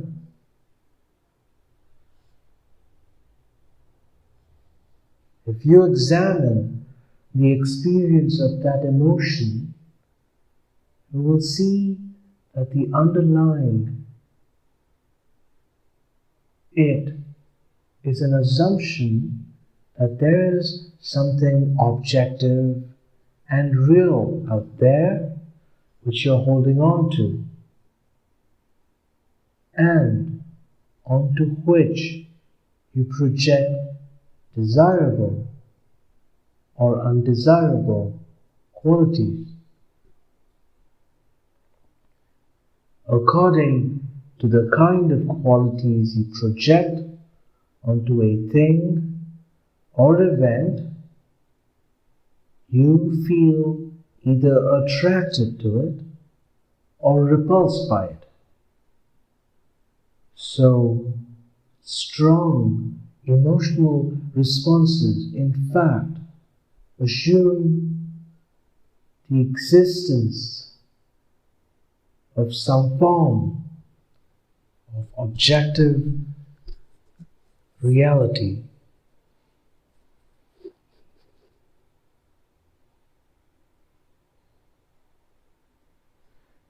However, if you realize that there is no intrinsic reality to things and events, then, of course, this will automatically help you to understand that no matter how real and strong emotions may seem, they have no valid basis.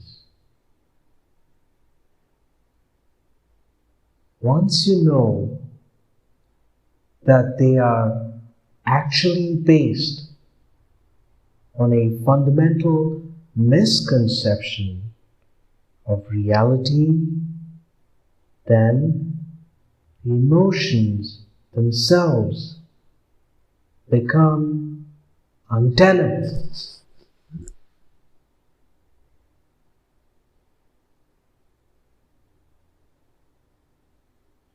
On the other hand, if your understanding of emptiness is not thorough, in the sense that you have not succeeded in negating the notion of intrinsicality completely, then of course your attitude towards emotions will be somewhat ambivalent, and you may feel that there is some sense in which it is valid or justified. When you have developed a certain understanding of emptiness, I'll bet an intellectual one,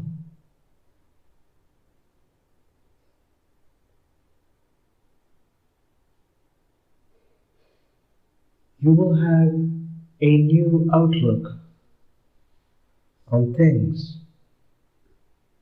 and events which you can compare to your usual responses.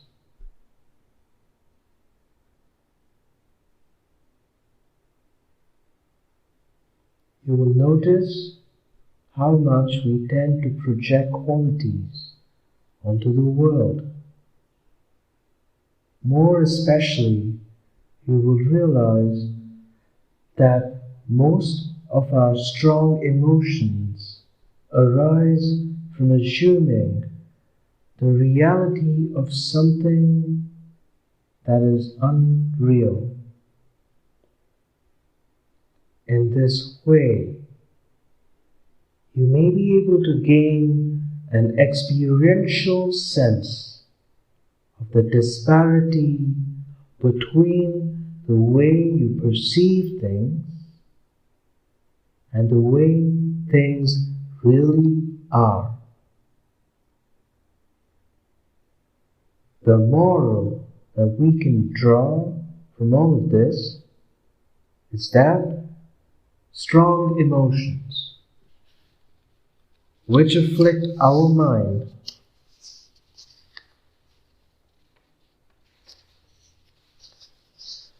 arise from a fundamental state of confusion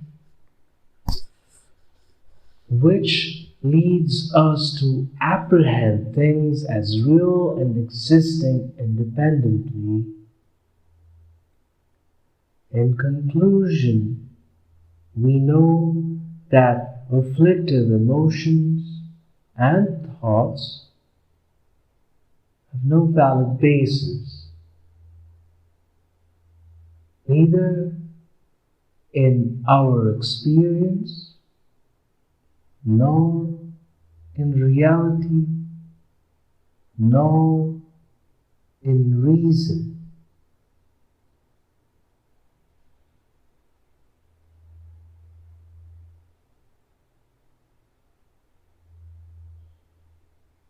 By contrast, your insight into the emptiness of things is not only grounded in the reason, but also an experience. It has valid support. In addition, your understanding of emptiness and your grasping at things as real are directly opposed to one another, so one cancels the other out.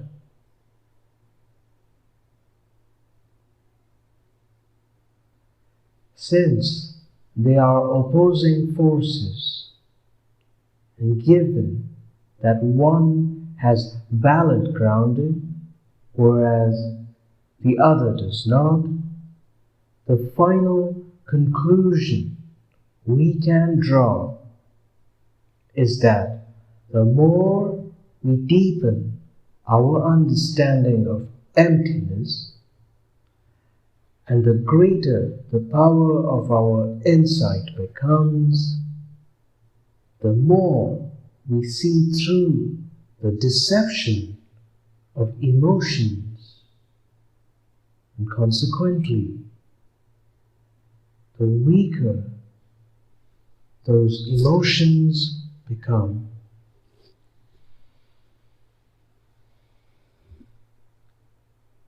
Indeed,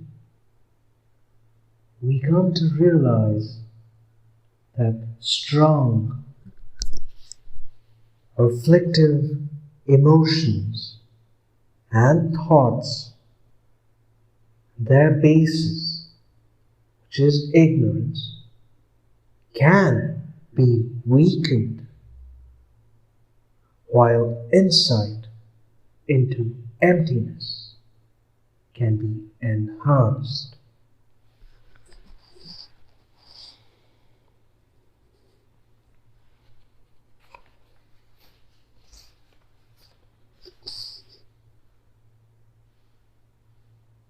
Liberation.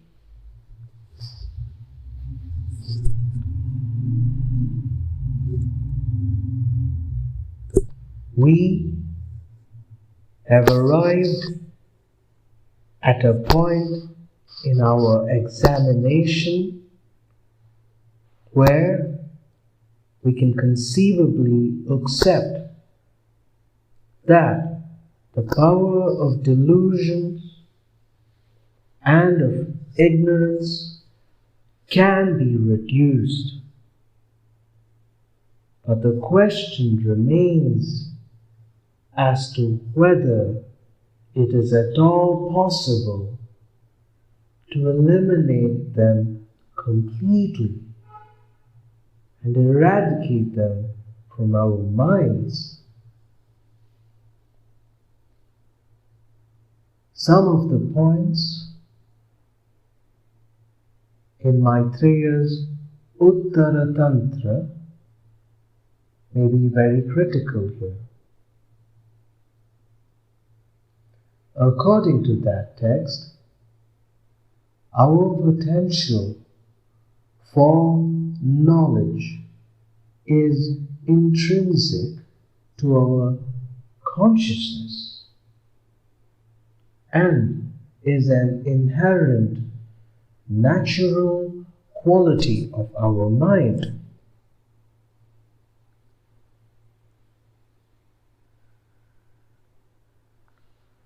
Whereas all those factors which afflict the mind are not an essential part of it.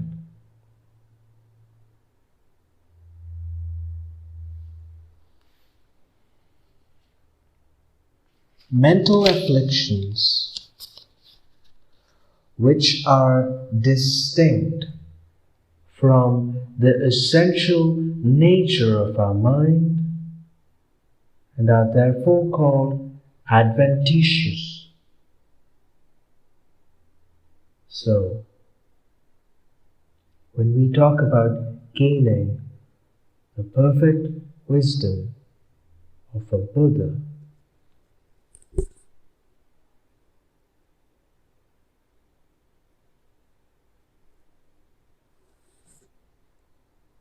we should not think that we need to create qualities in ourselves that are not there already and acquire them from somewhere outside of us. Rather, we should see perfect Buddha wisdom as a potential that is being realized.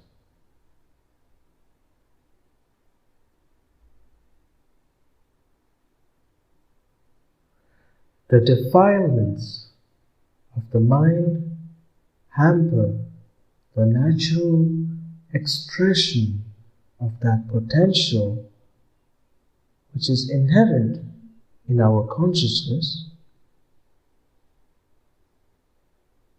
It is as if the capacity for unobstructed knowledge is there in our mind, but the defilements obscure and hinder it from being fully developed and expressed. And, however, once our understanding of the mind is informed by the idea that the essential nature of mind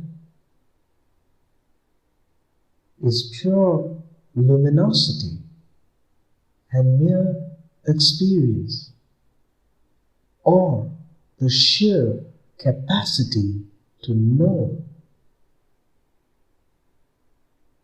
we can then conceive of the possibility of eliminating these afflictions completely.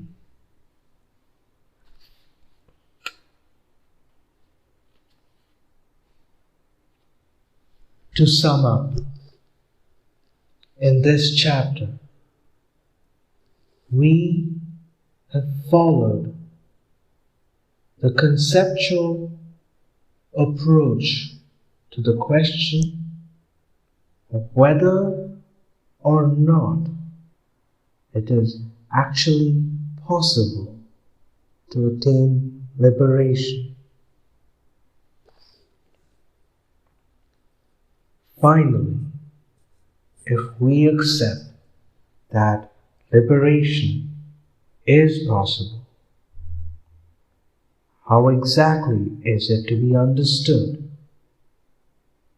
In the scriptures, liberation is characterized in terms of 4 features.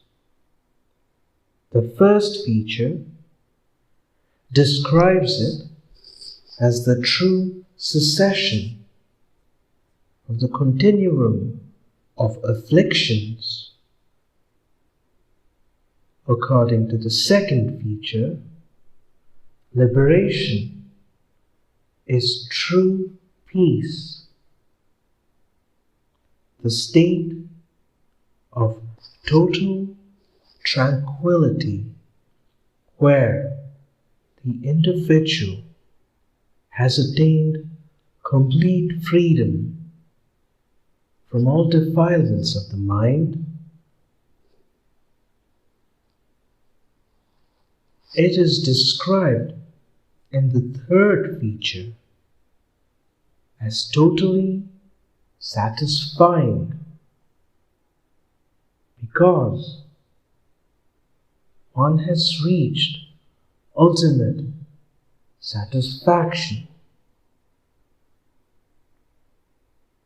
Fourthly, it is described as definite emergence, in the sense that one has definitely emerged from the process of unenlightened existence.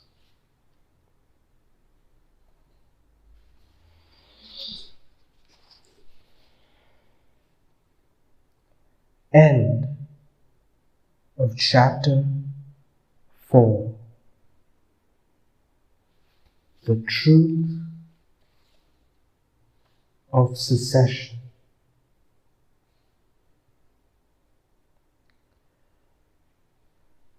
From the Dalai Lama's Book of Awakening.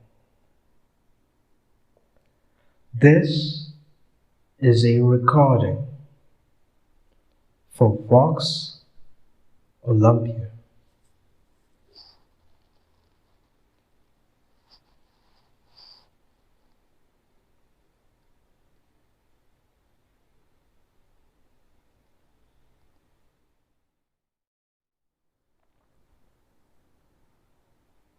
The Dalai Lama's Book of Awakening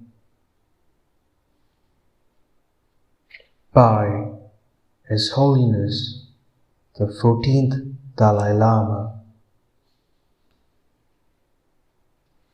A recording for Vox Olympia. Chapter 5. The Truth of the path.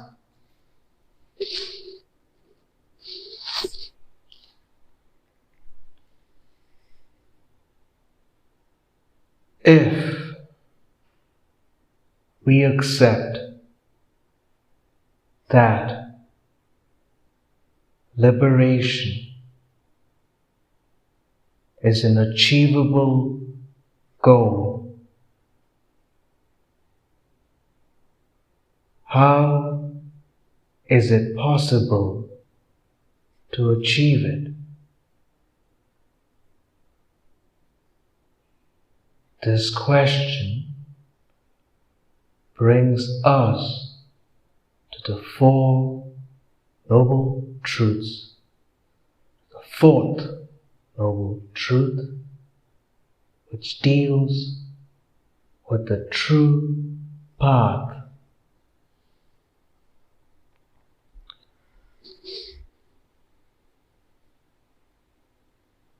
According to the Madhyamika explanation, the true path should be understood in terms of developing a direct, intuitive realization of emptiness.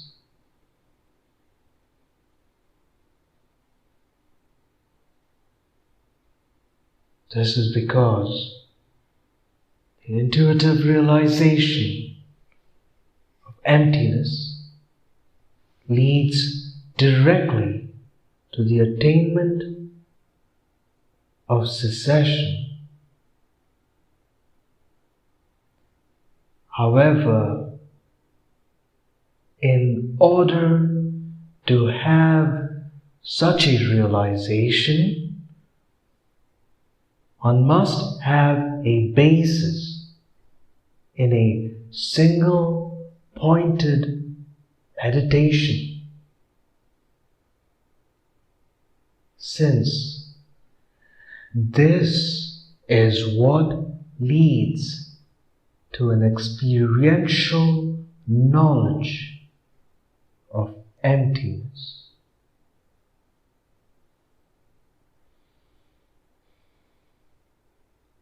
The point at which an individual attains that experiential knowledge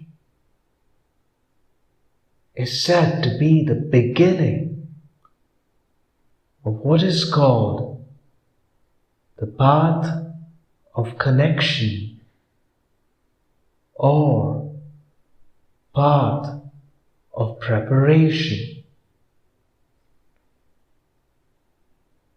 and the point at which he gains direct intuitive realization of emptiness is called the path of seeing.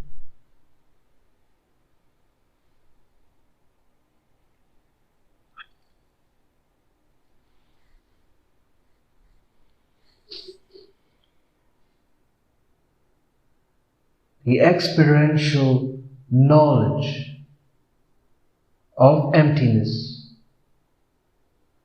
must in turn be based on an intellectual understanding of emptiness,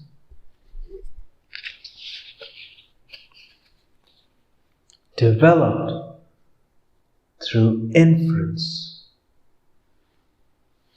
Indeed, without that, it is impossible to attain a meditatively based experience of emptiness.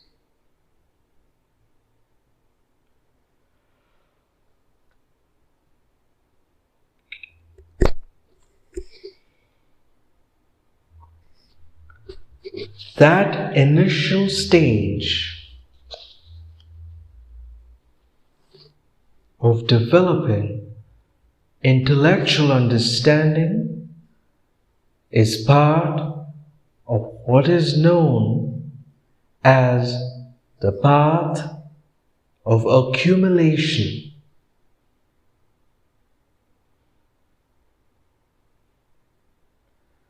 The threshold of this path is the point where the practitioner develops a genuine aspiration to attain liberation,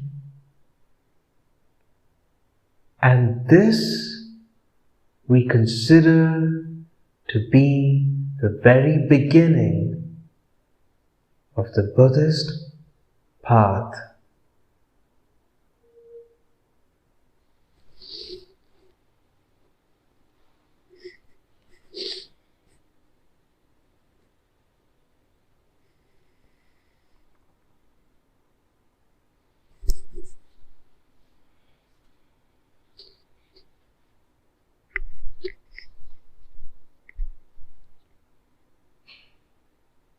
The Shravakayana path.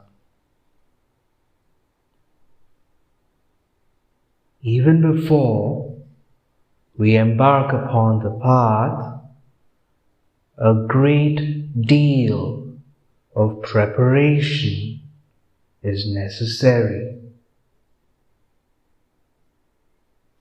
To begin with, the most important practice is that of the three higher trainings: the trainings in morality, concentration or meditation, and wisdom or insight.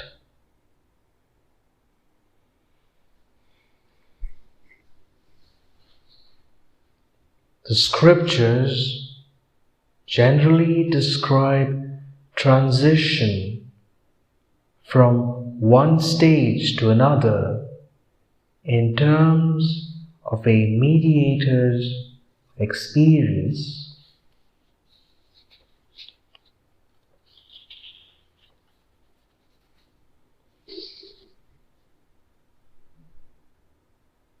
It is important to understand, therefore, that the actual path on which the individual travels is that of his or her progressively deepening knowledge and realization of emptiness,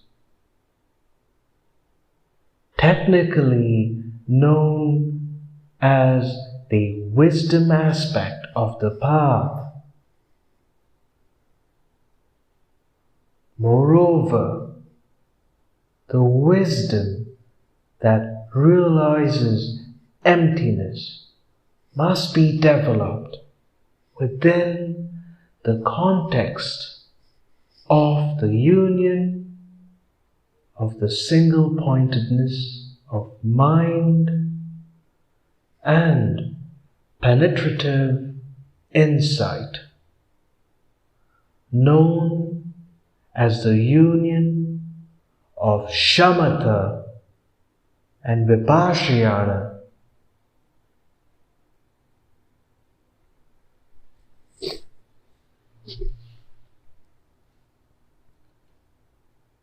In order to experience a union of these two,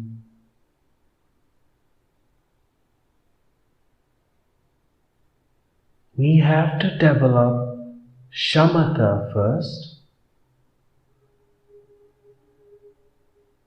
for only this will enable us to channel our energy and concentration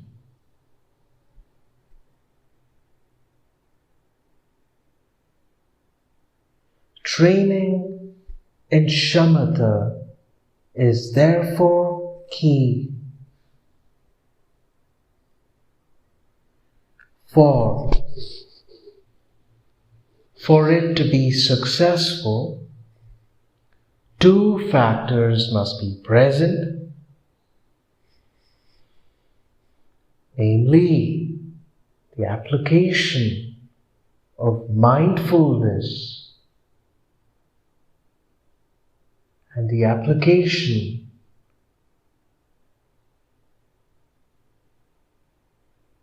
of mental alertness.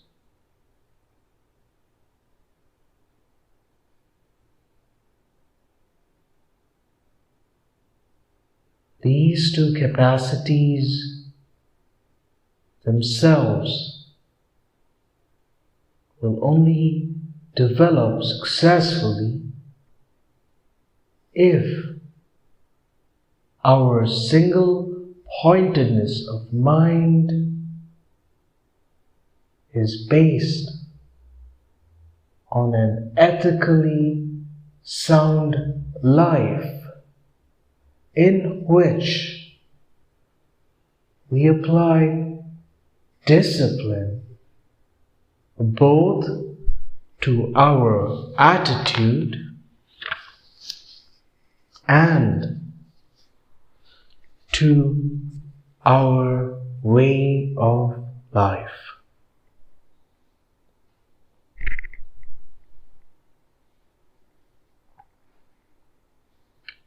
This, of course, underlines the fundamental importance of morality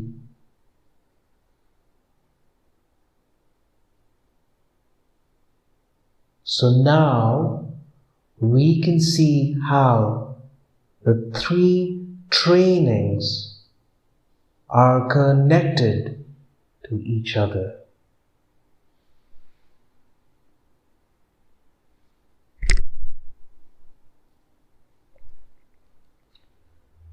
All of these practices are common to both the Shravakayana and the Mahayana.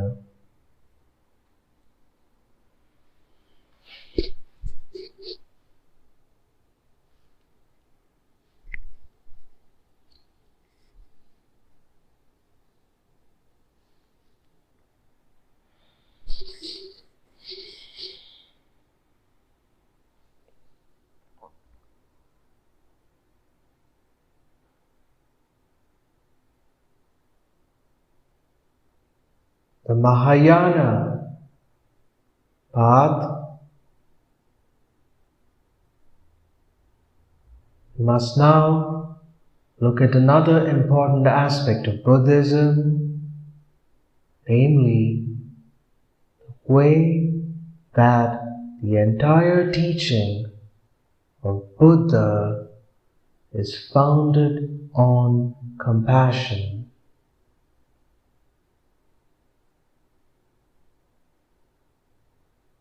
Compassion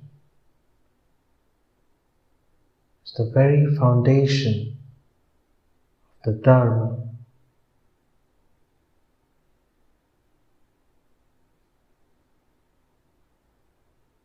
The practice of enhancing our good heart and developing an altruistic mind is aimed at deepening our understanding of compassion and invigorating the compassionate potential that exists within us.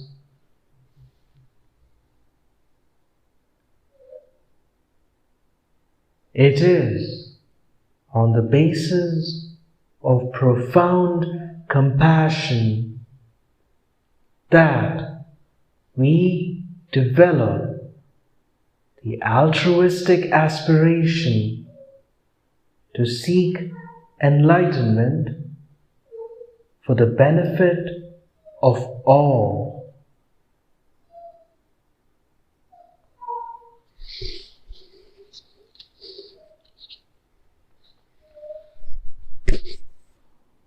Traditionally, this is called the generation of bodhicitta.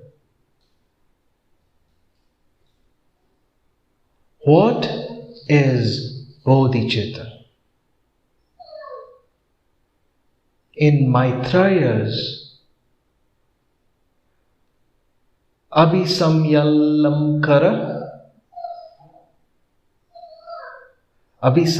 Samaya Alankara, bodhicitta is described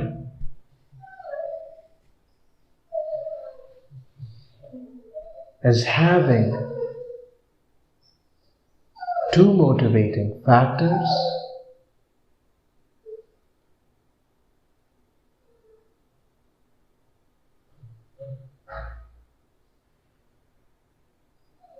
The first is genuine compassion towards all beings, and the second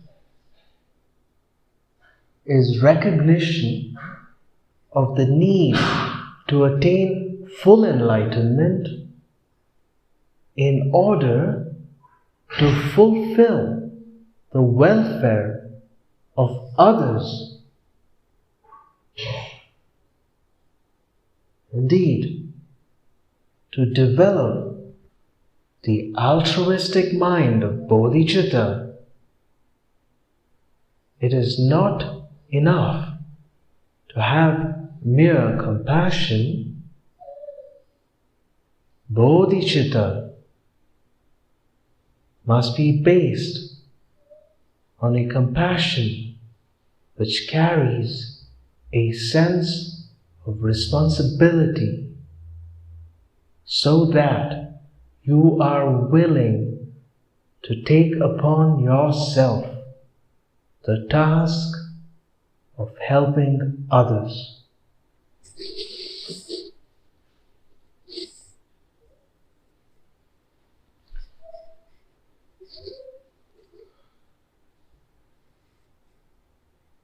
This sense of responsibility will only arise if you have generated a spontaneous, genuine compassion which extends to all sentient beings without exception.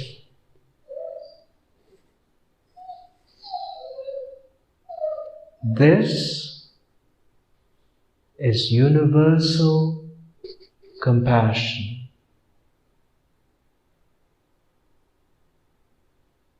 It is called Maha Karuna or great compassion. To distinguish it from ordinary compassion, which is limited. However, this itself will not arise unless you have genuine insight into the nature of suffering, both your own suffering, that of others. You recognize your state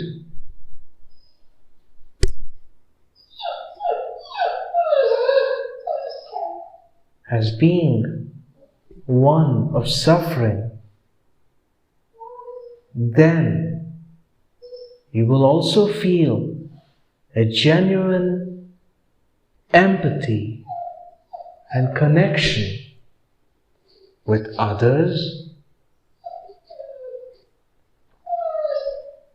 so far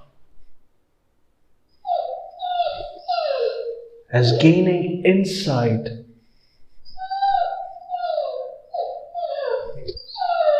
into the nature of suffering is concerned, reflection on the first noble truth, the truth of suffering, will assist you in deepening your insight. For an altruistic practitioner, it is important to realize that attaining liberation for oneself alone is not enough. Not only is it individualistic, but even from the point of view of one's own path to perfection, it is not a state of full awakening.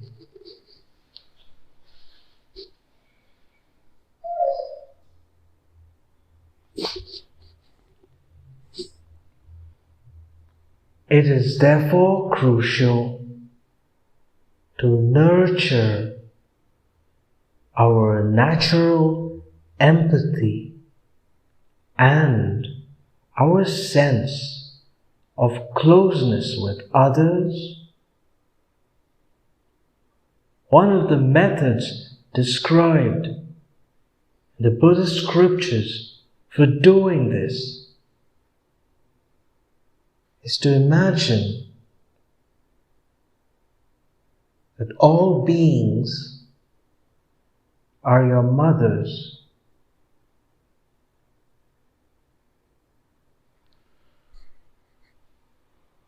Or someone else who is dear to you.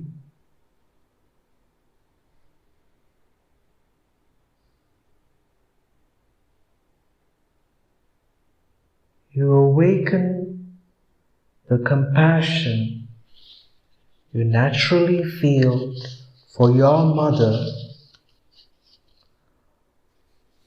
or someone dear and extend it to all other beings.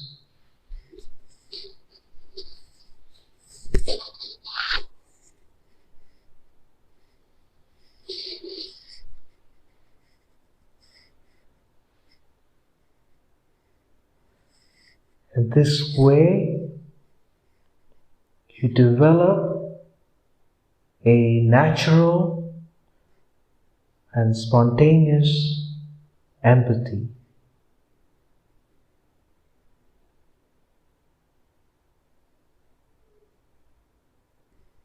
However, empathy cannot arise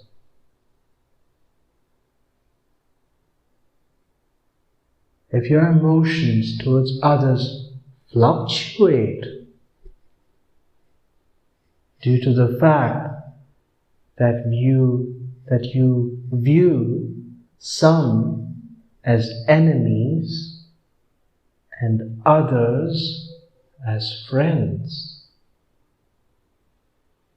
That discrimination has to be overcome first. And for this, the practice of equanimity is fundamental.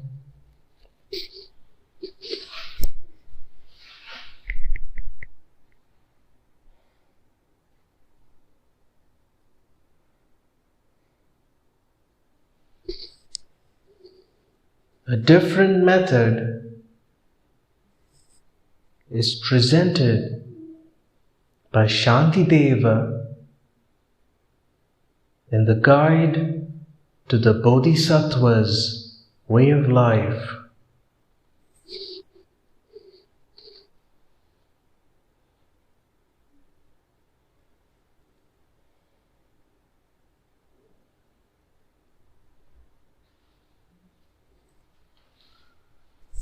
He explains a way of cultivating genuine empathy by considering others as equal to oneself.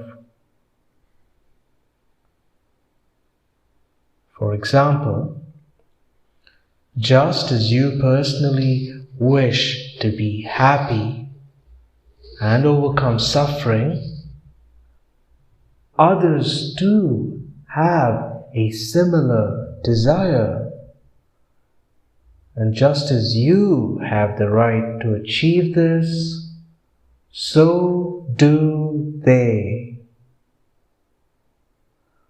With that sense of equality, you reverse your self-centered perspective, putting yourself in others' shoes and relating to them as if they were dearer to you than you are to yourself.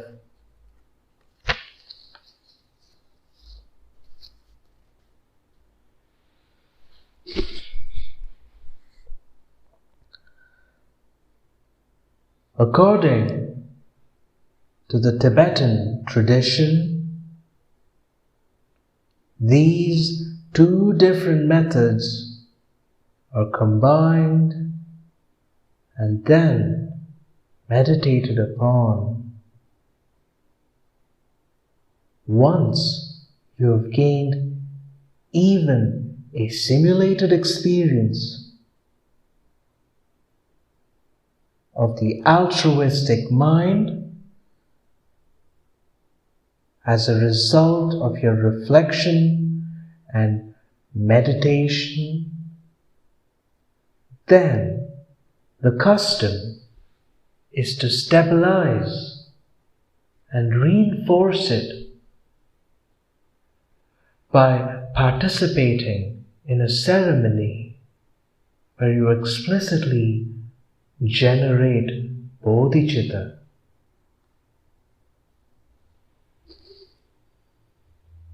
This should then be followed by a keen desire to engage the activities of a bodhisattva.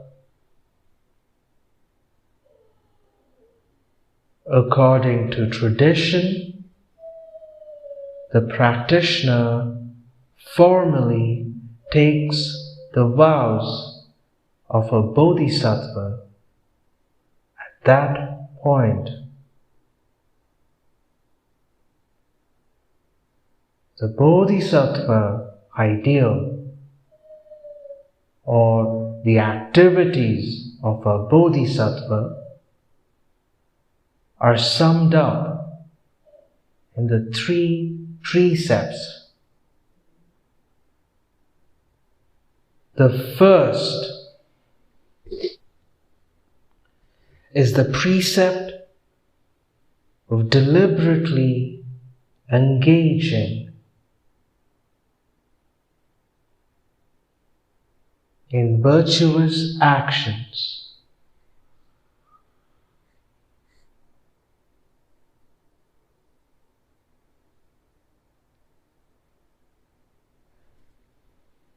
The Bodhisattva ideal, or the activities of a Bodhisattva, are summed up in the 3 precepts.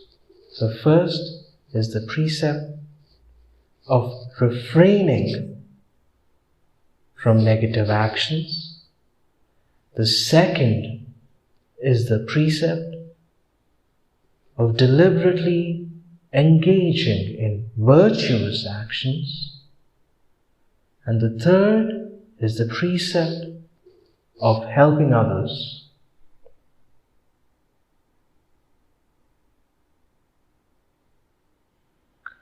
From the point of view of how causal practices lead to a resultant state, bodhisattva practices are also sometimes described in terms of the two accumulations,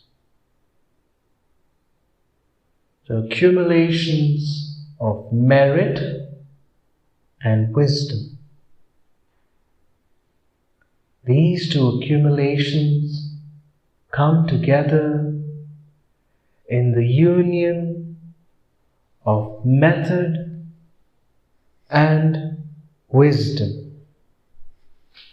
And in the Buddhist path should never be separated.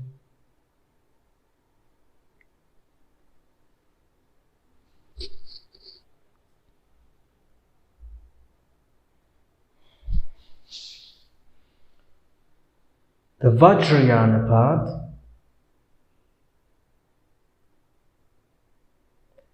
the profundity and sophistication of Tantra or Vajrayana stem from the practice of unifying method and wisdom.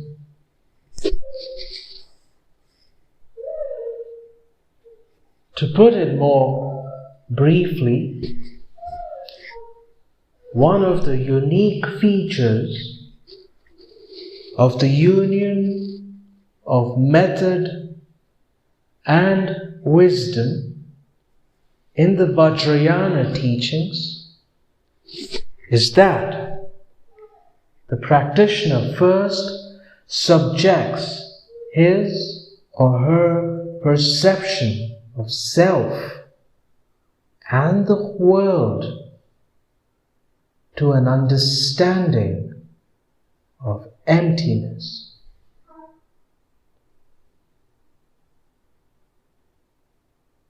And dissolves everything into emptiness. That cognition of emptiness is then visualized imaginatively, of course, at the beginning, as the perfect form of a meditational deity.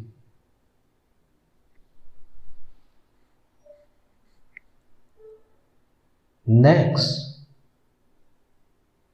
you reflect on the non-substantial or empty nature of that deity.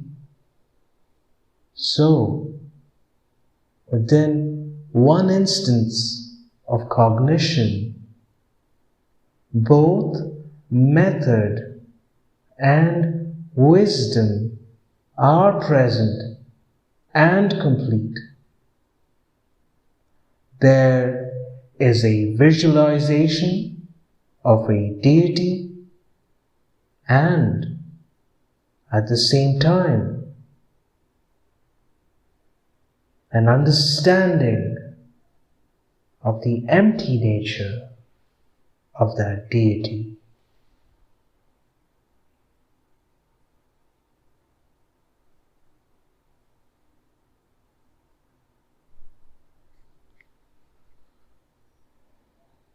Within the Vajrayana tradition,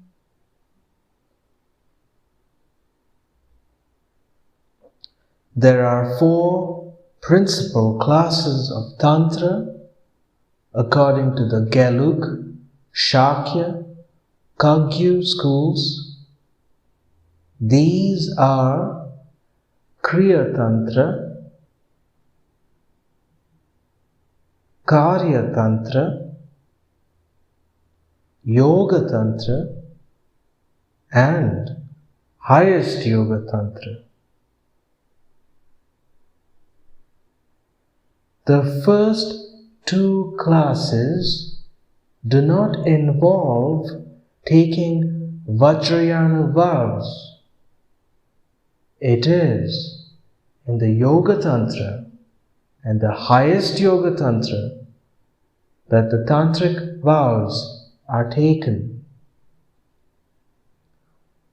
The highest yoga tantra also has a meditative practice which uses various physiological elements such as visualizing the energy channels of the body, the energies that flow within the channels, and the subtle drops, and so on.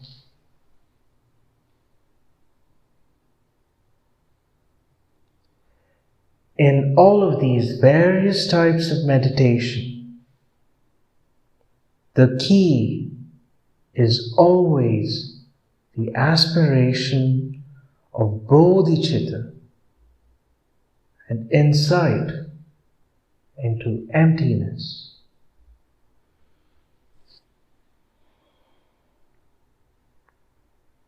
Without these two factors, none of them would even be considered to be Buddhist practices.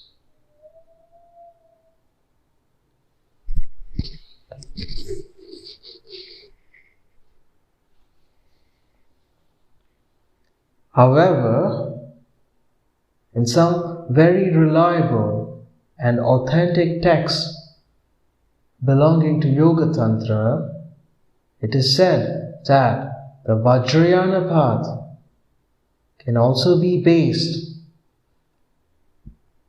on the understanding of emptiness held by the Chittamatra school, not necessarily on that of Madhyamaka. Despite this, I feel that if the tantric practice is to be comprehensive, and if one is to attain full realization of the tantric path, an insight into emptiness based on the Madhyamika is actually crucial.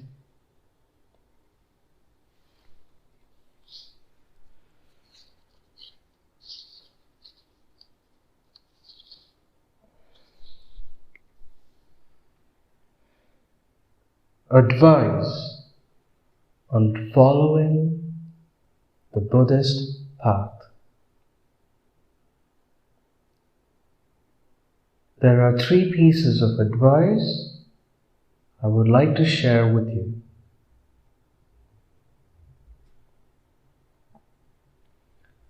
The first is to say that unless you're able to establish a firm grounding in the basic practices of the Buddha Dharma, such as those I have outlined, then even the supposedly profound practices of Vajrayana will have no effect.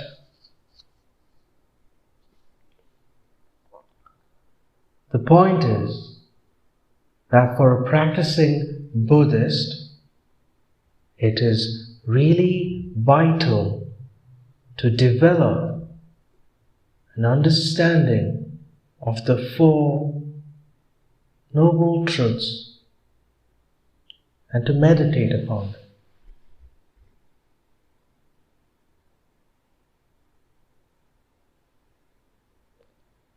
Meditation should therefore be an essential part of your practice and include both shamatha and vipassana.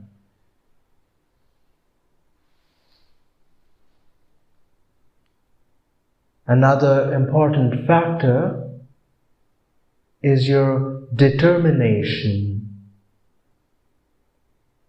You should not imagine that all these developments can take place within a few days or a few years. They may even take several aeons. So, determination is evidently vital. If you consider yourself a Buddhist and want to really practice Buddha Dharma, then right from the start, you must make up your mind to do so until the end, regardless of whether it takes millions or billions of aeons. After all, what is the meaning of our life? In itself, there is no intrinsic meaning.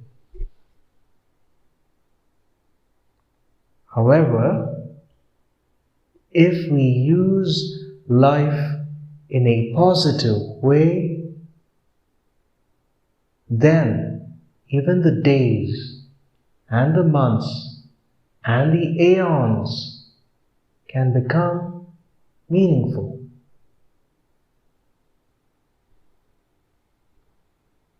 On the other hand, if you just fritter your life away aimlessly, then even one day feels too long.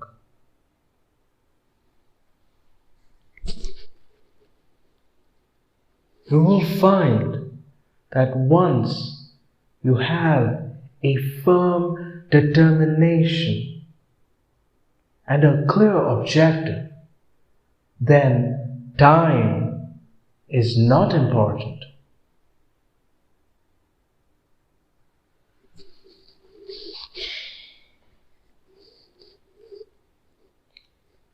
As Shantideva writes in this beautiful prayer, quote, "For as long as space exists and sentient beings endure, may I too remain to dispel the misery of the world." Unquote.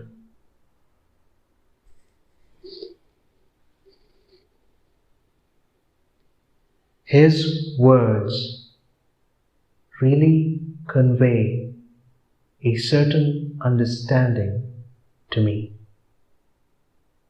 and they are so inspiring.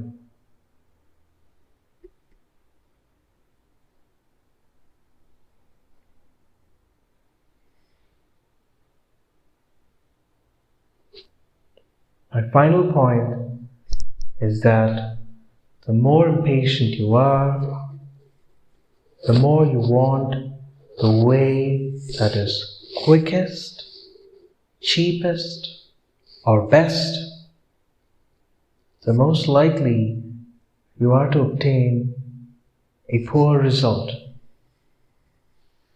So, I suggest this is the wrong approach.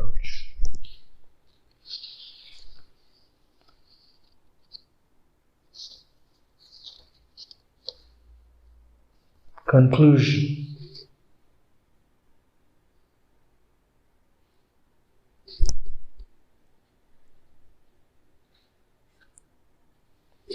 If I were to essentialize my talk, I would say that if your understanding of the Four Noble Truths arises from deep reflections such as these, then you will gain a profound admiration for the Dharma, which is the true refuge, and you will also develop a conviction in the possibility of actualizing the Dharma within yourself.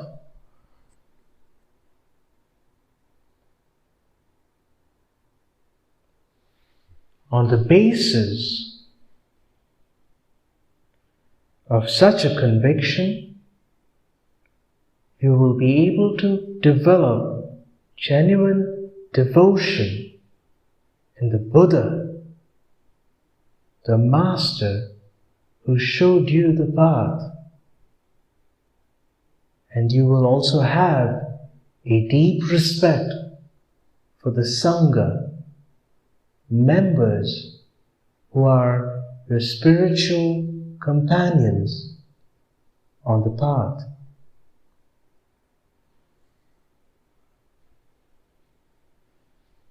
If your understanding of the three jewels is based on a realization of the Four Noble Truths that is as profound as this, then whenever you think of Buddha, Dharma, and Sangha, they will come alive for you with renewed freshness.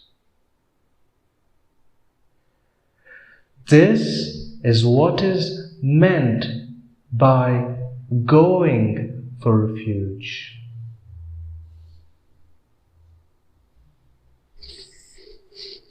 In fact, to summarize even more succinctly,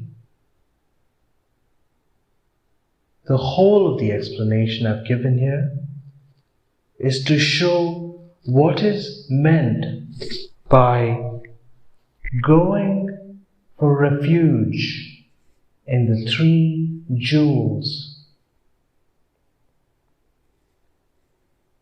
Although my own practice is very poor indeed, and although I recite mantras and visualize certain mandalas, even so, the main emphasis of my daily practice is the Four Noble Truths and Bodhicitta. These two practices, I feel, are of real practical benefit. Sometimes I think the visualizing deities can almost be like a way of deceiving oneself. In my view, we must pursue practice step by step with patience and determination.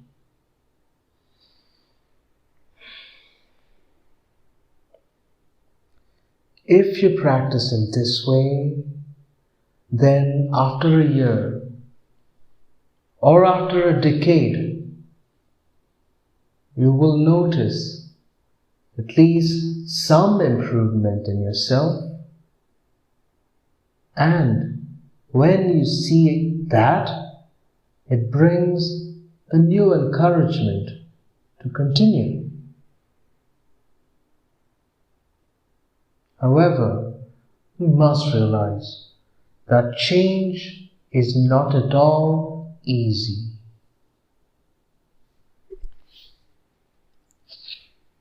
So now, you have read these teachings on the Four Noble Truths.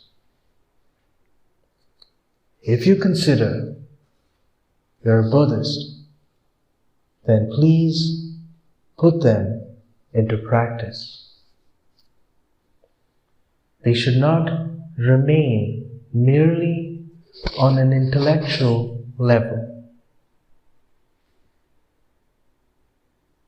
Practice and teaching must be part of your life.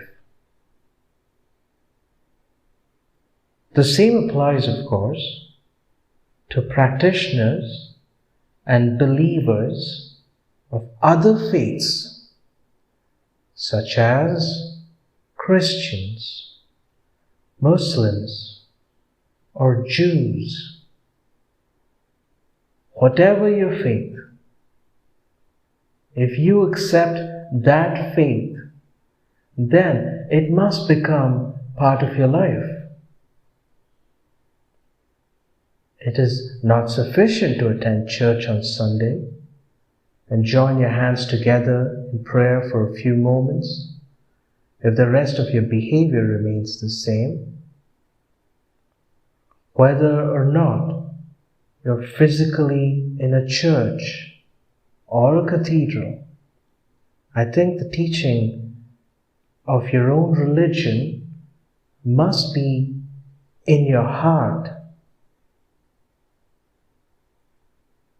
That's very important. Only then you will have an experience of it that is of real value. Otherwise, it is simply a piece of knowledge in your head. And when you're faced with problems in life, it won't be of any help. Once the teaching is part of your life, whenever you have a real problem, it gives you inner strength. And also, when you grow old or have an incurable illness, and when death finally comes, then your practice truly gives you some kind of inner guarantee. After all, death is a part of life. There is nothing strange about it. Sooner or later, we all have to pass through that gate. At that time, whether or not there is life after, it is very valuable to have the peace of mind. How can we achieve peace of mind at such a moment? It is possible only if we have some experience in ourselves that will provide inner strength. Because no one else can provide this for us. No deities, no gurus, and no friends. This is why the Buddha says, you must be your own master.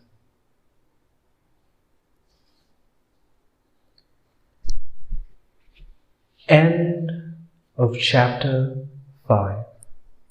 The Truth of the Path. From the Dalai Lama's book of Awakening. This is a recording for Vox Olympia. Thanks for listening. Om Shanti.